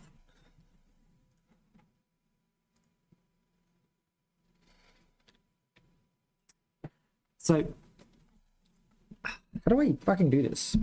It's kind of working. It's not. It's kind of not. It's like it's this weird thing of like something. It's 100% just how I'm picking the biomes. The strength. I'm giving, I guess, way too much strength to the rainfall ones.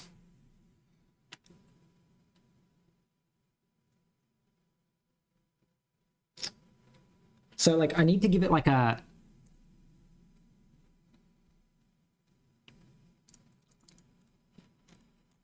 Right, that's where I'm going wrong. In my original idea that I had in my head, I'm having I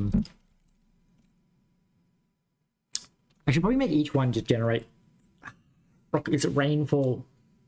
I should all just use the Minecraft one for testing and then tweak it from there. But the idea is that actually what we're going to do is we're going to go, I hate you, I hate you, I hate you. Right.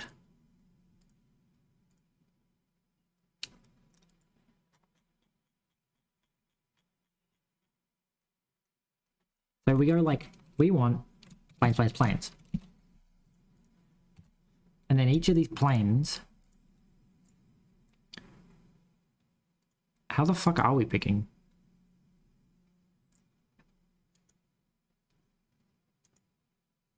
I think each of the planes needs to have a minimum and maximum, otherwise you're going to hit all 3 planes every time. Alright, but what that should do, effectively, is smooth it out a little bit, because it's possible to have 1 mountains and 2 plains, or 3 plains.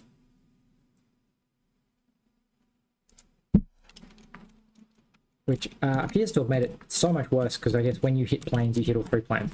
Right. Right. Brain. So,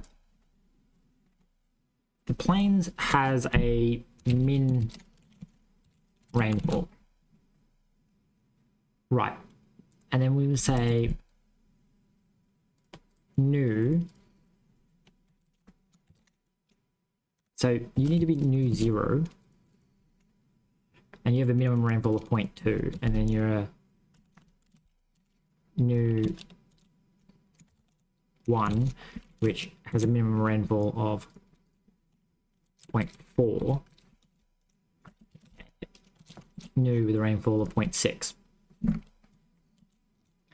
So now, based on the rainfall, you can get anywhere from 0 to 3. And that should mean that you don't just get either 1 or all. Oh, actually, we should also factor that into the strength. So if rainfall is less than min self.min rainfall, right, and then we have to go up here and say that this is new 0, new 1, and new 2. I probably should have just given them actual, like, takes in the rainfall. But so the idea here is, like, when I have 3 of them, like 3 copies of the same biome with 3 like, then the only option, apparently I've made it even worse. But like it's kind of working in that, like, you can end up with these have, okay, so right, minimum rainfall 0. We need more biomes is the issue now, because we're really quickly smashing into, like, boundaries. So this is 0. This is min rainfall. Right, and then you just take min rainfall, and then we can get rid of these, and we can say, okay, so apparently our min rainfall range was way too aggressive. So we do this, we go, okay, there are now 3 copies of biomes. We're going to say 0.2, 0, and 0.2. Right.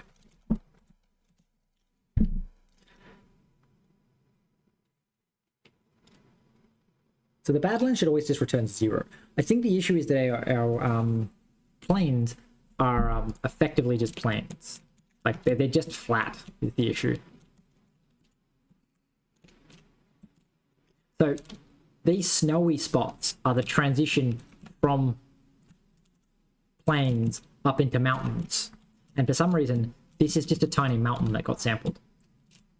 So this spot here is all 3 plains. This spot here is probably 1 or 2 plains. Probably 1 plain, to be honest. The green, I'm going to guess the green is 2 plains. So 3 plains, 2 plains, 1 plain. Now, part of that's because the mountains are really aggressive with their height. Whereas the, also, I guess the mountains aren't actually sampling very aggressively. Their strength should also be different proportionally as well, I guess. So, oh, we probably also shouldn't be multiplying the fucking ground by, like, 1. So,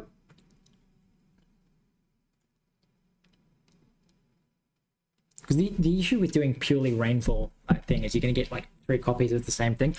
So what we want to do maybe is do, where's our strength of our planes? So I think you have to split this off into its own things, so we can have, like, biomes and then multiple biomes.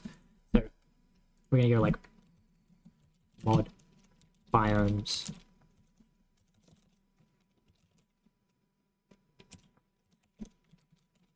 Right, so then we go biome like this. So map gem biome, and then mod mountain, Okay, we go back and get the correct spelling. Mountain.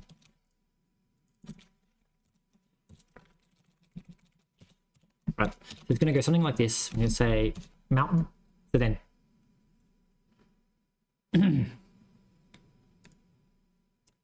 kind of wish I could do like a weird path thing to make this. I think I actually can. There's like a cheeky way I could be like, you're called biomes, but your path. Well, actually, no. We can call you biome, but your path is biome. Is it like this? No. If you're calling you biome, then your path would be biome. And then we rename you.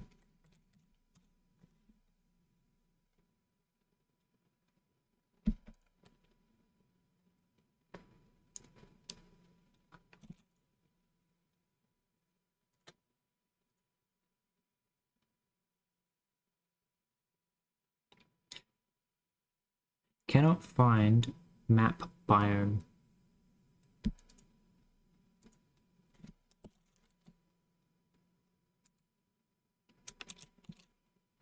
What the fuck is your problem? Cannot find screw map biome.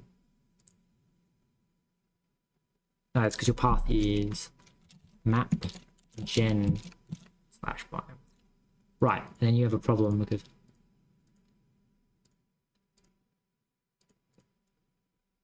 does that mean I can go back to calling you biomes, which means we get to call you biomes? Unresolved module cannot find mountain.rs. Apparently it's capitalized as well, which is a bit weird. Oh, don't tell me I can't uncapitalize it now. Fucking Windows and bullshit. Okay, create file map gen mountains.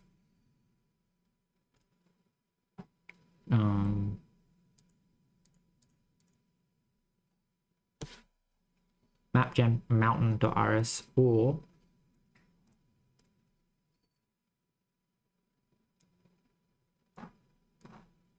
I hate you. Fuck you. We're gonna have wonky named modules because I can't be bothered trying to fix this.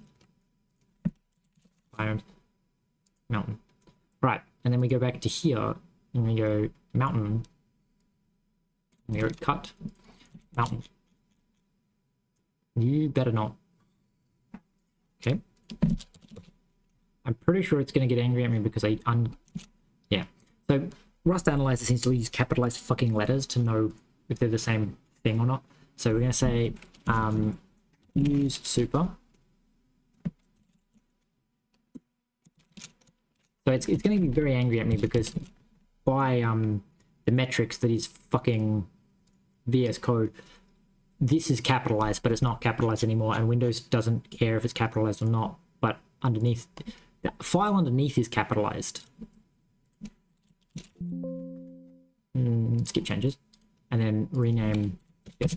Like, you can rename the display to not be capitalized, but the actual underlying file is still capitalized. It's so fucking stupid.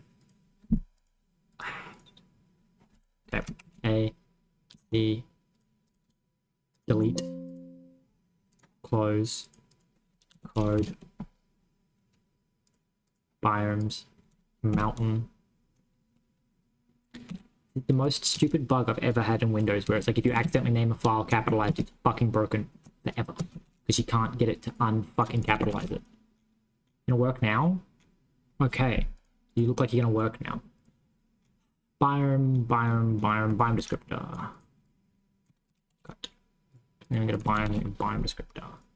And then you're going to use Bevy prelude. I feel like this should be another root node where everything above it uses super, but it doesn't use super itself. Hey, we can just bring in the other chunk size that doesn't require me to fucking cast it. The map chunk size. This one's not a float all the time. But we have to bring in block as well. Okay. And then we can go down here and we go, hey, can we go like biomes? So we have mod plane.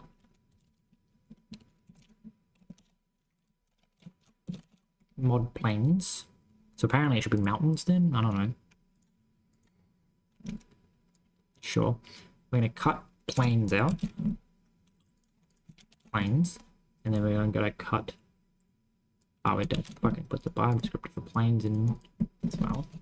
Planes, and then yeah, cool. And then do Badlands. And then mod Badlands.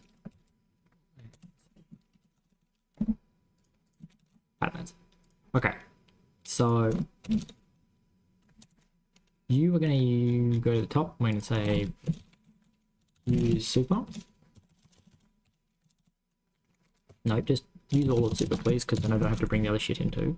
And same with Badlands. I'm going to go to W. I'm going to say home, come down, use super. Okay. So, and then Gen Biome is going to use biomes. And then inside of biomes, we're going to pub use our types. So under each of these, we're going to say pub use mountain, pub use plains, and pub use badlands. Apparently they're all private, which is fine because we can just go to them and say home pub. Home pub. And then badlands. Apparently I missed that one. Right. So that fixes that. Now you're going to bitch because these functions are all private. Okay.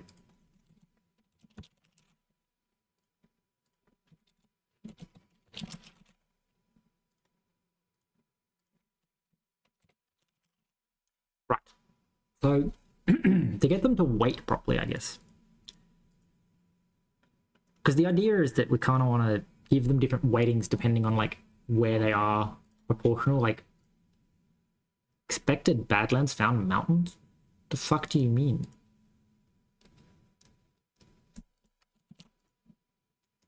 That's not how this works.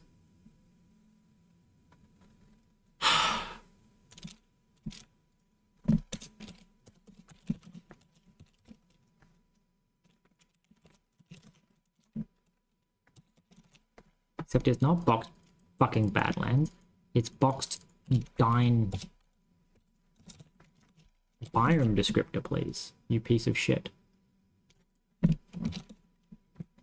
How do you not know about the biome descriptor? Because you don't know about the biome descriptor. Apparently, I must have made it private. As the not public trait. Trait. Means that you can now see it, yes? You see biome descriptor, thank you. And biomes. Okay, thank you for shutting the fuck up. Now, what is your problem? You're saying that get. So I think that's here. We have to go like use noise function. Okay, we're fixing most of the bugs. And then I guess use std f32 pi const pi. Okay. Right. Why are you trying to save that as a random file? Now they will have access to pi. We just call it pi now. It's just pi now. Thank you. It's just pi. Lovely. Right. Now we go run, and it should look exactly the same. I've just reorganized it so I stop fucking have to scroll through like dozens of different ones to try and tweak how planes work. So what we need to do is, I guess, give their weighting proportional to the amount of rainfall. So first off, we should probably tweak mountains to be like, hey, if you strike mountains, so just sum 1. If you ever hit the condition where you can be a mountain, you are just a mountain. Right. Then we're gonna go plains, and I'm gonna get really annoyed at like this being angry at me because I'm casting a type to itself all the fucking time. Apparently this Y variant just used index data. What?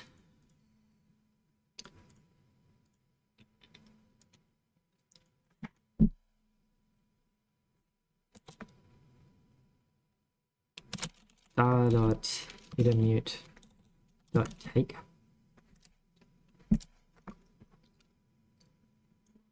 No, you need to actually know what Y is. What the fuck? No, wait, I can do take, enumerate take Y block, and then we say dereference block. Block. What?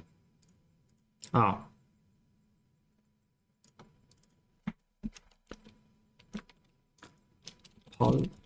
P? Oh. Getting annoying.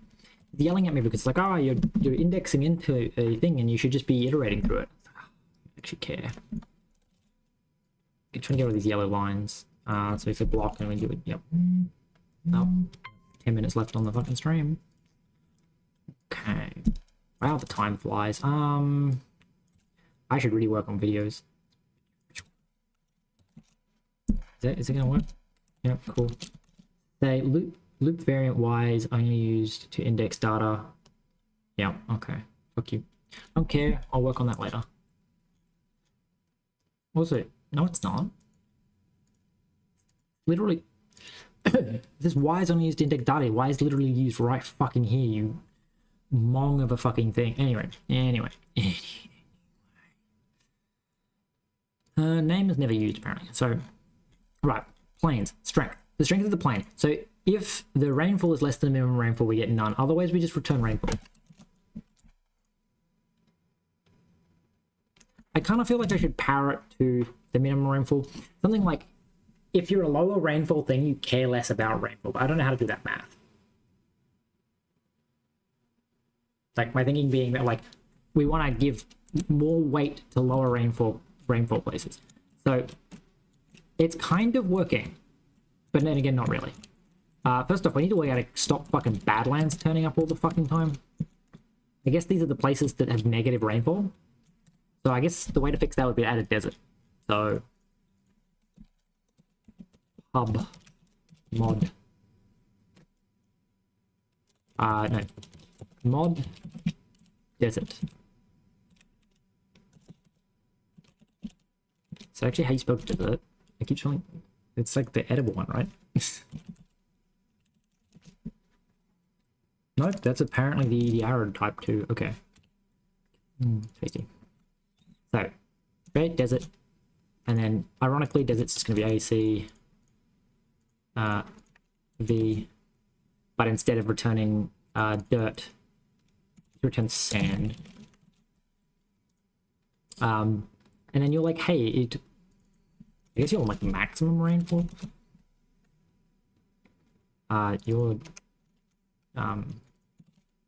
It's called a desert, thank you.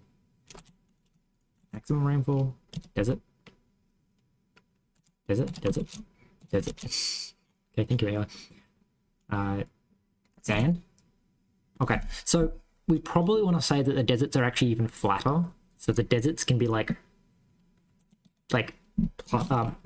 minus 16 to plus 32. I think the desert shouldn't dip as low, but they should still have like sort of mountains up. They should also be maybe like exponential out. I think exponential out the way. I should make a little cheat sheet. The exponential out in my mind. Also, we don't have a soil depth with fucking. We do. Okay, we could do that actually. Sandstone maybe. So, if rainfall is greater than maximum rainfall, otherwise rainfall, and then we need to have like deserts. So we need to go back to our biome. No. So it's map generate. So then we need to go, hey, can we go like box new desert? So you have a maximum rainfall of 0 and box new desert. You have a maximum rainfall of, I guess you can have a maximum of 2. And then we go like box new desert and you have a maximum negative 0.2.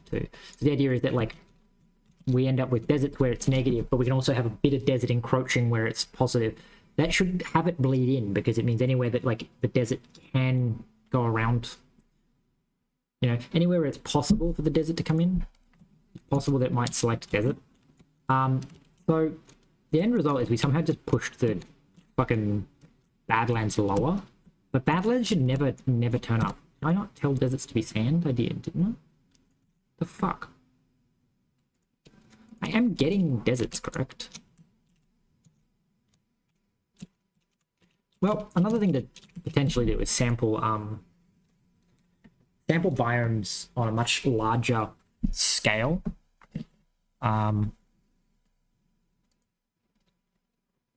That seems like too much work right now. What I was thinking is you could sample the biomes on like a plus-shaped grid. That's like... How would you do that? But if you do it on a plus-shaped grid, it would mean that you sample the biomes on a much larger scale of like which biome are going to be. Then you sample the actual height. And I guess you'd end up with more things like this, where you've somehow like picked a biome where you happen to strike the center being in a thing, but it would... Anyway, why are we getting Badlands? Like, aren't Badlands like a 0 chance? Strength none? And then desert... Oh, no, desert's the absolute. Apparently, like... yeah, I don't quite understand that. This should let us get deserts then. But, like, it must be pushing it even lower because we were weighting the desert negatively, which meant that we were actually subtracting the desert height. Well, now the deserts are the same fucking height as the sand, so... Is that 0? Like, is that what's going on? I am not enemy global. Okay. The deserts are effectively returning 0 all the time.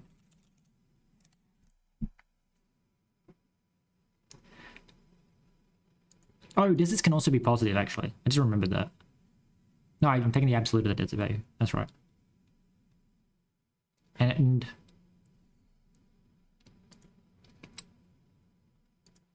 So if rainfall is greater than maximum. So these are all the places where they're all the places with negative rainfall. Now, my question is, why is it just returning like 0? Am I using the rainfall in the ground? Generate column? I don't think I'd touch its rainfall.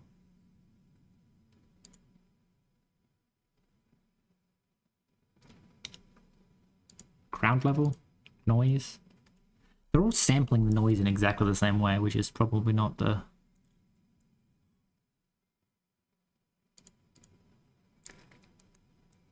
I don't get it. So are all the deserts the same height? Like, kind of?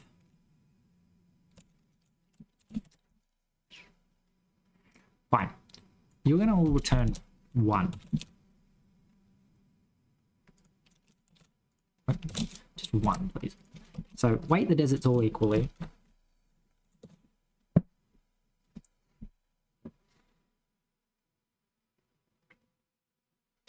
Because I feel like it's because I'm weighting them like proportional to the rainfall that they're like getting, well, outside of the fact that it's very rare to get anything but a desert.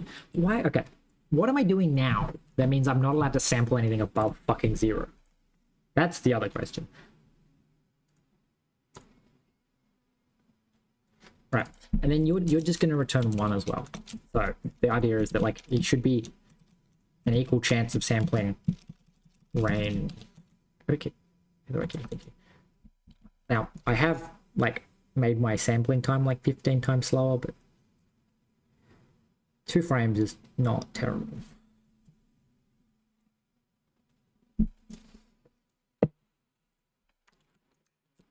Okay. So it's actually even more fucking stupid. I think it's because it's weighting all of them equally, but like math's the only ones that get to fucking do anything.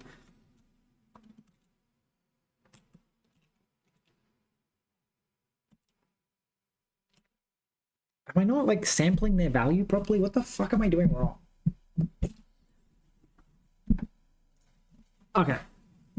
So mountains can go up and down quite a lot. Something. Okay. So this is kind of correct. What the fuck am I supposed to be doing? Right. What am I doing wrong? Why are they getting flat topped? What am I clipping? Right. I guess we can work with if it's a desert, because deserts seem to be the rarest of the fucking biomes. So we can say desert, and we go, hey, desert, can you please ground curve? Can I let G equal ground curve, and then we're gonna fucking print G, and then return G. We probably want to put a comma, like comma. Like that. You mean, I need an extra comma. There you go. So this should then print out, like, in every desert, the height. When it goes to samples, if every column, we should also maybe shrink the world back down so it doesn't fucking generate for hundreds of kilometers. Wow, look at it go. Hundreds of kilometers of fucking desert. It's still going. Okay. Map. Up to the top here and say maybe don't generate for 128 chunks in both directions. Fuck it, let's shrink it right down because it should only sample a biome like once. So this should be like, we could probably set it all to zeros and just generate a single chunk, but I need to actually be able to hit a specific biome, so gonna have to hope that a desert's in that chunk. Okay, we could make a chunk bigger and sample just one. But what's wrong with the 3x3 cube of chunks? Okay. Alright, so we did get desert, and here's the thing. Desert seems to just be saying 32. Like all the time. Like 32.75, 32.75, 32.7. So effectively we're not moving around very much. And so we're getting very, very flat. You know what probably is that we're sampling our fucking no, okay, so desert has a curve of like -16 to 32, which would explain why we're getting, no, that doesn't explain at all how we're getting, am I not clamping the value? No, I'm clamping the value. So how is G, the returned value from the sample, ever greater than fucking 32? Honestly, do not know. What fucking value am I passing it in? Can I say like t equals t, right. So t is the ground level and the positioning. The point that we're sampling needs to make, we need to probably make sure that's the right point, because it'll be annoying if we're sampling the same point over and over and over.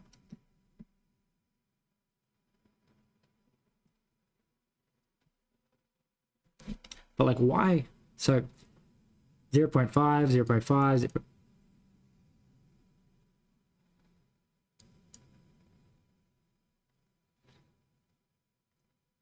First off, why is 0.5 in the middle of this range? It ends at 32 and starts at -16. So why would 0.5, oh, elastic. No. Elastic. Exponential. Elastic means that it can go past. So yeah, that actually does kind of make sense. Not quite why 0, why the middle would be, but anyway. Like why would 0.5 be the end? Anyway. Right. So our deserts still look very, very flat, but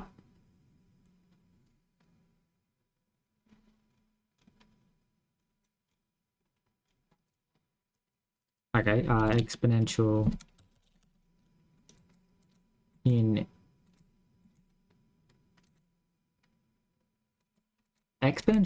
out should give us like 0.5 being our middle point.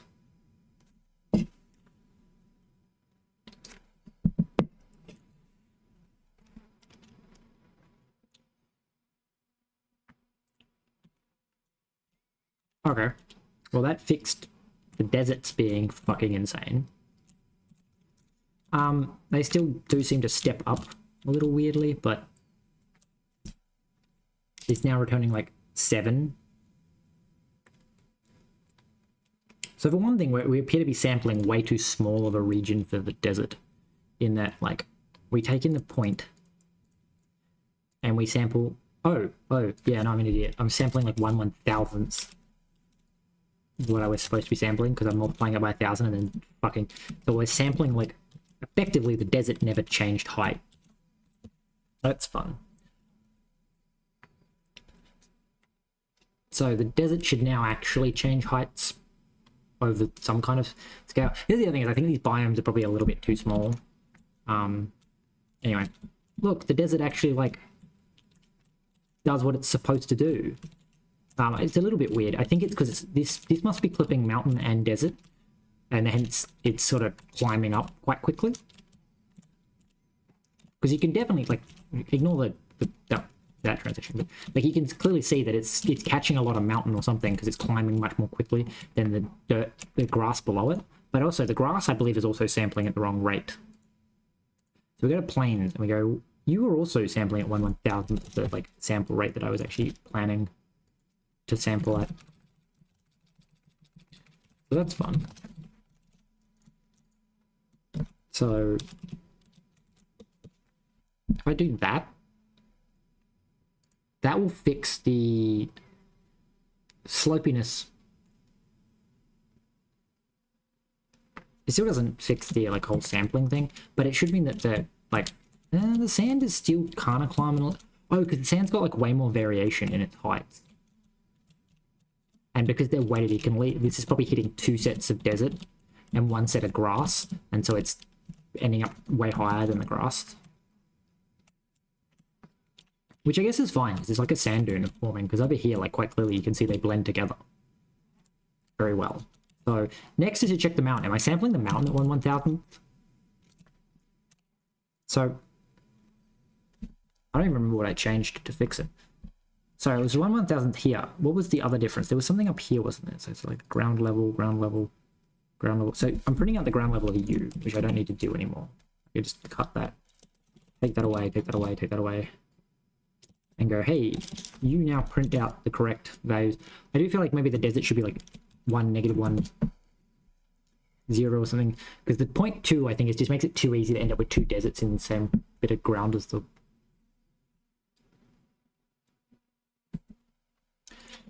Anyway. Okay, so it's not printing it out all the time. The next is, I guess, tweak the mountain. Work out why the fuck mountains are doing what mountains do. So mountains are capped with snow. You're doing this. So was it that we changed? What the fuck? So no, we add. Okay. So I need to go to mountain. I need to say, print that out, return G, and let G equal the sampling.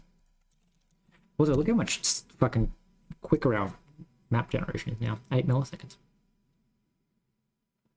Which does tell me that it's probably not, it is probably round robining tasks and not like letting one task finish, which means we probably want to turn the number of chunks that are allowed to be generated down.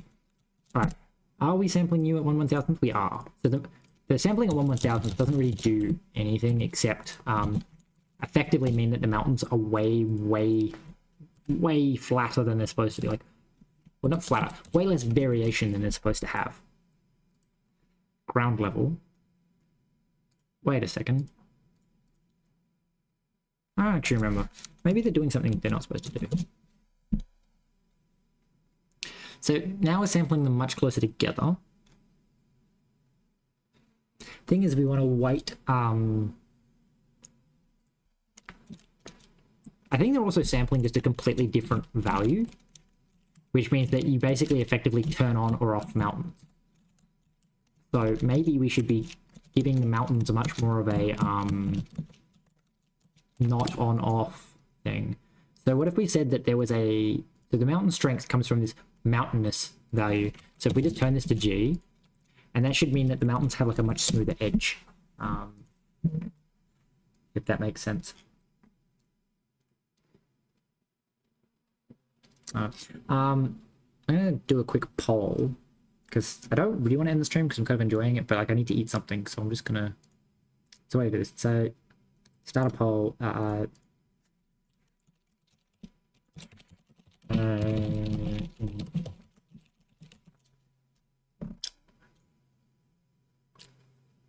Eat. Chips. So I'm just gonna start a poll about if I should eat chips on stream because I know some people won't enjoy me like crunkling through a bag of chips. So the idea is if you guys vote no, then the stream will end. If you vote yes, then the stream will continue and I'll just eat chips on stream. Okay, so apparently there's no mountains around here, which is fun. So kind of implies that what we should be doing is sampling. It's not the height. How do we sample the biomes? The strength. We should be sampling the biome strengths less frequently because that's part of why we keep hitting fucking like mountains right next to plains. There's no transition period. So I have to turn the map generation size back up. Just like map gen up here. And again, because we want to effectively move as far as we can with this minimum number of chunks being generated, we're going to go, is it here? Yeah. We're going to say take the X to like 10 chunks. Because if we increase the other values, then we're making the map bigger without actually exploring more. I would shrink the Y, but then we risk like not clipping. We're like risking clipping mountaintops and stuff. So apparently the oh, I know what's happening. We're not getting mountains because the mountaininess. So it should be like G times 10 maybe. The idea is we need to stop the mountain just becoming mountain. So we need the G to blend the mountain in, but G still needs the mountain to get strong enough. Look, okay, so our mountains are still steppier, as you can see that like this is where it's getting like 1 plane, 2 plane, 3 and 3 mountain is what's happening, I reckon. So our G is too strong, I guess now. I guess also we could probably go back to not having 3 sets of like grass, because my thinking was to triangulate it so that you didn't end up with these big steps, but it seems to be still doing big steps. But it's more because again the grass is getting grassiness, I guess. So the grass, it's like it either doesn't have any, it is no mountain, 1 mountain, 2 mountain, 3 mountain. The mountain is just too strong of a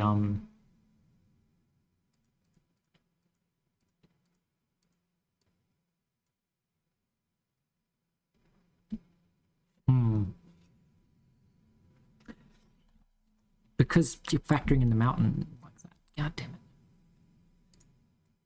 Well, I guess the other option would be to go like make the G times 10. Well, like G times 3 would mean that like effectively we're weighting the mountain like 1/3 as much. So the step should be the step. But then we can also like add, because it was always the plan, like I didn't say it on stream, but the plan was always to do these mountains, like to do like triplets of biomes. So we're still not hitting any of the mountains, because that means that value apparently like maybe multiplying by 5. The plains, do the plains just get a strength of 1? Yeah, they do. Okay, so we need to say it's like they need to have a strength of rainfall plus like 0.5, I guess.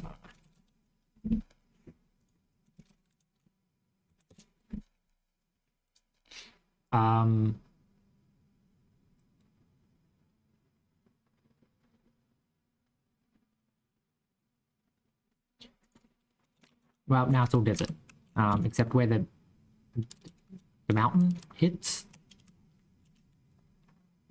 Right, so now the desert's the one getting too much power. So I guess your strength should be like 1 minus rainfall, implying weirdly that the more rain there is, the less likely you are to be a plains, which is not actually what I want.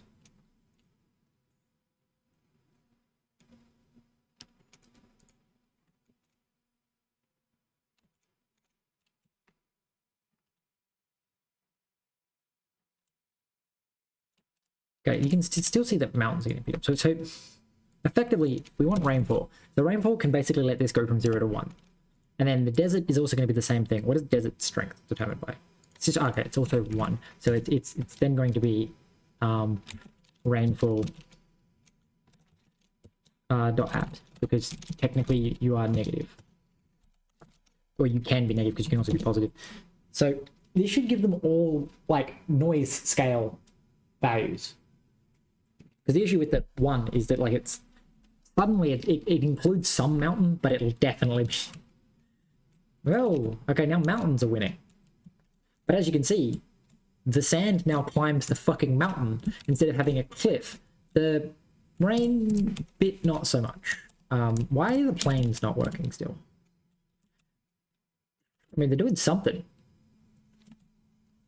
They also probably shouldn't be all sampling the same height map. I think might be also part of the issue, is that quite clearly, like, as the planes climb, the desert climbs just as fast. The other question is maybe we just do one copy of each. Because it could very well be that the issue is that there are too many places where you can have 2 or 3 of the same thing. The idea of having the 3, and I still think I skipped over what I was doing. It's 50-50 on whether I should eat on stream. So deserts and plains. So no, so we have a mountain desert. Also, apparently the plains were the same set as the desert. I didn't intend to do.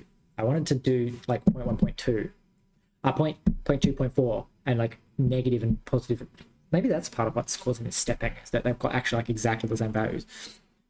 But yeah, the idea is like have 3 of them so that you can have areas that were one or the other. So as you can see, we hit the mountain and we transition. So anywhere there's a mountain that is a plains, this is the mountain plains transition. So as you can see, we just sort of transition from one to the other. It's still definitely staying plains, but the mountain's strength is just a little bit too strong. The other issue is that, like, it's picking 3 biomes. I guess it's picking 3 biomes, isn't it? Which is what the issue is, that, like, in these situations, the desert is becoming none. So maybe we should return some. No, enjoy the rest of you.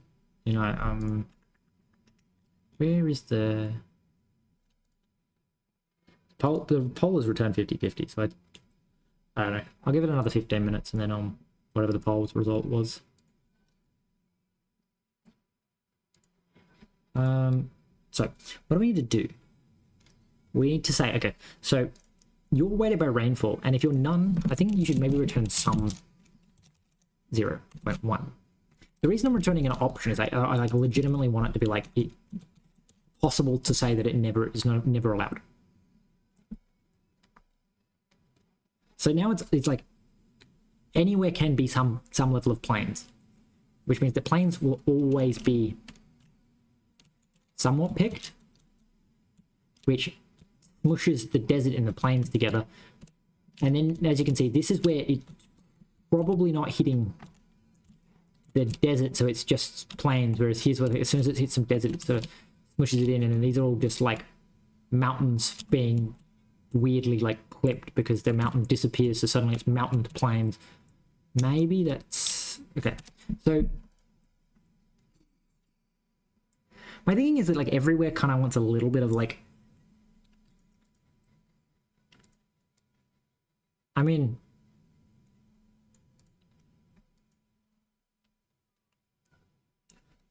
how do I do this? So do we say like that you return like some rainfall minus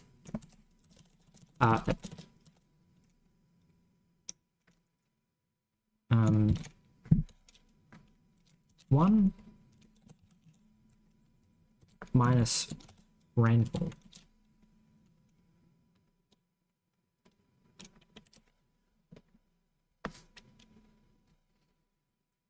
No, that doesn't seem right. I'm trying to work out how to do this curve. Well, that answers that question, doesn't it? We say that your strength curve, and you go from 0 to 1, and you're exponential in, exponential out. And then yeah, you say sum, and you say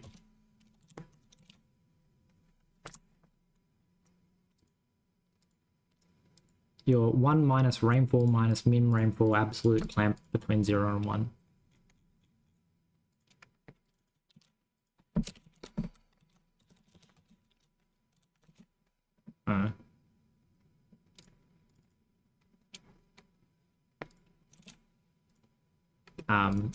Sure AI, please show me the way of like, how do I calculate this rain?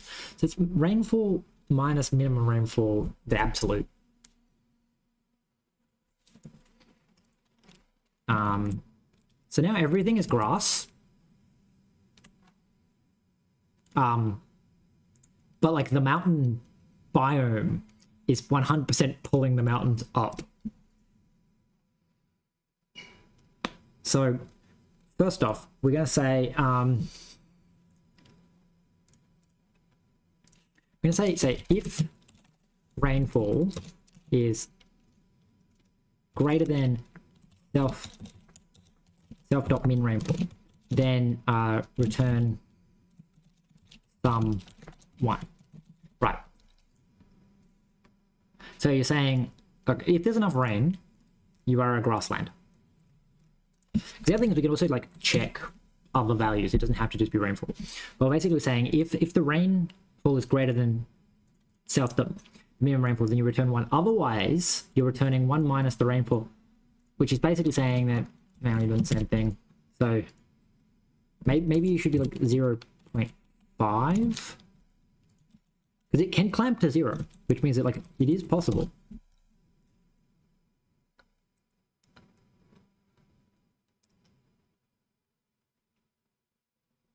We should also probably be returning t. There we go. So whatever's happening here is, I guess that's probably us hitting the clamp.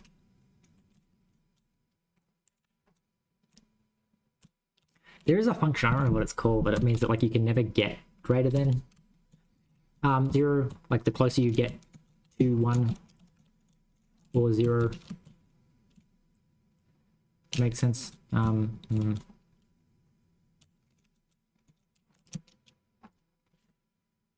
Because we never really want to hit 0 in that, like the second we hit 0 we skip up a bit of grass.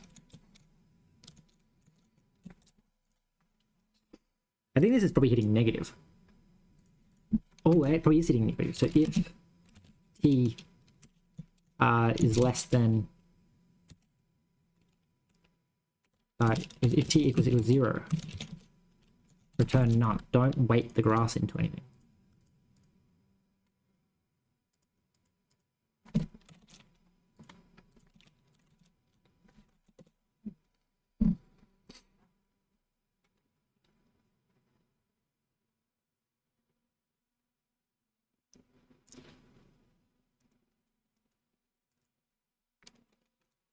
Okay, so it definitely seems to have an issue with the fact that like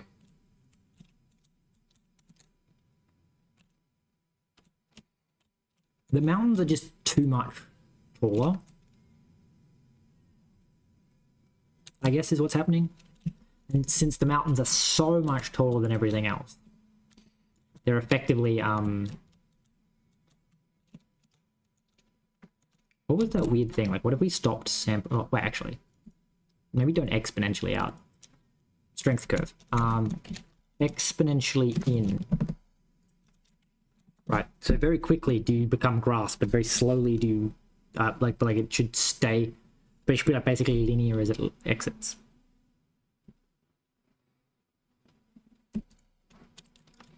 Feel like maybe the opposite. Maybe we want the opposite of that. Feel like grass is taking over a little bit too much there.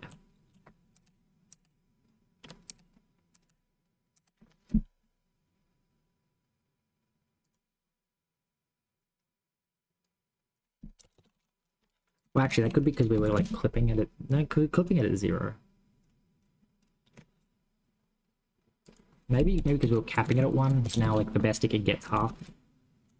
I don't know what this rainfall, half rainfall is. So 1 minus the rainfall minus the minimum rainfall. So we already know that we're less than the minimum rainfall.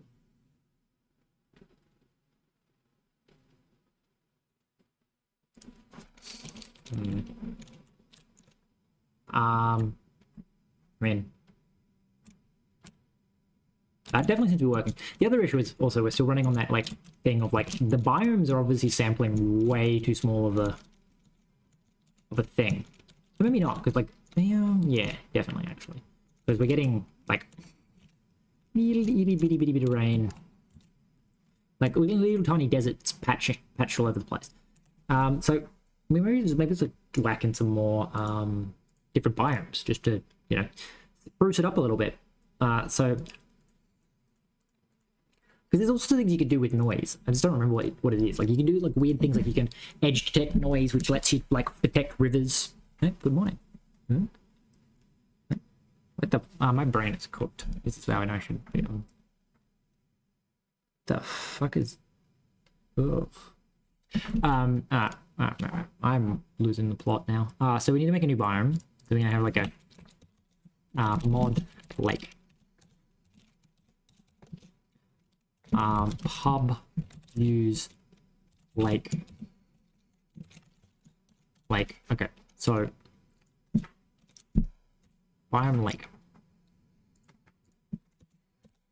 Pub struct lake. So interesting, lakes are going to work weirdly because lakes are going to effectively have a negative ground height influence. Okay, so we're going to go impl lake. Here. Okay, so maybe.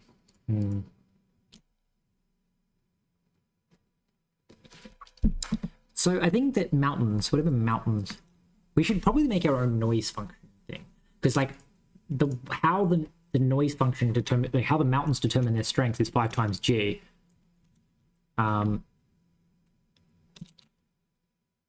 This is how a mountain determines its strength, and ironically, an ocean I'm going to do next is going to determine it the other way.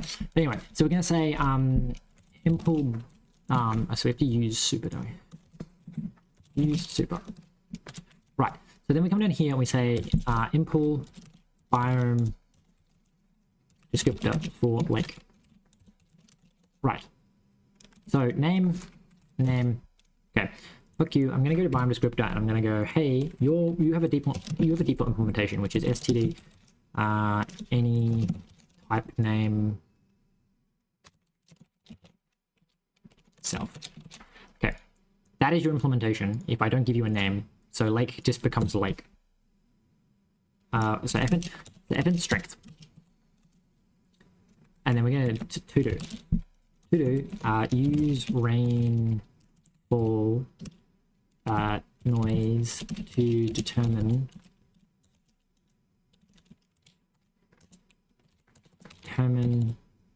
if this biome is present. So fn generate height. So I'm going to just quickly make my ocean thing so that I don't have to keep holding this thing on my clipboard that I have. So pub use ocean mod ocean, create ocean please. Okay, and we get ocean and we say pub struct ocean.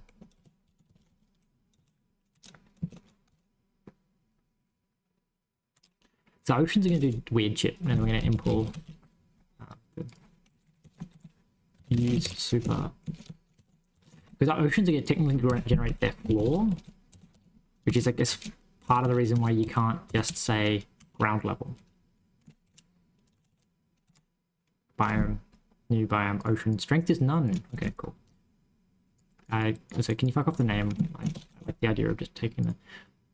Okay, and then your ground height is generated by taking. Oh no, apparently your strength is generated by doing this, but then we're going to completely invert it, because the idea being that like it's technically sampling like the same thing. So I think what we will end up doing is instead of taking in a noise, we'll take in the descriptor itself, and then we can have functions or like a way of passing in different things so that like ground height, they'll all get the ground height the same way. Because technically you're going to be the other way. A mountain, your strength is, if you're less than G, then you're negative G times 5. that the ocean's strength is proportional to the ocean, and then water, cool, block water. So we then have to go to like other things like block like is solid, matches or water. Okay, and then I don't think we use color anymore, but I guess I have to keep this populated. Maybe like block water blue alpha is half. I don't know if we can do alpha. Wait, how did I have water twice? Self. Okay, so your ID, water's ID is 7. Don't know how you ended up being that disgusting teal color. From ID.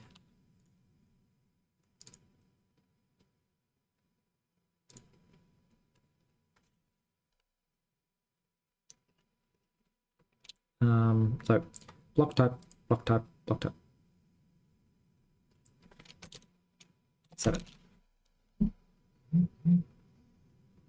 Oh, I guess is it we kept this, which means no, it's ID shifted 1 plus and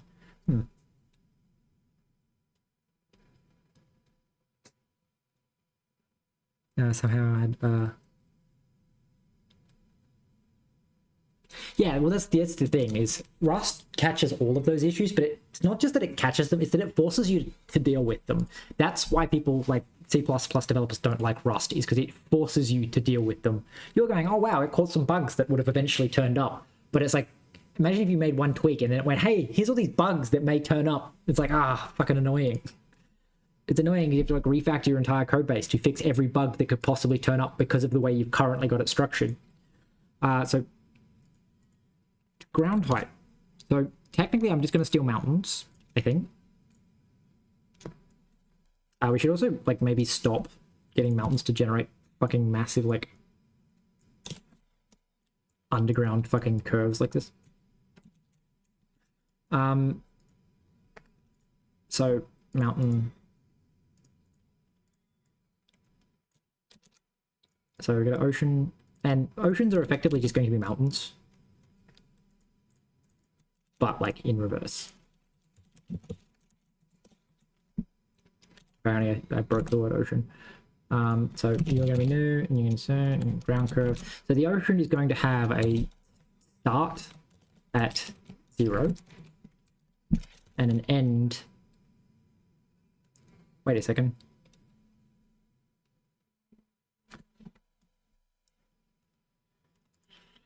I feel like concerningly you're going to do something weird. Anyway, and like negative like 300, I guess. I don't know. Theoretically, our mountains can get up to 300, but apparently they don't.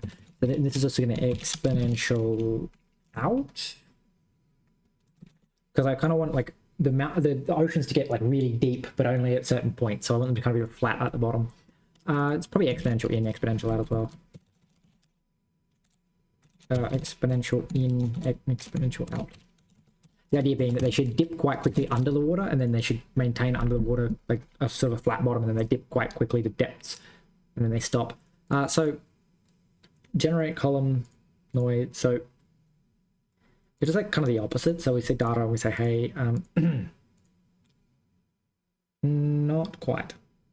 We're gonna say that 0 is our effective water level. So we're gonna say if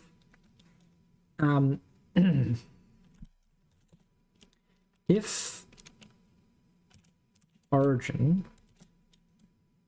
dot y is greater than 0, return data. So if you're above water level, return 0, and then for y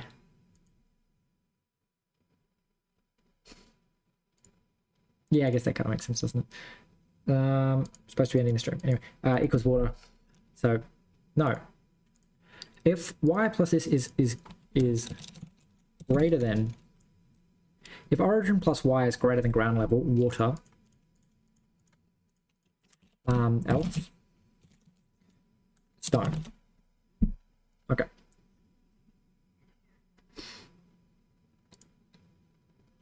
So that should make oceans well, oceans. So if it's greater than 0, just don't do it. They're just air. So a biome descriptor for lakes. So our ground height for lakes, I haven't quite got to do. We'll work out lakes. So strength is also to do. What else am I missing? Generate column. So generate column. So they take the ground height, and so I guess they have to have the depth. They have to have the depth curve. So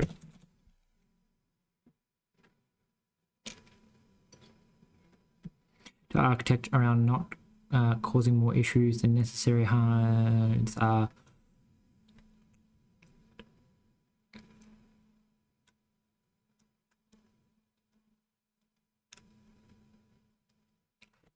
Wait, so more.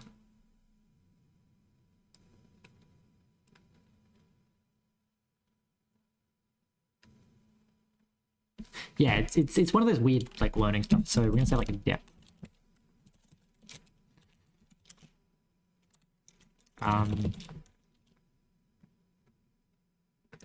Curve. How do I? When was my curve thing? AI is learning my style, and then because I called it depth and not depth curve. Depth curve. So the depth curve is basically we're going to sample linear. I'm going to say linear. What? Depth curve is depth. Depth curve. Right. So the depth curve, we have a lake, some new lake depth curve. So I'm going to say the strength of this is proportional to the rainfall. So let P equal point times this. I guess let's go to planes. This is why we need the descriptor to come in, so we can be like, just give me the rainfall, and the rainfall sampled the same way, because apparently the rainfall map is this map. This is the rainfall map.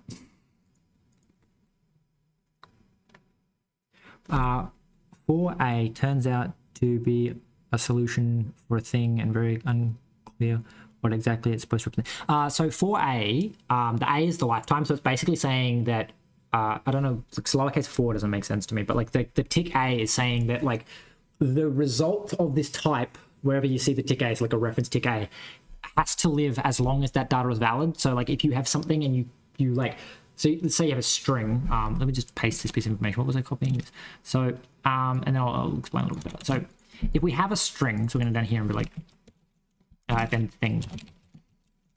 All right. So thing will take in some data. Right, and it's going to be a reference to reference stir, so it's going to be a not modifiable string, and we're going to return a reference stir. Right, and so we say data, and we're going to return a substring basically. So we're going to say like 1 dot dot, right? It needs to be reference. Right, so the tick A is saying if we took in a second string, which is going to be other. Well, no, I guess technically, because I think if we do it the other way around, so we'd say needle. Needle. Right, and then we say dash stir. What? No, stir. Right. It's saying it has no way of knowing if it's needle or data that we'll be returning. So what we do is we say, hey, tick A and tick A. So what we're saying is, if you pass me a needle, I will return you some kind of data. We have to declare it. That's right, because Frost is annoying like that. Okay. So we say that needle comes in, and we don't care how long needle lasts, because as soon as we drop this function, as soon as this function is done, we no longer need needle. But this value we're returning, the substring, has to live as long as this data. So the idea being that if you're out here and you have some data and you call thing, like some data, if you call thing, you know how long this lives, and we're saying that what we return from this function lives as long as that does. You can also do other things, like you could take in like B, and then you could say that A plus B, I think is the way you do it. It might be A colon B. No, wait, is it here? Where you say B colon A? and then you say that this lives for B. Right. And then it's yelling at me.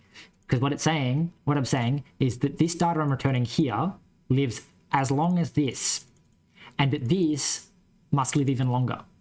So I've said that B outlives A, or like lives as long as A. So this needle needs to be at least this long. And then I said that B returns, which I think I maybe have that backwards. The idea is that like I'm saying that the piece of data I'm returning will live as long as needle, but I also told it that the needle needs to live longer than the data, but yeah, this needle needs to live longer than the data, which is why when I'm returning it, it's wrong, because I'm effectively saying I'm returning you a pointer into here that will live as long as this does, and that's not true because I didn't declare it right. So the from A is just saying like you need to confirm to Rust that the actual information that you are giving it will live long enough. So rainfall is this, and say if rainfall is less than 0, then we return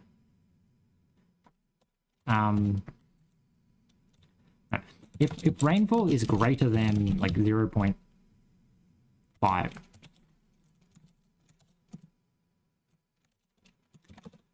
else none. We then have to return. I don't think this takes in ground height's the issue. So I guess this returns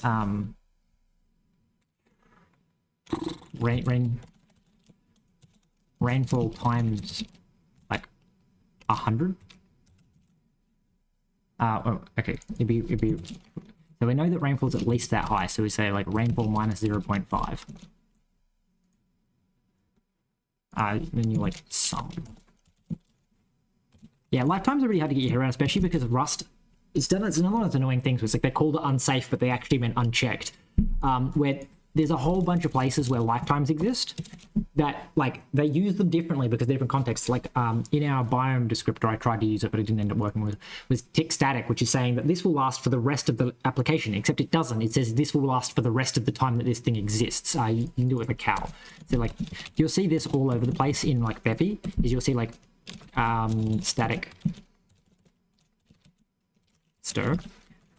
This static stir doesn't mean that this will last for the rest of the lifetime of the program. It means it'll last for the rest of the lifetime of this object. So if you drop this object, like if you have this object, you know that the string underneath is valid, which is just a string. Like a static stir, a cow static is either a static like binary defined one, so like this, like stir.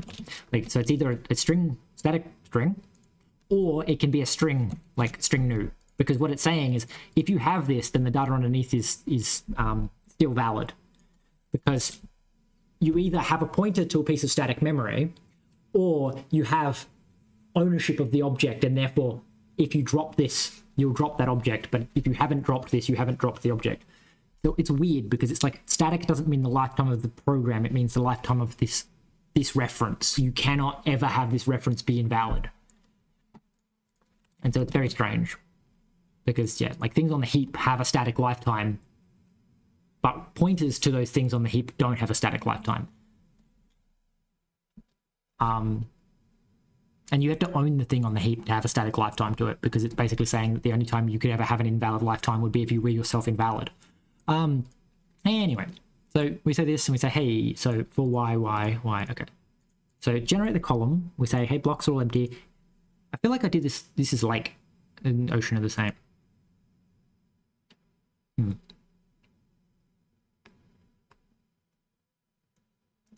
Yeah, so it's not, that's what I mean, it is forever from your perspective, as in like, if this piece of data is guaranteed to have been dropped, like is guaranteed to drop after you, then technically it's static, because it's for the rest of your lifetime.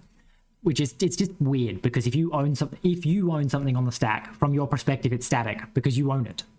Because it means that like all owned things are static from your perspective. So it's only when you give something else a pointer to it that you have to specify to that thing that it only lives as long as you do. Which is where your static pointers are different to local statics. Which is, it's confusing. I saw a video that explained it really well once, where it basically said that the reason everyone gets so confused about lifetimes in Rust is because there's actually 2 lifetimes and they don't tell you the difference. There's a lifetime of the reference, and there's also a lifetime of a piece of data. And it's like the lifetime of the reference is, can you go look at the end of this pointer and find something? And the lifetime of a reference is, how long can you hold on to this pointer before you yourself are no longer allowed to exist? It's like such a strange concept because there's two things mixed together, but they're both called lifetimes, but are in fact not the same thing. Alright, so ocean does this, right? So then we got a lake, and lake does this, but then lake strength is proportional to like massively rainfall. So like if the rainfall's really high, there's guaranteed to be a lake there.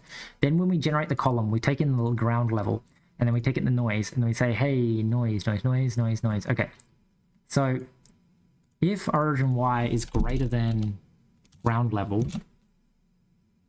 don't return anything. You're all air. Then we need to say something like let depth, well, let b equal noise dot get, and then we have to like multiply origin by something, but it can be like literally anything. So like let's just say like origin, so let pos equal origin as well as times pi. Sure, we can make the depth of the fucking lake vary immensely. So first we're going to say noise. So we're going to say, right, so times it by that.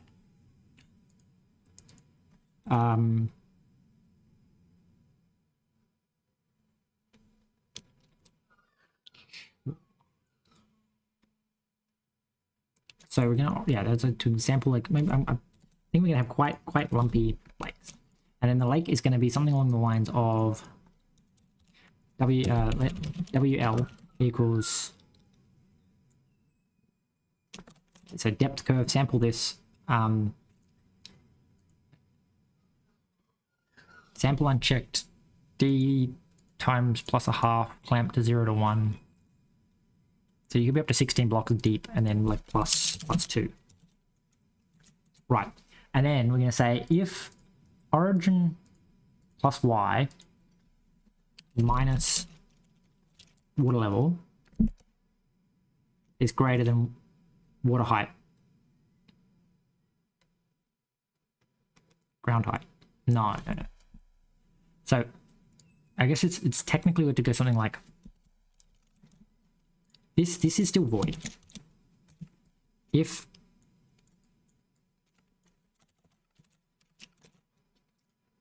origin.y plus y as I32 is greater than ground level, data equals void. Else, if origin plus ground level minus water level, stone, else water, is that correct? If it's greater than ground level, no, I think it's the other way. It's if that's greater than ground level, then you're air. If it's greater than ground level minus that, you're water, and then it's stone. Also, theoretically, I could sample like points to left and right to work out if it should be a lake. That'd be really weird. You could probably do that. You could sample its own fucking point, and then the idea being that like I want the edges of lakes to be made of stone so that the edge of the lake is always. Would have been a good place to not double meaning and call it owned. Yeah, I think there is talks of making a self, which is like the internal, like you can have a self that points to self. The annoying thing at the moment is you can't technically have the static internally.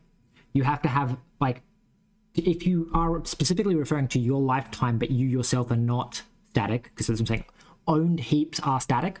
So a string can be static, like refer to a static thing. You can just use a string.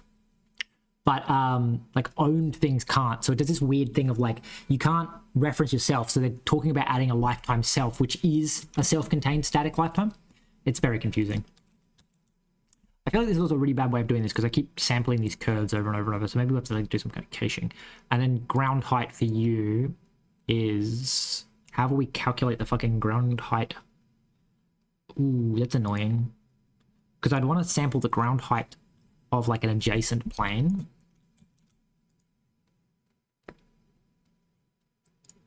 So like, you know what I mean? Like I actually don't want this. I mean, okay, technically this kind of works, doesn't it? So we go like, hey, your ground height.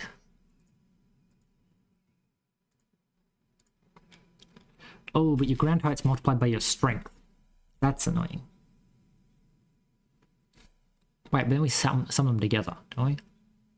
So we actually don't want a strength greater than 100. Maybe that's what my problem is. I keep returning strengths greater than 100. No, because strength should only be used to multiply the ground height. Yeah, that's probably like what's going on. Maybe? No, it shouldn't. I'm struggling to remember what I did. Anyway, depth curve sample. So ground height.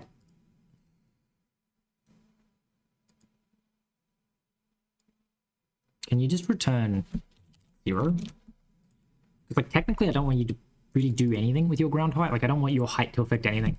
I just want you to be rolled in and be like, hey, you're a lake, and you're a lake of like 10,000. So like so it should just like basically wherever there's a lake, it'll flatten itself because this is like has like a really high strength. I didn't have the lake. Oops. So we go back to biomes. Fuck it, I'm still streaming and I said I was gonna stop. God damn it. I also think they should probably return new lake. New. Like, oh, we now have a new lake. I don't know how I managed to pull that off. That was a bit weird. So run that. That should give us lakes. The lake should work. That the lake, anywhere there's high rainfall, the lake overwhelmingly should be the dominant strength. Like, because it's got a height of 0, it's effectively just going to yank down the ground height around it, which should lower itself, but result in the surrounding terrain still doing surrounding terrain shit. Now, apparently we just like never hit a lake. Something is pasting its fucking height everywhere. Who is printing their height? Is it the lake? No. Is it the mountain? No. Who the fuck is printing their height? T equals G. Who's printing their height? Nobody apparently. Mountain. Can I please close all and then relaunch? Because I suspect I just wasn't saving. We're also back down to being really slow.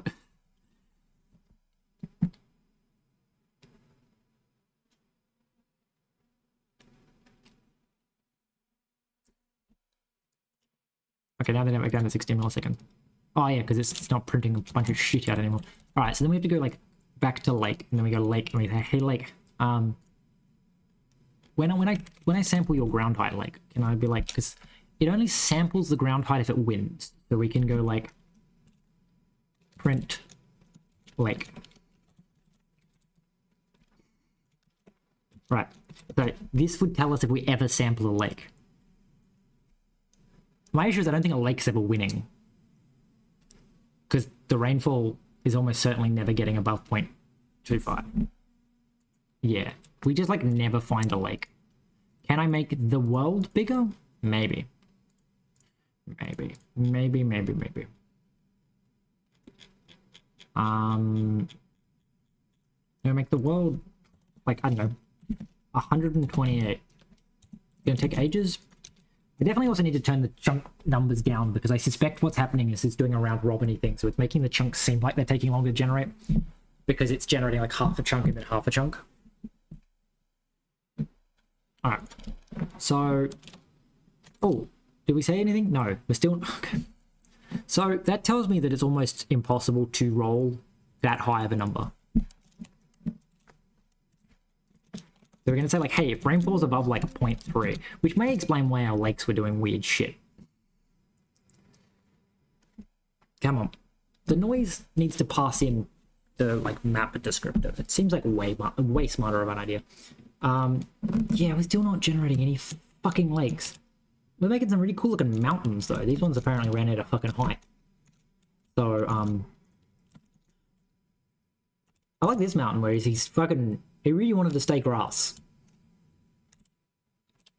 And then it just sort of abruptly becomes a mountain, whereas the other ones, they sort of mountain a little bit and then... does it appear to be repeating itself? It feels very repetitive, but maybe that's just noise for you.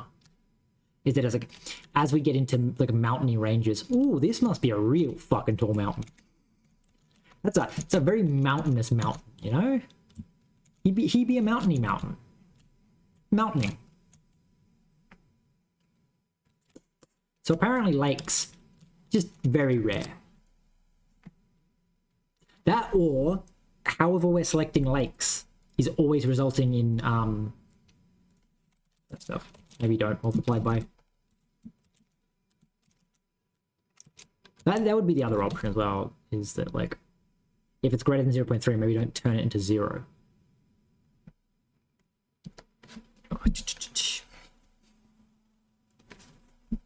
Hey, we're finding lakes now. Somewhere. Hey, the lakes of blood red. And also, I believe, probably sampling in the wrong direction. Hello, lake. I believe you are going the wrong way. I feel... Oh no, look, you've got a nice rugged bottom. You just... are like... Oh, you're always starting at 0. That's what's going on. Also, why is water blood red? Oh, because I didn't... Because water is blood red. That would explain why the fucking water is, in fact, blood ass red. And then it's like overwrite color, and then I'm surprised that it didn't reload. It did. The shader just doesn't care. That or I'm sampling the wrong thing. Yeah. No, it just apparently doesn't actually resend it to the shader, which is a bit strange. Right, so apparently they're always just sampling from 0, which is not how that's supposed to work. That's quite strange. Like, I'm starting to feel myself get very hungry. So, if you're greater than... if this plus y is greater than ground height, because then they do turn to stone, like that works. It's just some reason this doesn't work. So it's like if origin plus y is greater than ground height, then void, which is obviously not working. Because I suspect if I turn on my coordinates, it's going to be broken in... This is a chunk boundary. How do we do that? That's if we turn on this maybe. So 32.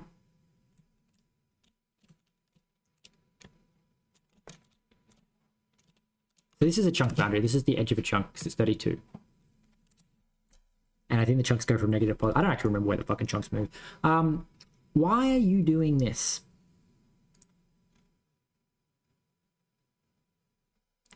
The lakes just get a height of 0.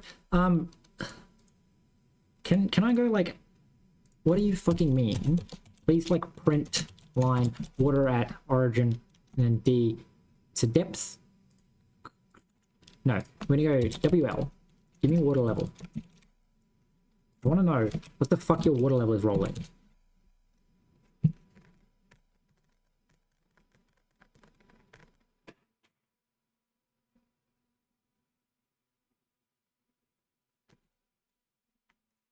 Um, 19. I feel like I've just got this backwards. I just saw it in my head that it's backwards. So we're saying, hey, if you're greater than ground level, and then we're going to say, hey, if u plus u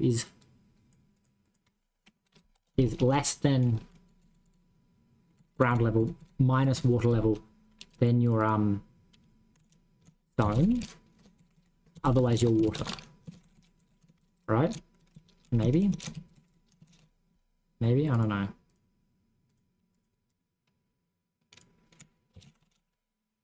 think I have to wrap this because it's causing issues. Right, so origin plus y is less than the ground level minus that, we turn to stone. My confusion is more like, why is it not ground level. My suspicion is that my suspicion is actually the grass that's causing the issue. No, because it's just still returning 0. Right. So it's also still blue, which implies that neither of those situations changed, which if it was fucking... Which means that it's just always true, isn't it?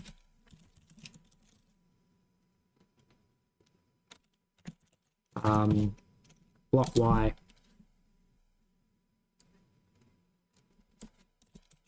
I think it was block water. Block water. Why are you always just water? Like, what is your fucking problem?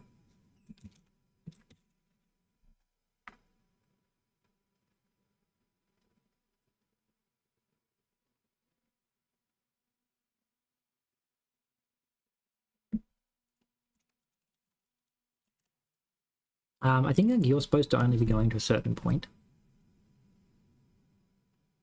So this is the position. We have the origin. Origin. Ground level. So like L R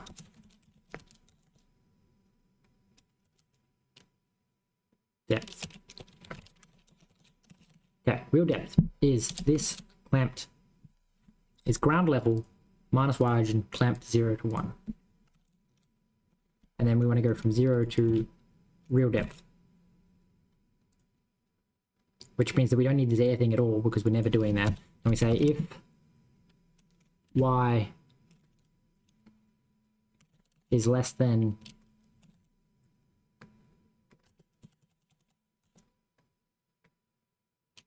if origin plus y is less than ground level water minus water level,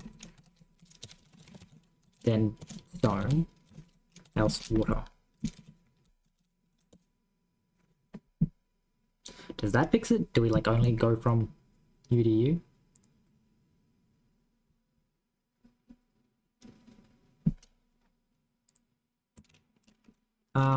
Well, now I feel like the lakes are massive fucking holes in the ground. I feel like this is the lake. Yeah.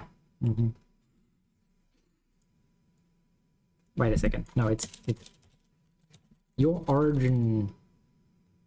How do I fucking do this with the other things? Like the planes. Ground level, noise, if, okay.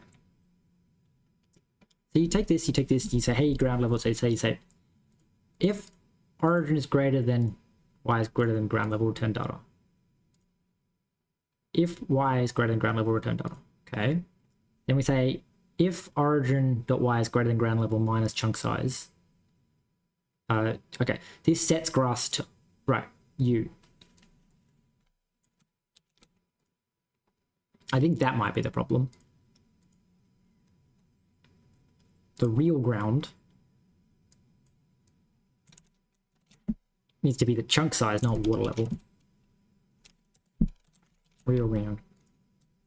Right. And I feel like that might be the other way around. Is that I'm setting stone where origin plus y is less than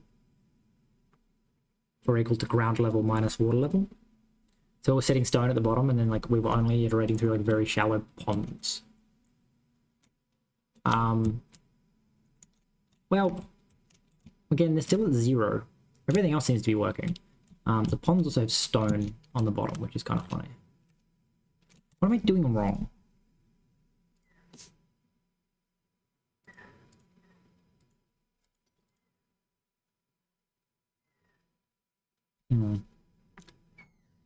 Ah, fuck me. What am I doing that's not the same? Plants. So, we go origin. So this just sets the stone. This is doing care about this.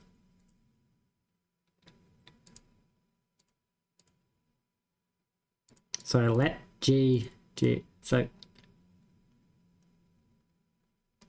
real ground is the height to go up to. Can I go like, what the hell is your ground level fucking coming out as? My suspicion is it's probably like getting outside of the lake or something. Like it's like generating some kind of massive fucking number.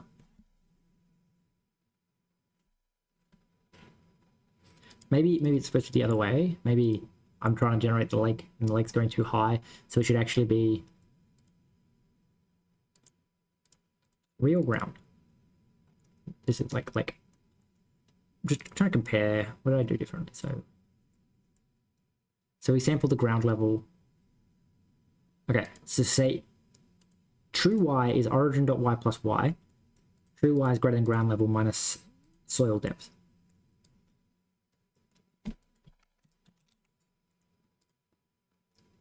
The fuck, lake?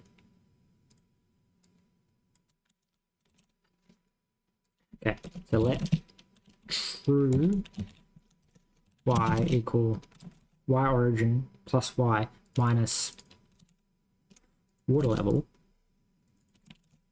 water, else stone. And then data y equals block. Now I'm doing exactly the same thing as the fucking dirt's doing.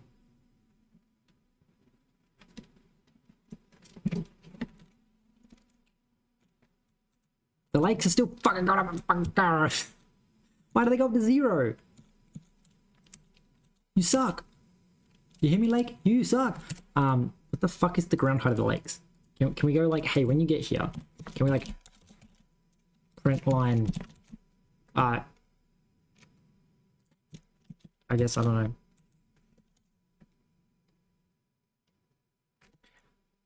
The fuck is the true y? No, I kind of want to know what the ground level is. Because I feel like the ground level is why you should be like...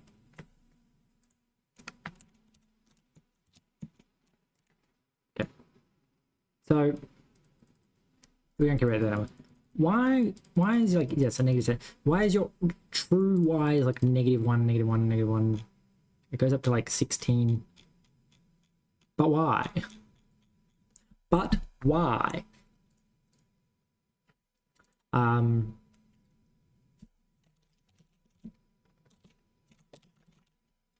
Just like print all of these numbers. Thanks, AI.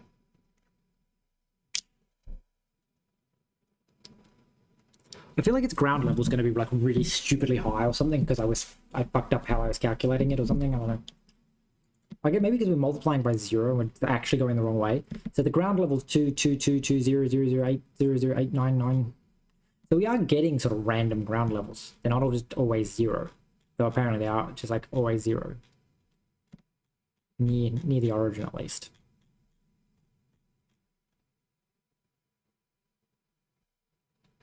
Effectively, they're all very similar near each other.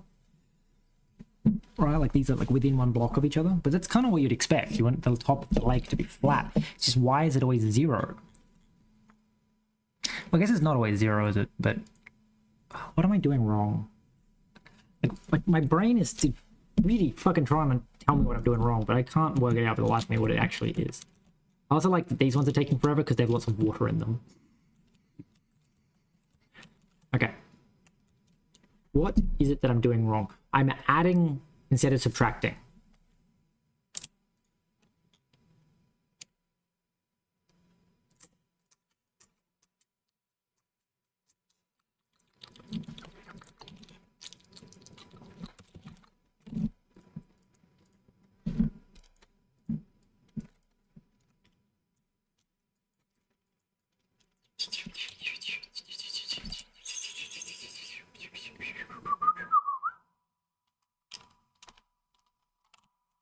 I think that's it. I think that's it.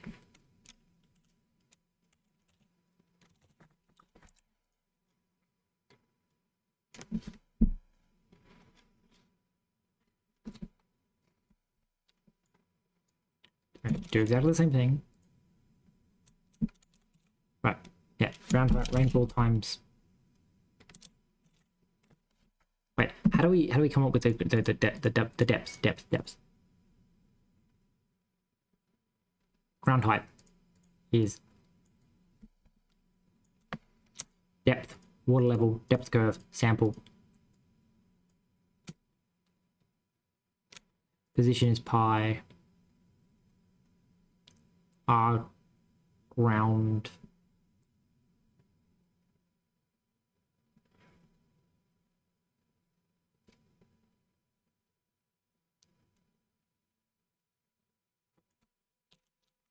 I think it's this.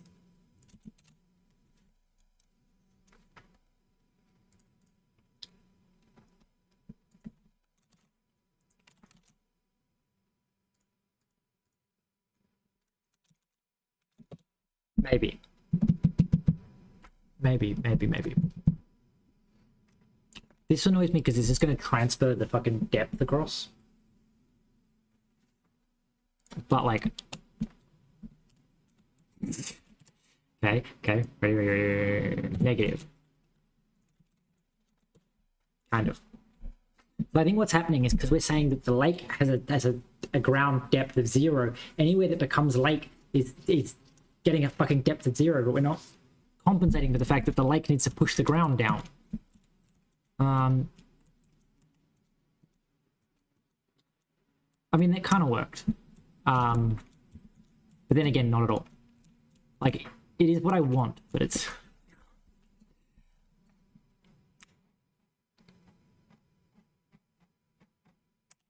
Alright. Maybe it's just a +2. Maybe I'm just being an idiot. And it's just simply that I'm adding +2. And we just say, hey, your contribution to the height is 0. Now, annoying, it's going to pull the lake. The lakes are always going to get pulled down because they're multiplied by a huge amount. Actually, no, it's not going to do anything because it's 0, and anything multiplied by 0 is 0. Right. So are they all at the same height is my question. They do definitely appear to be at the same height.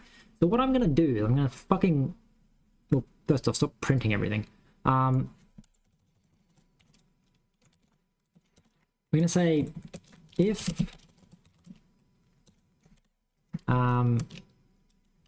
root height equals ground height. Put grass, please.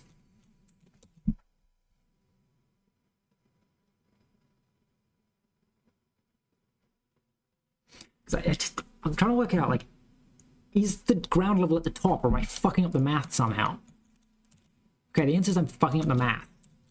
Maybe. Well, it did. Okay.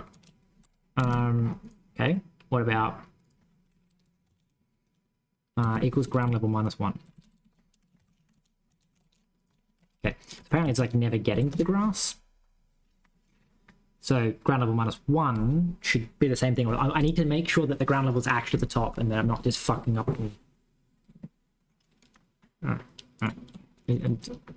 Okay. No, the grass is in fact the top. So that is ground level. Why? Why does the lake get to fucking raise the ground? It's probably because there's a second piece of grass that would be pulling the ground level down. So this actually is the ground level of the lake. And therefore the lake has no way of knowing what its fucking ground level is supposed to be. We probably shouldn't actually be maybe clamp. Well, actually, not here, I guess. Here is... It is specifically designed that it can let certain biomes through.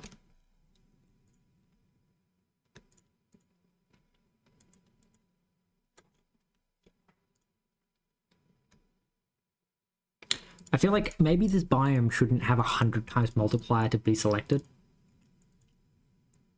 So maybe we just say rainfall and times it by 10, because then the rainfall, effectively we're scaling the rainfall down and multiplying it by 10. So the rainfall is really, really high, but like it's still gonna have the same issue.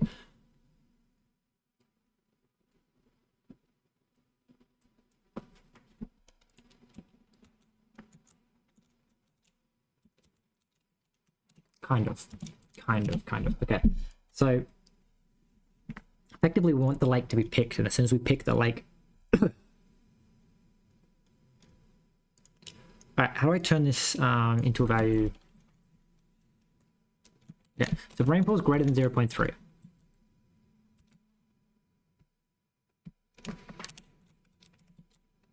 So it was like one minus rainfall minus 0.3 times 3, taking the absolute. Okay.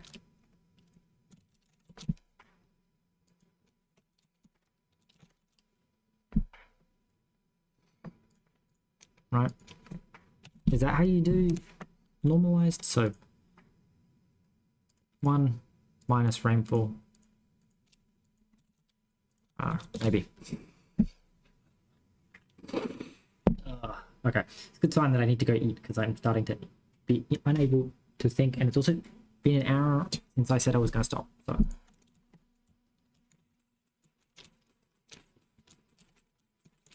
So now they're still full of dirt, and they're still higher than the rest of the fucking map. But anyway, apparently lakes don't work. We'll just swap to oceans, so I can pretend like I actually did something successful. So I'm just going to say, hey lake, you're now ocean. And then we go, hey ocean. The shader doesn't care about the semi-transparent, but I think we can fix that.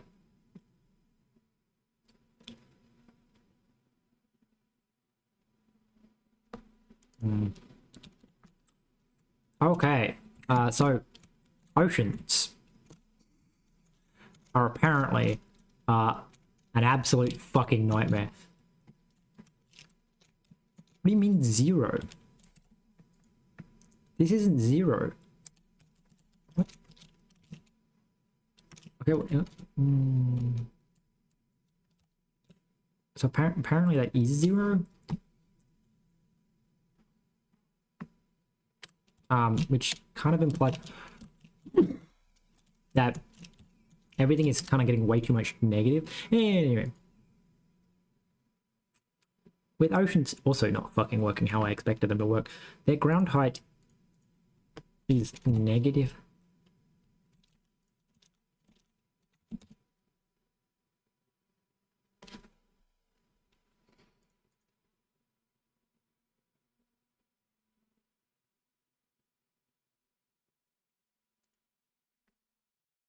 No, all that did was make oceans able to lift the land. Alright, well, apparently oceans are also going to be a bit of a prick of a thing. I mean, the simplest solution for lakes would just literally be, like, say, like, if the block is below a certain height. But I can't be bothered doing that now.